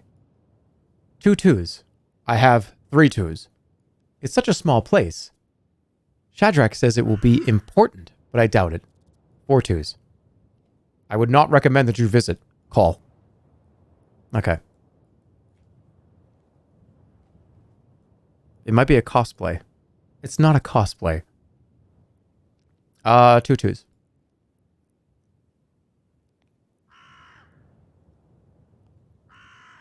3 1s. I'll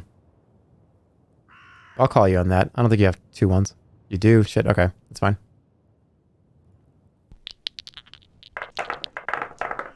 Where did the table come from? I don't know. There's wood here. Oh, wow. Should I just start with 3 1s and just have her call? Yeah. 3 1s. Call it. Yeah. Sorry.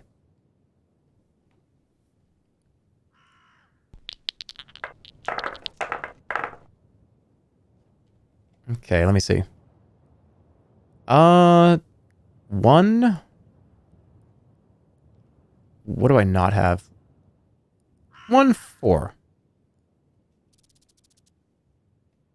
Impossible. Wait, it's not impossible if you have that. Shit, I have to call it.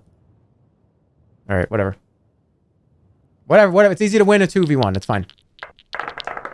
2v1s are simple. It's so easy. 1-1. Shit. Shit. 1-3.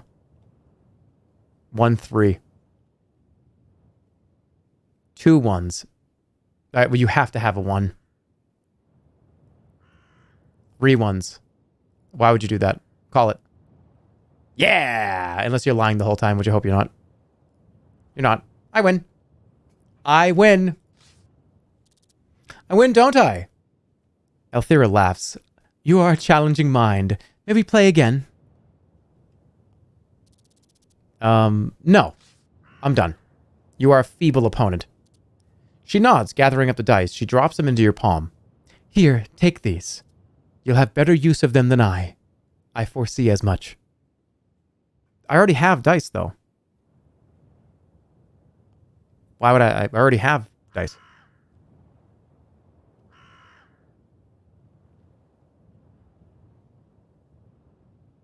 This is for... I'll take them. You drop the dice into your pack without another word. She nods and gets to her feet. I must be going. Travel well. Come and visit me if you will. She waves in the direction of the cliff you came down when you enter the Backlands, but quite why is not clear. Then she hurries away. Okay. The tree is relatively young, fresh, and strong, as though it has been only planted a few minutes before. It is hard to believe this is the same tree that you saw before, so tall and so very dead. But the position is the same. Okay. With the woman gone, you look around the plain. South and west, the great fault line of the cliff shields out the sky, and at its top it seems as dark as night. North, the grass stretches away towards a distant flashing line that seems to cut across the land. You turn your attention back to the landscape. Sweet.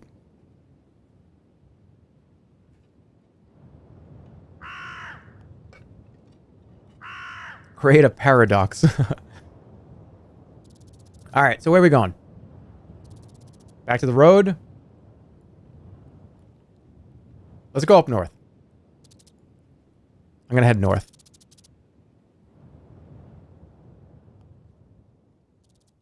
You walk on across the grassland until you join an old road. The sun is sinking and the sky is turning bruise purple. It will be night soon again already. Away from the road to the northeast, the curious stone tower you saw earlier stands alone, overlooking the river. Towards the tower. Towards the tower. The road north. The tower. I'm going to go to the tower because I want to show people something interesting. You step off the well-paved road and cut across the grassy fields that have somehow replaced the plain that was here before. The sun is now in the lowest quarter of the sky. Soon it will be dark. You reach the shadow of the tower you spotted while climbing down the cliff. Its sides are too smooth to be natural, and that there are no stones or brickwork. It's like a gigantic game piece carved from a single block of stone. Thick gripweed curls up and around the tower like wool round a bobbin. Beyond it, a river pushes past. Look for a door. Tug the gripweed. Look at the river. What's available?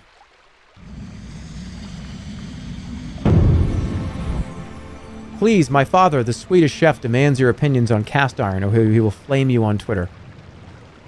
Okay. Cast iron is a... Okay, here's the thing about cast iron. It's probably the best cookware, but it's kind of a pain in the ass. And it's really heavy, and it's annoying how heavy it is.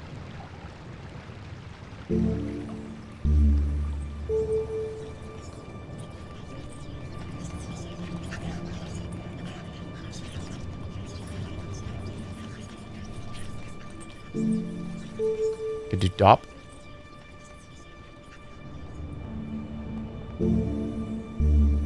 Could do Zen if I had the jewel. I don't. Can you put it in the dishwasher? I don't think so. We can't hear you laugh anymore. It gets cut off. Yeah, I'll eventually fix the cutoff thing. I have no idea why that's happening. That's this mic problem. That didn't happen with the other mic. So I gotta figure out why that's happening. What do I do? What do I do? What do I do? What do I do? What do I do? We're doing a cat. Look for a door. You walk a full circuit of the tower hoping to find a doorway, but there is nothing to see. The tower's sides are made of solid stone, if indeed it is a tower. From the very top, something metal glints in the sunshine. So now you agree. Well, I think the mic sounds fine. It's just sometimes I get cut off when I make a loud screeching noise. I think it sounds beautiful right now. Don't you agree? Don't you agree? Agree with me. Don't you agree?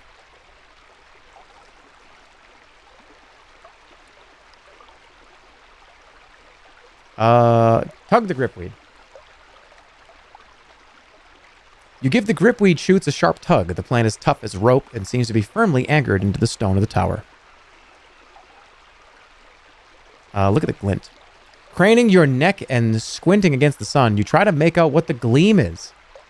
Some kind of brass fitting seems to jut out over the side. Strange to see worked metal and stone out here. Wasn't this place supposed to be barren? You pause for a while, watching the river rushing past. The sound is calming, even though it is on the far side that the plains continue, and somehow you must cross. Let's climb up. Climb the gripweed.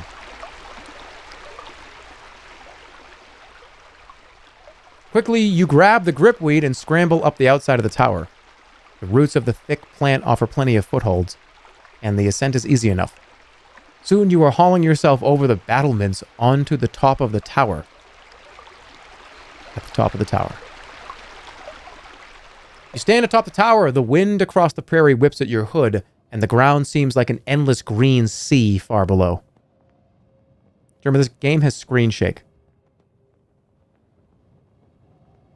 Don't interrupt me.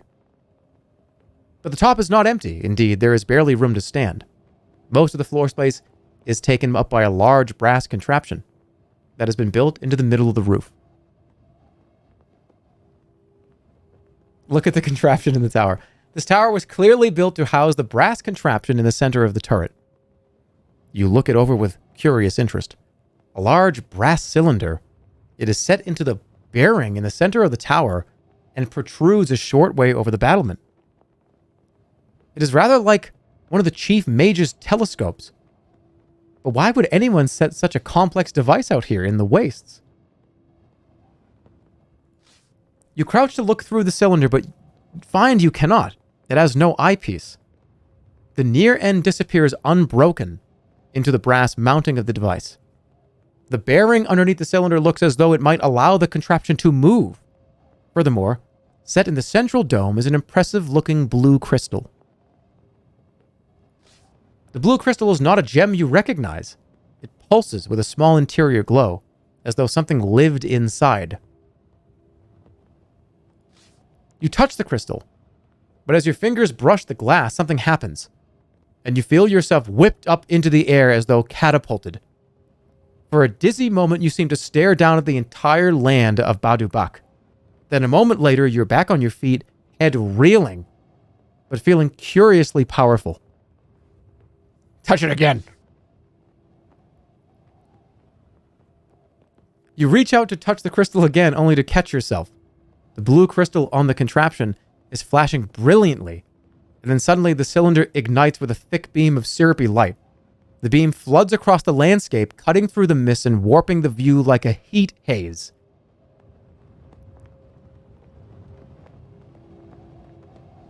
The land in the light of the beam has changed. It seems the magic you witnessed earlier is happening again. Birds wheel and tumble in the air a short distance away. ladies and gentlemen, welcome to why this is the coolest, potentially, of the 3 episodes. It is 2 maps on top of each other. One in the past and one in the present.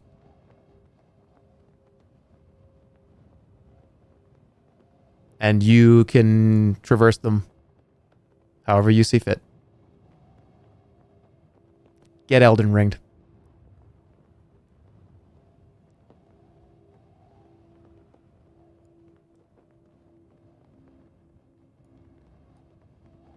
So the question is, where do I want to point this? Down in the water? Over here to the bridge so I can cross? Over here? Straight down over against this thing? I could also make this back to normal.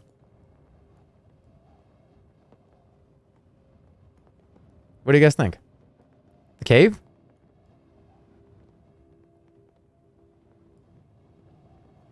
This is a flop episode. Come on. It's a flop.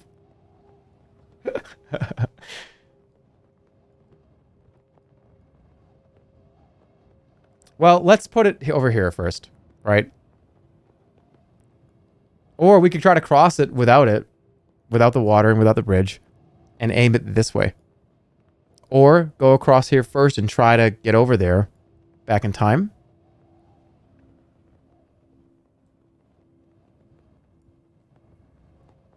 Cave, cave, cave. Cave. All right, we'll do the cave. I'll point it back here. You adjust the beam around its track, sweeping light over the land below. The view is now partially lit with the beam from the tower, and a different land appears in its light. Birds fly, gentle wind stirs, pollen in a haze. The various towers across the game, you aim them. That's how you do it. There we go. With the beacon blazing away, you swing yourself over the battlement once more. After an uncertain moment, you find the gripweed and clamber swiftly down. Back to the tower's base. You scramble down the tower and drop the last few feet to the ground. And you leave. South of here, the Grand Road runs from west to east across the plain. So that is what we have opened back up, is over here. This road is now back in time. I think it was a couple thousand years ago.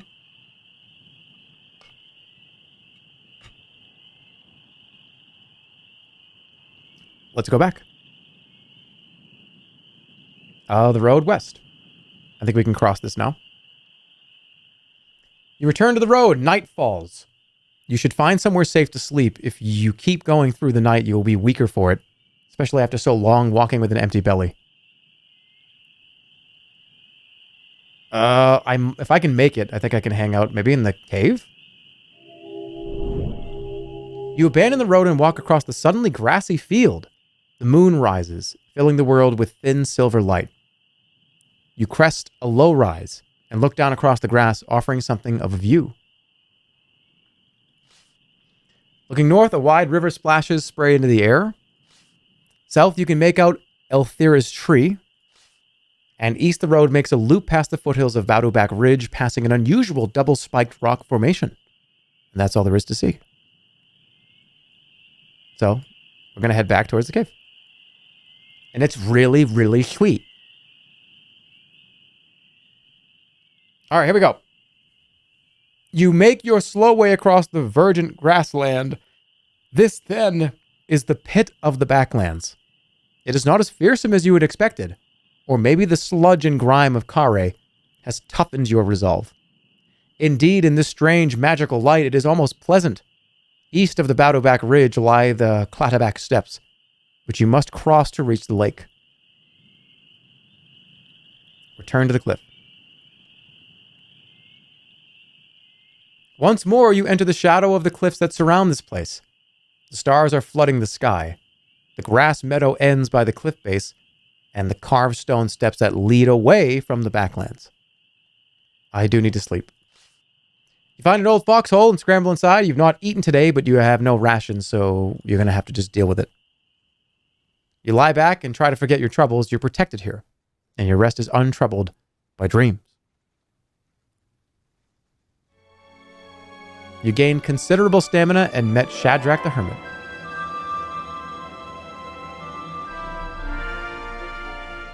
All right, here we go. You pull yourself out of your hole and stand up. The grass meadow ends by the cliff base and the carved stone steps that lead away from the backlands. Go up the steps. You haul yourself onto the first of the gigantic steps that leads up the cliff face. Halfway up. It's been 2 days and you're exactly where you started. Yep, but just like 1,000 years in the past. You clamber up the carved rock. It is painstaking work, as every step is about the height of your own body. Then about halfway up, you pause to rest, near the entrance to a cave. The cave is clearly inhabited. A cloth hangs across the opening. Let's go. You push back the cloth hanging and enter the cave. Inside. Welcome, murmurs a voice from the shadows at the far end of the space. Who's there? I am armed. Or greetings. Don't we know who lives here? Didn't Elthira say it was her cave? I was going to say it. You're enabling him? Yeah, I didn't say it. Who's there? You call, waiting for your eyes to readjust so you can see.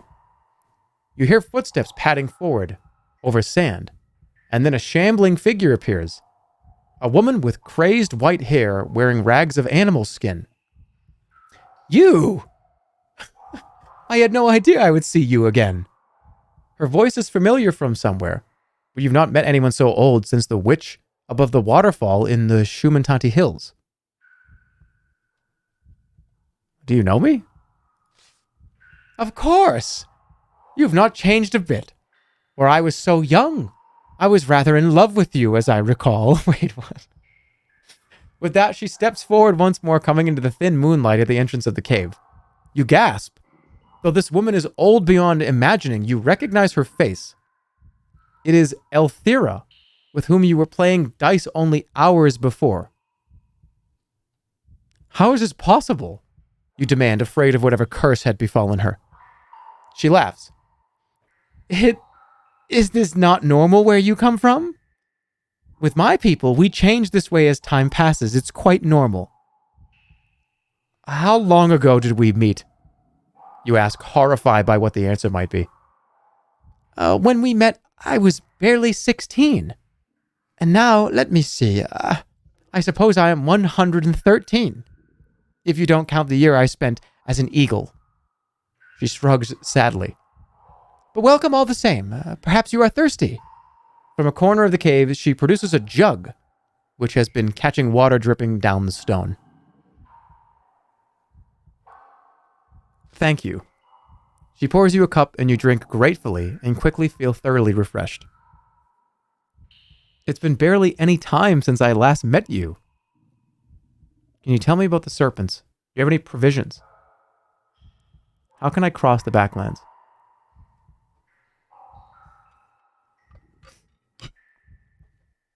Eagle fursona. Yeah, the last time I met, I was the last time we met, we were at that fur con, and I was in my fucking eagle costume. Weren't you a gopher? Yeah, I was a gopher. That's how I knew you from somewhere. All right, can you? It's been barely. Let's get some lore here. It's been barely any time since I last met you. Well, then the curse on this land affects me, but not you. Perhaps you will be able to leave, unlike the others. What others? The others. All the others that survived the new crown. They wander the wilderness in circles lost, endlessly repeating themselves, quite unstuck.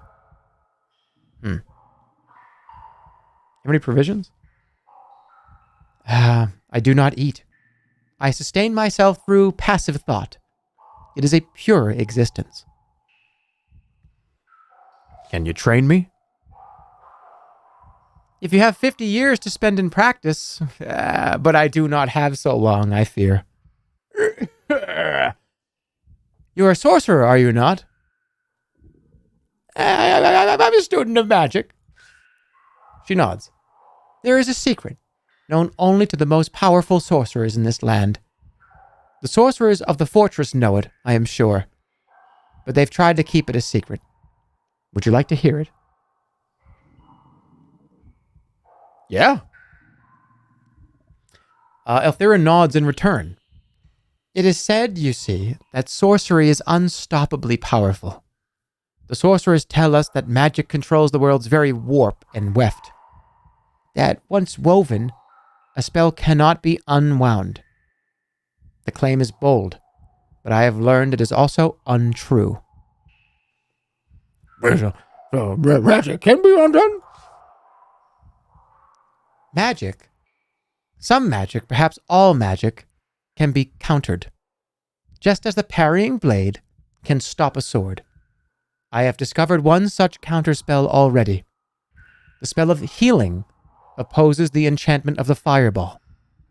I believe if one can recognize the spell being cast, and one knows the form, then one can prevent that spell with the cast of the other. Counterspells. What about the most powerful spells? I have not tested it, but yes, perhaps even the most powerful spell can be undone. As she speaks, she draws a shape in the air, a horizontal line, a diagonal, another line. It is the letter Z. Interesting. Letter Z. Can you tell me about the serpents? 7 serpents? Suddenly her face is alive with activity, and she hobbles back into the depths of her cave, returning a moment later, clicking her fingers. I have seen this in the stars. About the 7 serpents turns the fate of man, and about that turns the fate of the world. I thought the 7 serpents were stars. Up there. The 7 serpents are real. They are most powerful. They're all but indestructible. If you see one of these serpents, stranger, I believe that you must run. I have killed many serpents. This is definitely going in this voice acting sizzle reel.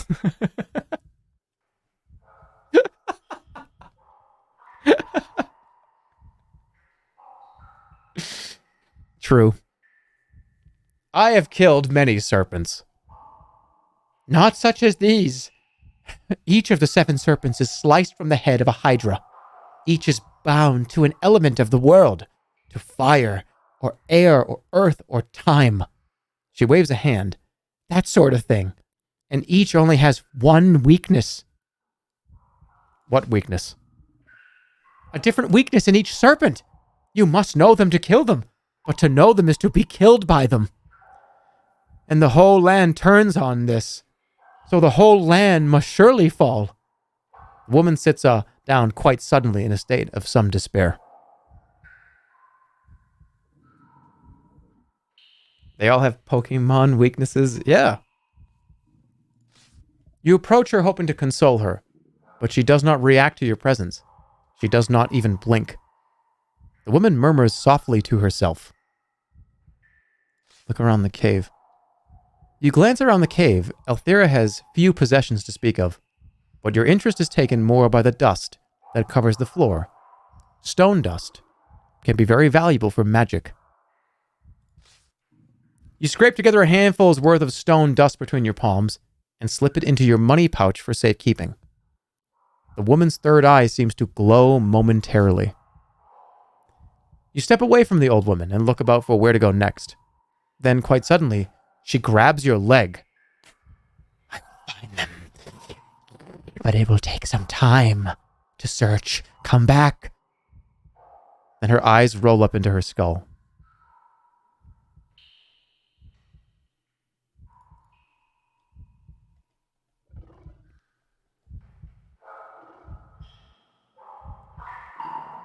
Let's keep going.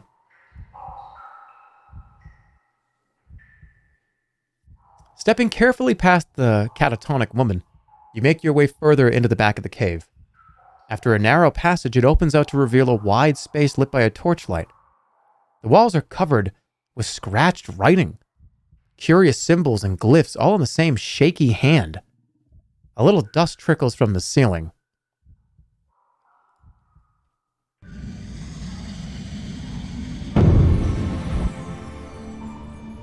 Be careful here. Sus? Rock, turn to stone. How? Probably sus, right? Yeah. That's definitely in play. Consulting the constellations above you bind the spell and a quiet voice enters your mind. It assures you that the cave is quite safe and the woman who lives here can be trusted. But it advises you she will have nothing to tell you until long after she is dead. That strange message delivered, the voice fades. Some of the glyphs on the walls are split, you notice, by crazed cracks in the stone. You look more closely at the cracks in the walls. It is as though the cliff itself is slowly shearing apart. One crack in particular spiders the ceiling and threatens to bring the roof down. Looking more closely, you see why. It is filled with a seam of some soft metal, which is slowly wearing away. Intrigued by the writing, you look over some symbols. They are a mixture of star signs, letters, numbers, and shapes you do not recognize. There's no order. It is as though their scribe was desperately trying to capture as much as possible of a dream before it was forgotten. The results are quite indecipherable, especially in the near darkness. And barely any space is left. Only one patch of blank stone near the base of the wall. Probably sun. Get a closer look, right?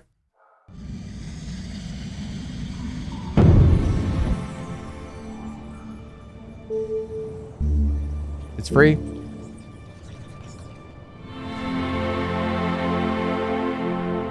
You wind the stars into order around you, the sun jewel starts to give off a magical white glow. The glow picks out details in the glyphs and carvings of the wall, letting you read several more clearly. The bridge will fall, and the river become a chasm, reads one. The blood candle must not be lit. Do not eat from the larder of Throg. Okay. Sounds important. Look at the blank stone. You squat down to look at the blank stone, but see nothing. It is natural rock. Only remarkable because every other surface has been etched or carved. Above the blank section is drawn a rude outline of a snake, followed by a hand and two vertical lines.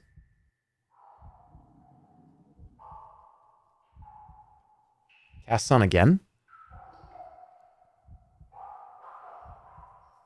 Will this kill us both? Dig out the metal seam. You dig at the metal seam with your sword. It is worthless tin and comes away easily. There is a noise like rumbling thundering. The stones above shift perceptively. Quickly you put your sword away before you bring the rocks down on your head. What else can I do?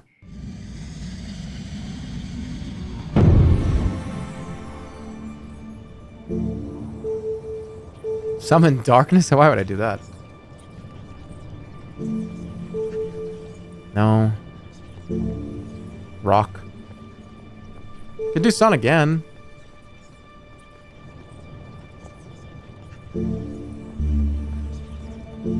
Ah!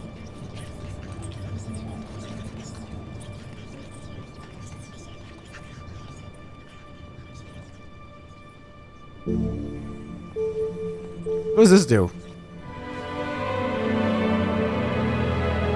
You craft the spell and billows of black smoke emerge quickly from under your cloak. The back of the cave plunges into thick darkness, the torch on the wall disappearing completely from view. You wait, and after a few minutes, the spell fades and the fog dissipates once more. Just did it for no reason.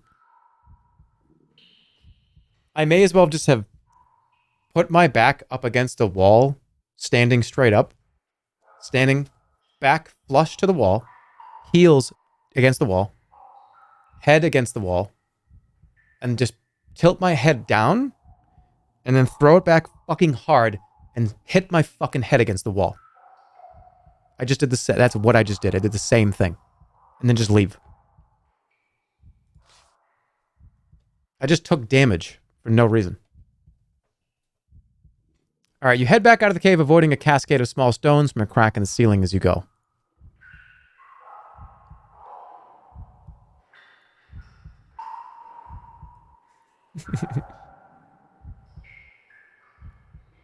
You return from the rear of the cave. The light from your sun jewel pulses twice and fades.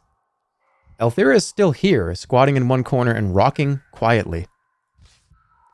What do the symbols on the walls of the cave mean? She shakes her head. Too much to see. Not enough space.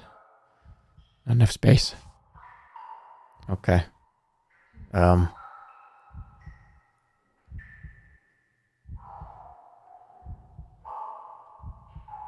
I make the space bigger?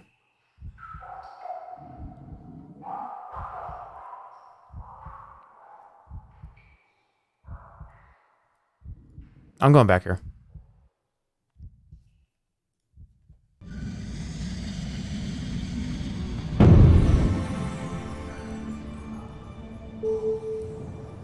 How?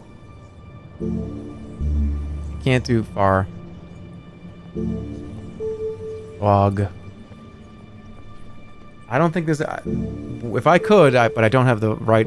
Should I do it? Turn to stone? I wonder what this does. How much stone dust do I have? I don't want to waste it. I mean, I just picked it up off of her ground.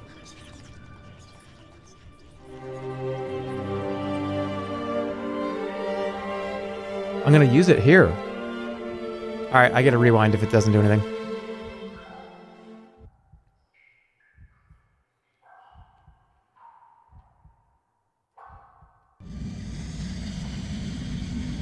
I'm going to rewind if it doesn't do anything.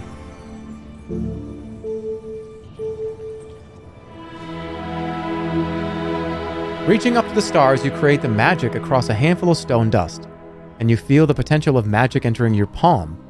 You have a few seconds to decide what to do with it. Toss the stone dust onto the metal in the crack, or toss it into the air. You toss the stone dust at the soft metal that fills the stone crack. It bonds instantly, and soon the cracks themselves have turned to stone, healing the join. Whether this will be enough to protect Althea's home, you cannot be sure. Is that a good thing? Was that good? Did I prevent her roof from caving in or something?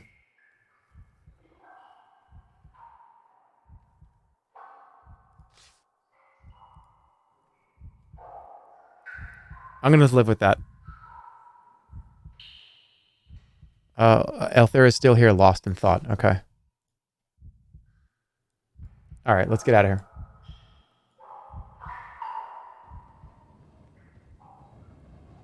The view below is quite giddying.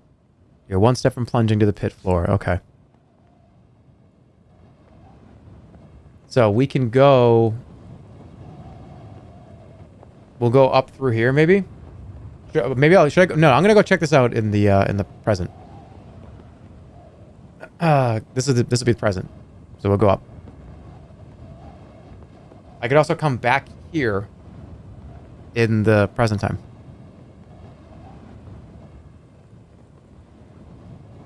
Let's do that.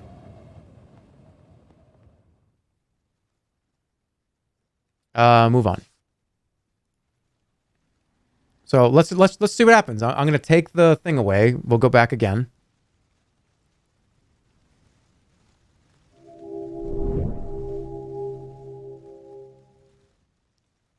You carry on across the grassland, enjoying the soft chirping of the insects. The mid-afternoon heat floods the valley. From behind you, a voice says, "Excuse me." This happened already. Just ignore it. You ignore it, another mirage like the one you heard before. "Excuse me, are you deaf?" All right, you turn around to find a small boy holding a black face mask in his hand. He pushes it towards you. Wait.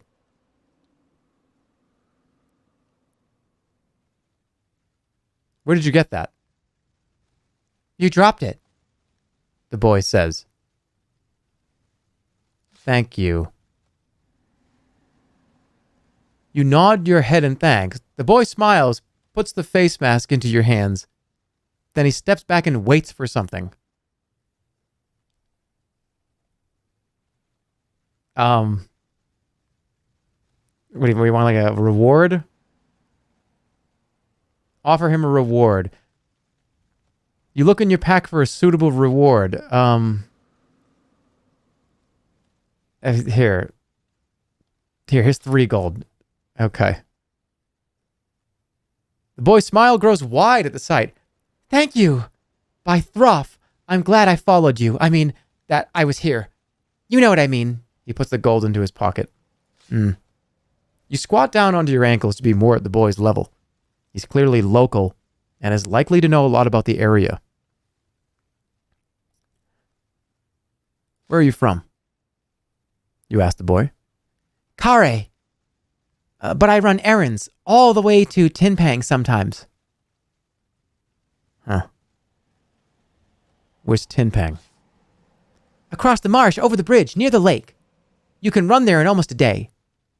The idea that this boy can cross the entire of the Backlands is startling. This is the most dangerous land you know. The boy is starting to look twitchy.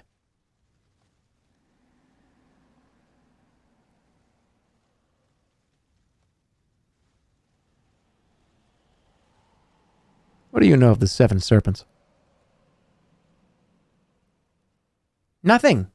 Sounds like one of Shadrach's stories. The boy hops from foot to foot.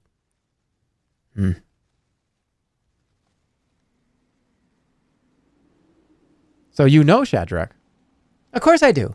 Everyone knows Shadrach. He's a brute and beats children if they make too much noise near his cave. What? He seems most ferocious. He hates children. He says they're all thieves and villains. I have to go now. I have to go. Where? I'm going back home before they close the gates. With a final nod, he in the other direction across the gates. With a final nod, he goes in the other direction across the grass. It is only later you realize he somehow swiped the Ah!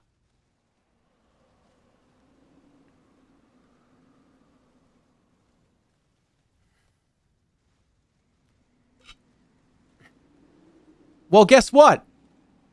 Why did you do that?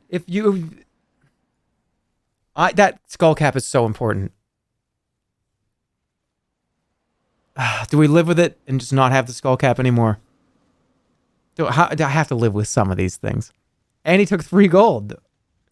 I gotta stop being nice to people and just, if it says punch in face, immediately punch in face. If it's just, punch person in face, done. Punch person in face.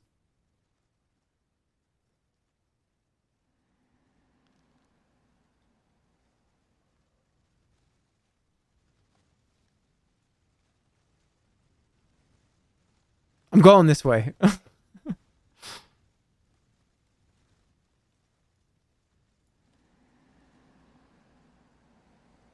Yeah, fuck that. I'm going over here.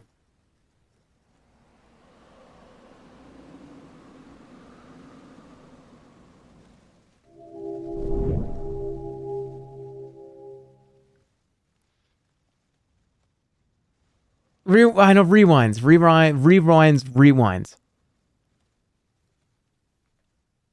When he said he was from Khare, that should have hinted that he was a thief. Yeah, that's true. I forgot. I haven't played it in a while. Okay. You carry on tramping across the endless waste and the grass turns to dust as you go. The mid-afternoon heat floods the valley.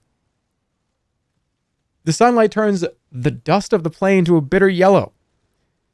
As you walk, you come across an open area dotted with 20 or 30 small holes.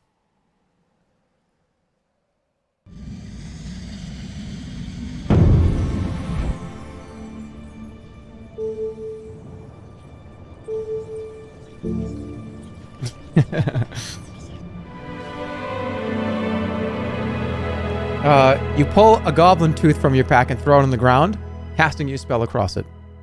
The tooth erupts into a column of smoke, and a moment later, a goblin warrior is standing in front of you. Go investigate the holes. You direct it to investigate the holes in the ground. It salutes, waddles over to the nearest, and peers down. A moment later, a jet of hot steam vents through the earth, knocking the goblin high up into the air. It howls in pain as it flies up and then winks out of existence a moment later. The jet also knocks something free from the hole, which you pick up.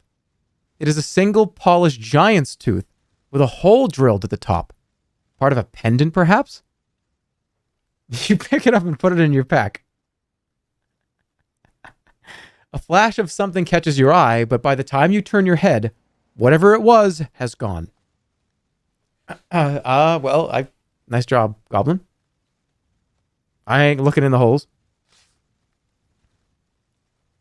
Not doing that. Gob for yob.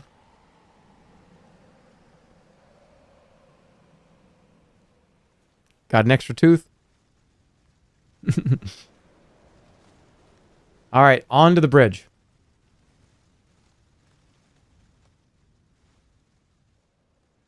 The sun is beginning to lower. The air begins to cool. You journey across the open plain, approaching a curious black stroke that seems to have been drawn across the land. As you get closer, you see it for what it is, a gash in the land, thousands of fathoms deep. The road comes to a stop at the edge of a wide fissure in the ground and the ruins of an ancient bridge. The wind roars along the crack in the ground in front of you like a mockery of a river.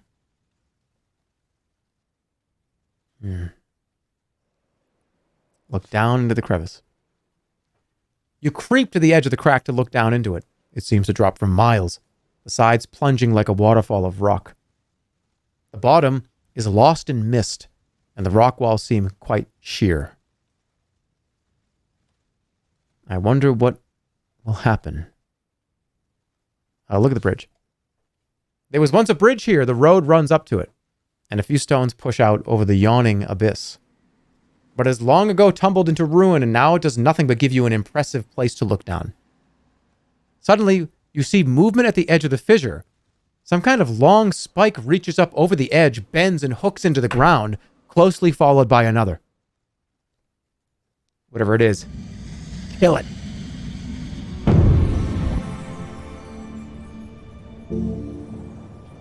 Nap. Speed. Stench.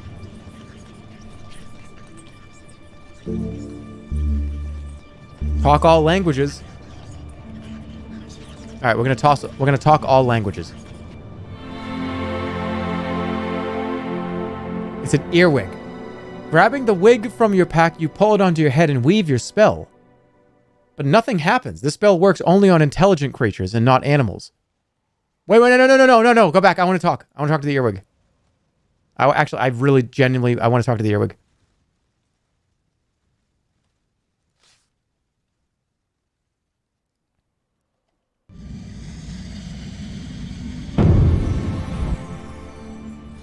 Okay. All right. It's a different spell.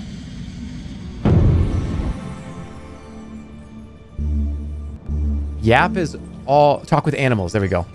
Not languages. Yap.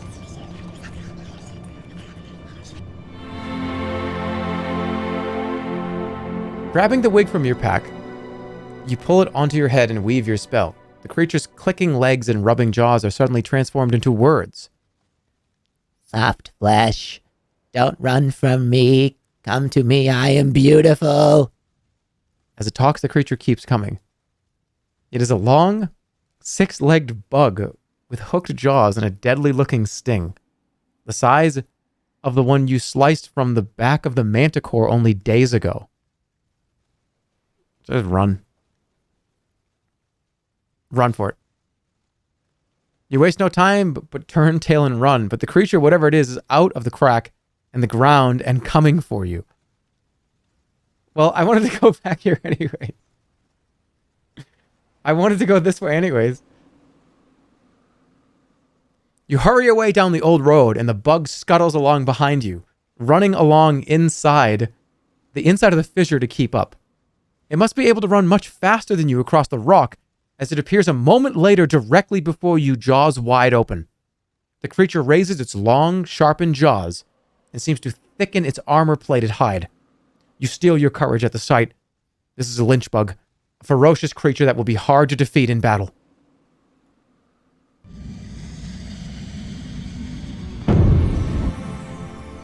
And it climbs inside of your ear, yeah.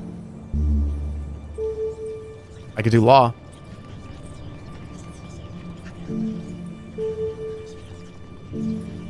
Fireball. I don't have access to jig.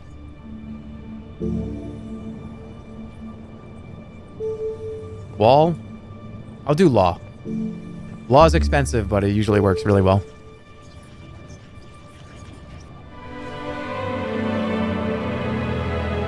You weave the constellations into a pattern around you, reaching out to take control of the lynch bug's thoughts.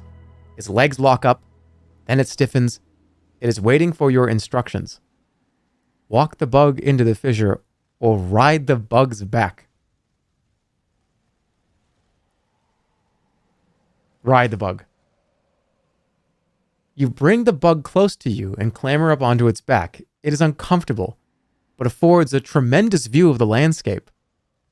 Order the bug across the fissure or ride the bug south. We gotta go across, right? You order the bug northwards to the edge of the fissure and ready it to jump. But although you control the creature's will, you cannot override its most basic instincts. Instead of jumping the fissure, it leans out over the side and begins to climb down the rock face into the depths of the canyon. Hold on. You cling onto the bug's antenna for life as it turns vertical. There's no way to get off.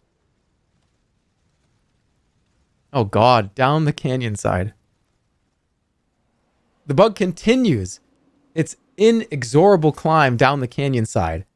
It is approaching a large gray-brown mucousy something built onto the side of the rock wall. It's a lynch bug nest, and as you approach, you see it is crawling with hundreds more lynch bugs. The thought occurs to you that these ones will not be under the influence of your spell. Should I hide?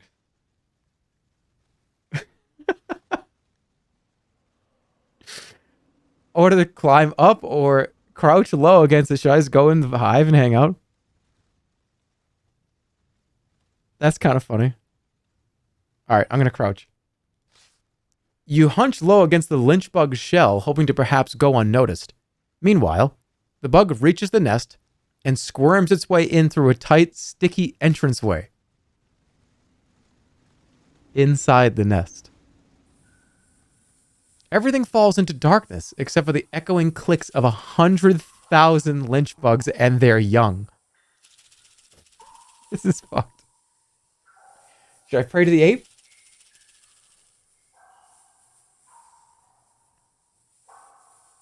Or just wait? Let's wait. You cling on and wait.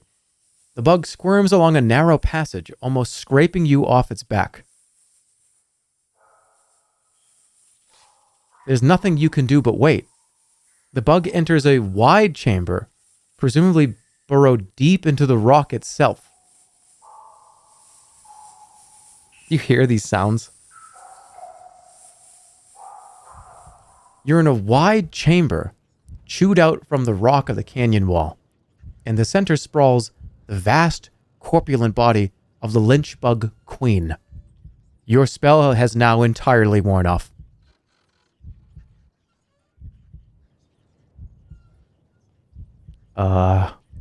Is it time for the ape to come and help? Wait. You hold on, hoping against hope for some means of escape. The bug you are riding bows low to its queen, and one of Her Majesty's 300 eyes settles on you. She reaches out a clawed limb and strokes the side of your cheek. We have to bow. bow to her.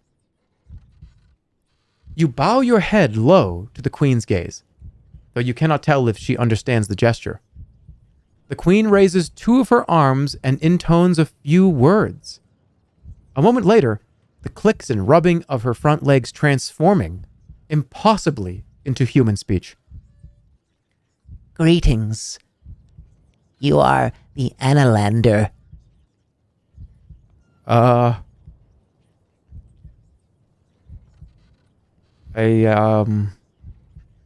What if that's bad? No? I am. You reply, surprised by this turn of events. Good.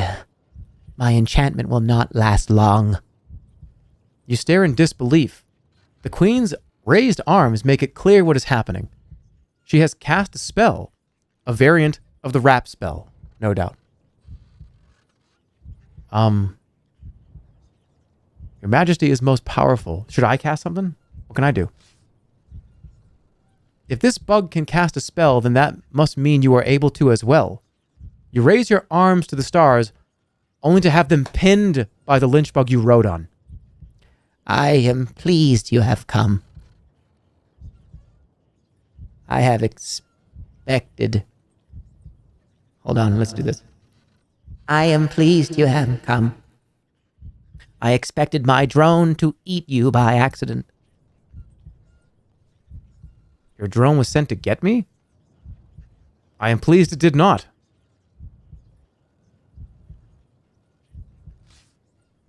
As am I. But you are the one, the serpent slayer of legend.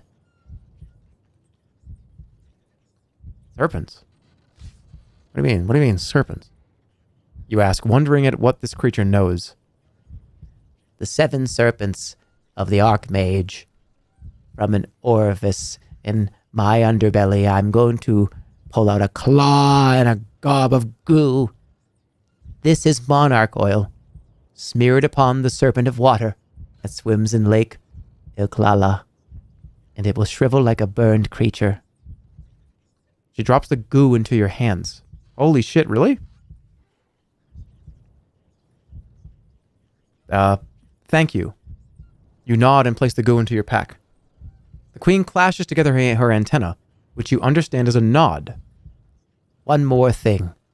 Do not forget. Her remaining words are lost into clicks and scrapes and wet squirts as her spell fades. No, I gotta remember. Remember what? Your Majesty? I can't cast. All right, I'm gonna bow. Once more, you bow your head to the queen. The lynch bug who brought you here scoops you up and clambers out of the nest. That's pretty cool. Where the fuck are we? Oh, it marks it on the map. I gotta be really honest with you. I don't think I've ever seen that.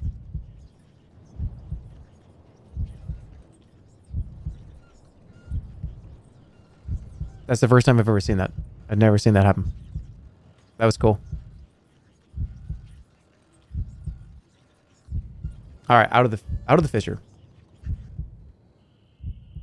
The bug clambers up over the canyon's edge and drops you into the dirt. With a final nod, it turns and strides away. Call a thank you.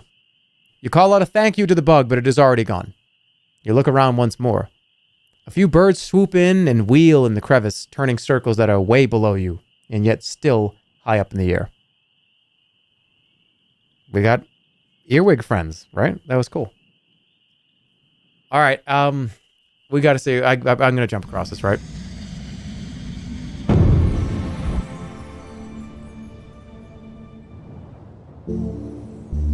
This makes the most sense to me.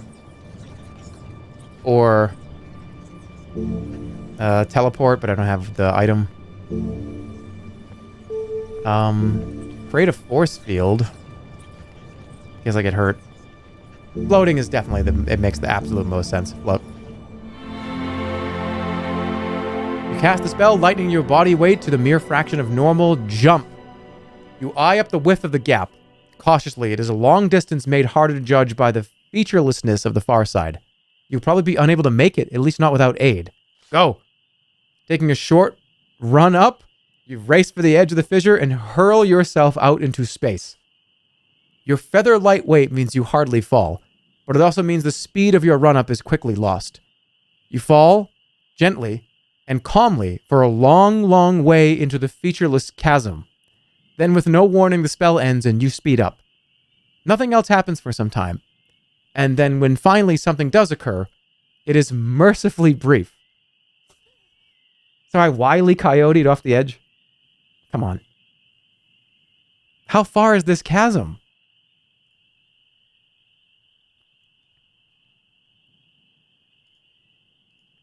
All right, well, there's got to be a way to get over there. I could fix the bridge with the tower. There's no way for me to get over there from here? Cause slowness? I have an idea. I'll cast slowness on myself. You cast the enchantment, but without any other creatures around, the only target is yourself. You feel no different once the spell has taken hold, but the clouds overhead seem to doubled their haste. Jump across. You eye up the width. You're probably unable to make it without aid. Let's go. Taking a short, slow motion run up, you stride for the edge of the fissure and hurl yourself out into space. The chasm whisks away below you at a comical speed, and the wind that batters at you is not enough to slow you down. A moment later, you collide into the ground on the far side in a pile of scratches and scrapes. What? I made it! Wait, the slow motion jump works?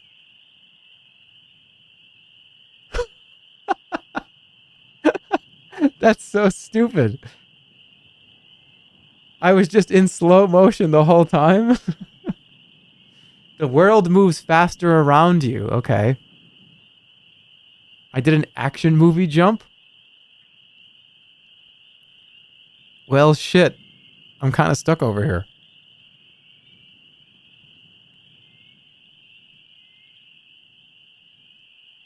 You slowed your own physics down. I lost a lot of health.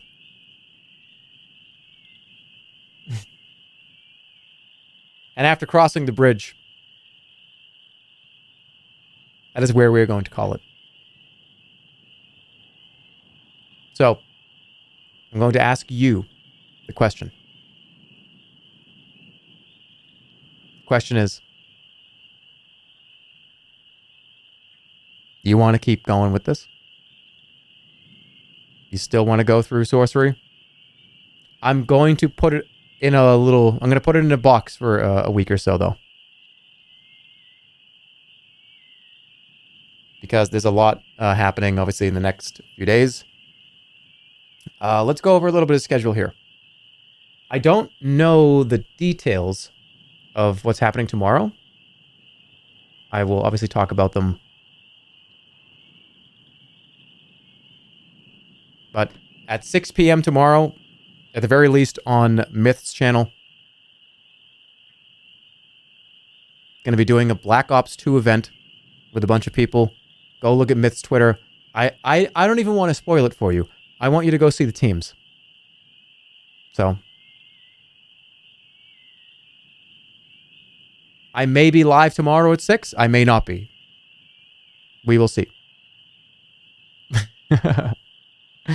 Call of Duty Black Ops 2. That's right. And then Saturday, I will not be live on Friday. Saturday's Green Screen Movie Night Part 2. And then we'll do the Mortuary Assistant on maybe Monday or Tuesday. I still want to play more Multiverses as well. And I got to do a sponsor tweet for Multiverses today. I don't want to forget to do that. But I want to play Multiverses. I just want to play it. It wouldn't be sponsored. It would just be me playing it.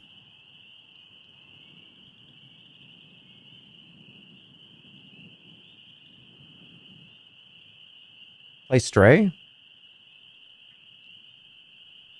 I don't know, maybe. But yeah, that's probably the plan. Is we got this Black Ops 2 event tomorrow. I don't know the exact streaming setup, but again, at the very least, go to Myth's channel. Myth is on YouTube now. So go to Myth's channel on YouTube.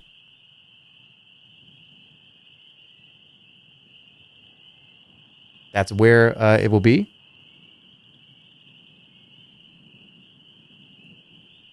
When is baseball? August 19th. Stop bossing me around. Yeah, I'll see you tomorrow. Black Ops 2. I'm going to get my ass kicked. It's going to be hyper embarrassing, but I will try. Green screen movie night Saturday. Mortuary assistant Monday or Tuesday. And then we'll go back to the Backlands at some point next week.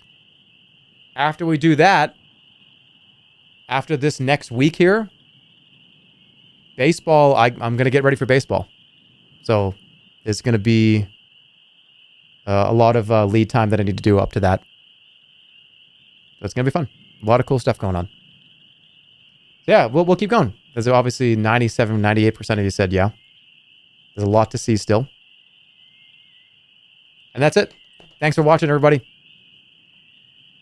We'll see you tomorrow, maybe. If you're not going to check out the Black Ops 2 thing, then we'll definitely see you on potentially Saturday, if you come to the Green Screen Movie Night Part 2. That's going to be starting probably around 4 or 5 p.m. Pacific. I want to do it at night because I think it's a movie night. It's better that way. And that's it.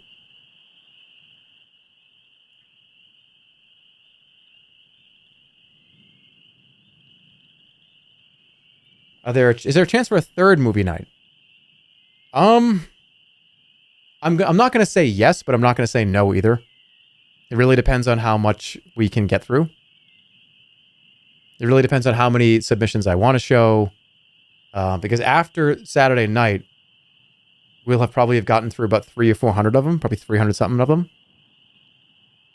And it really depends on the quality of the submissions that are after that, how much time I want to give to it, right? But we'll see. We'll see. Yeah. See you tomorrow. Goodbye. Thanks for watching. See ya. Good night. Good luck to whatever you're doing. Call your mother. You know the deal. See you for more sorcery next week. Take care, guys. See you soon.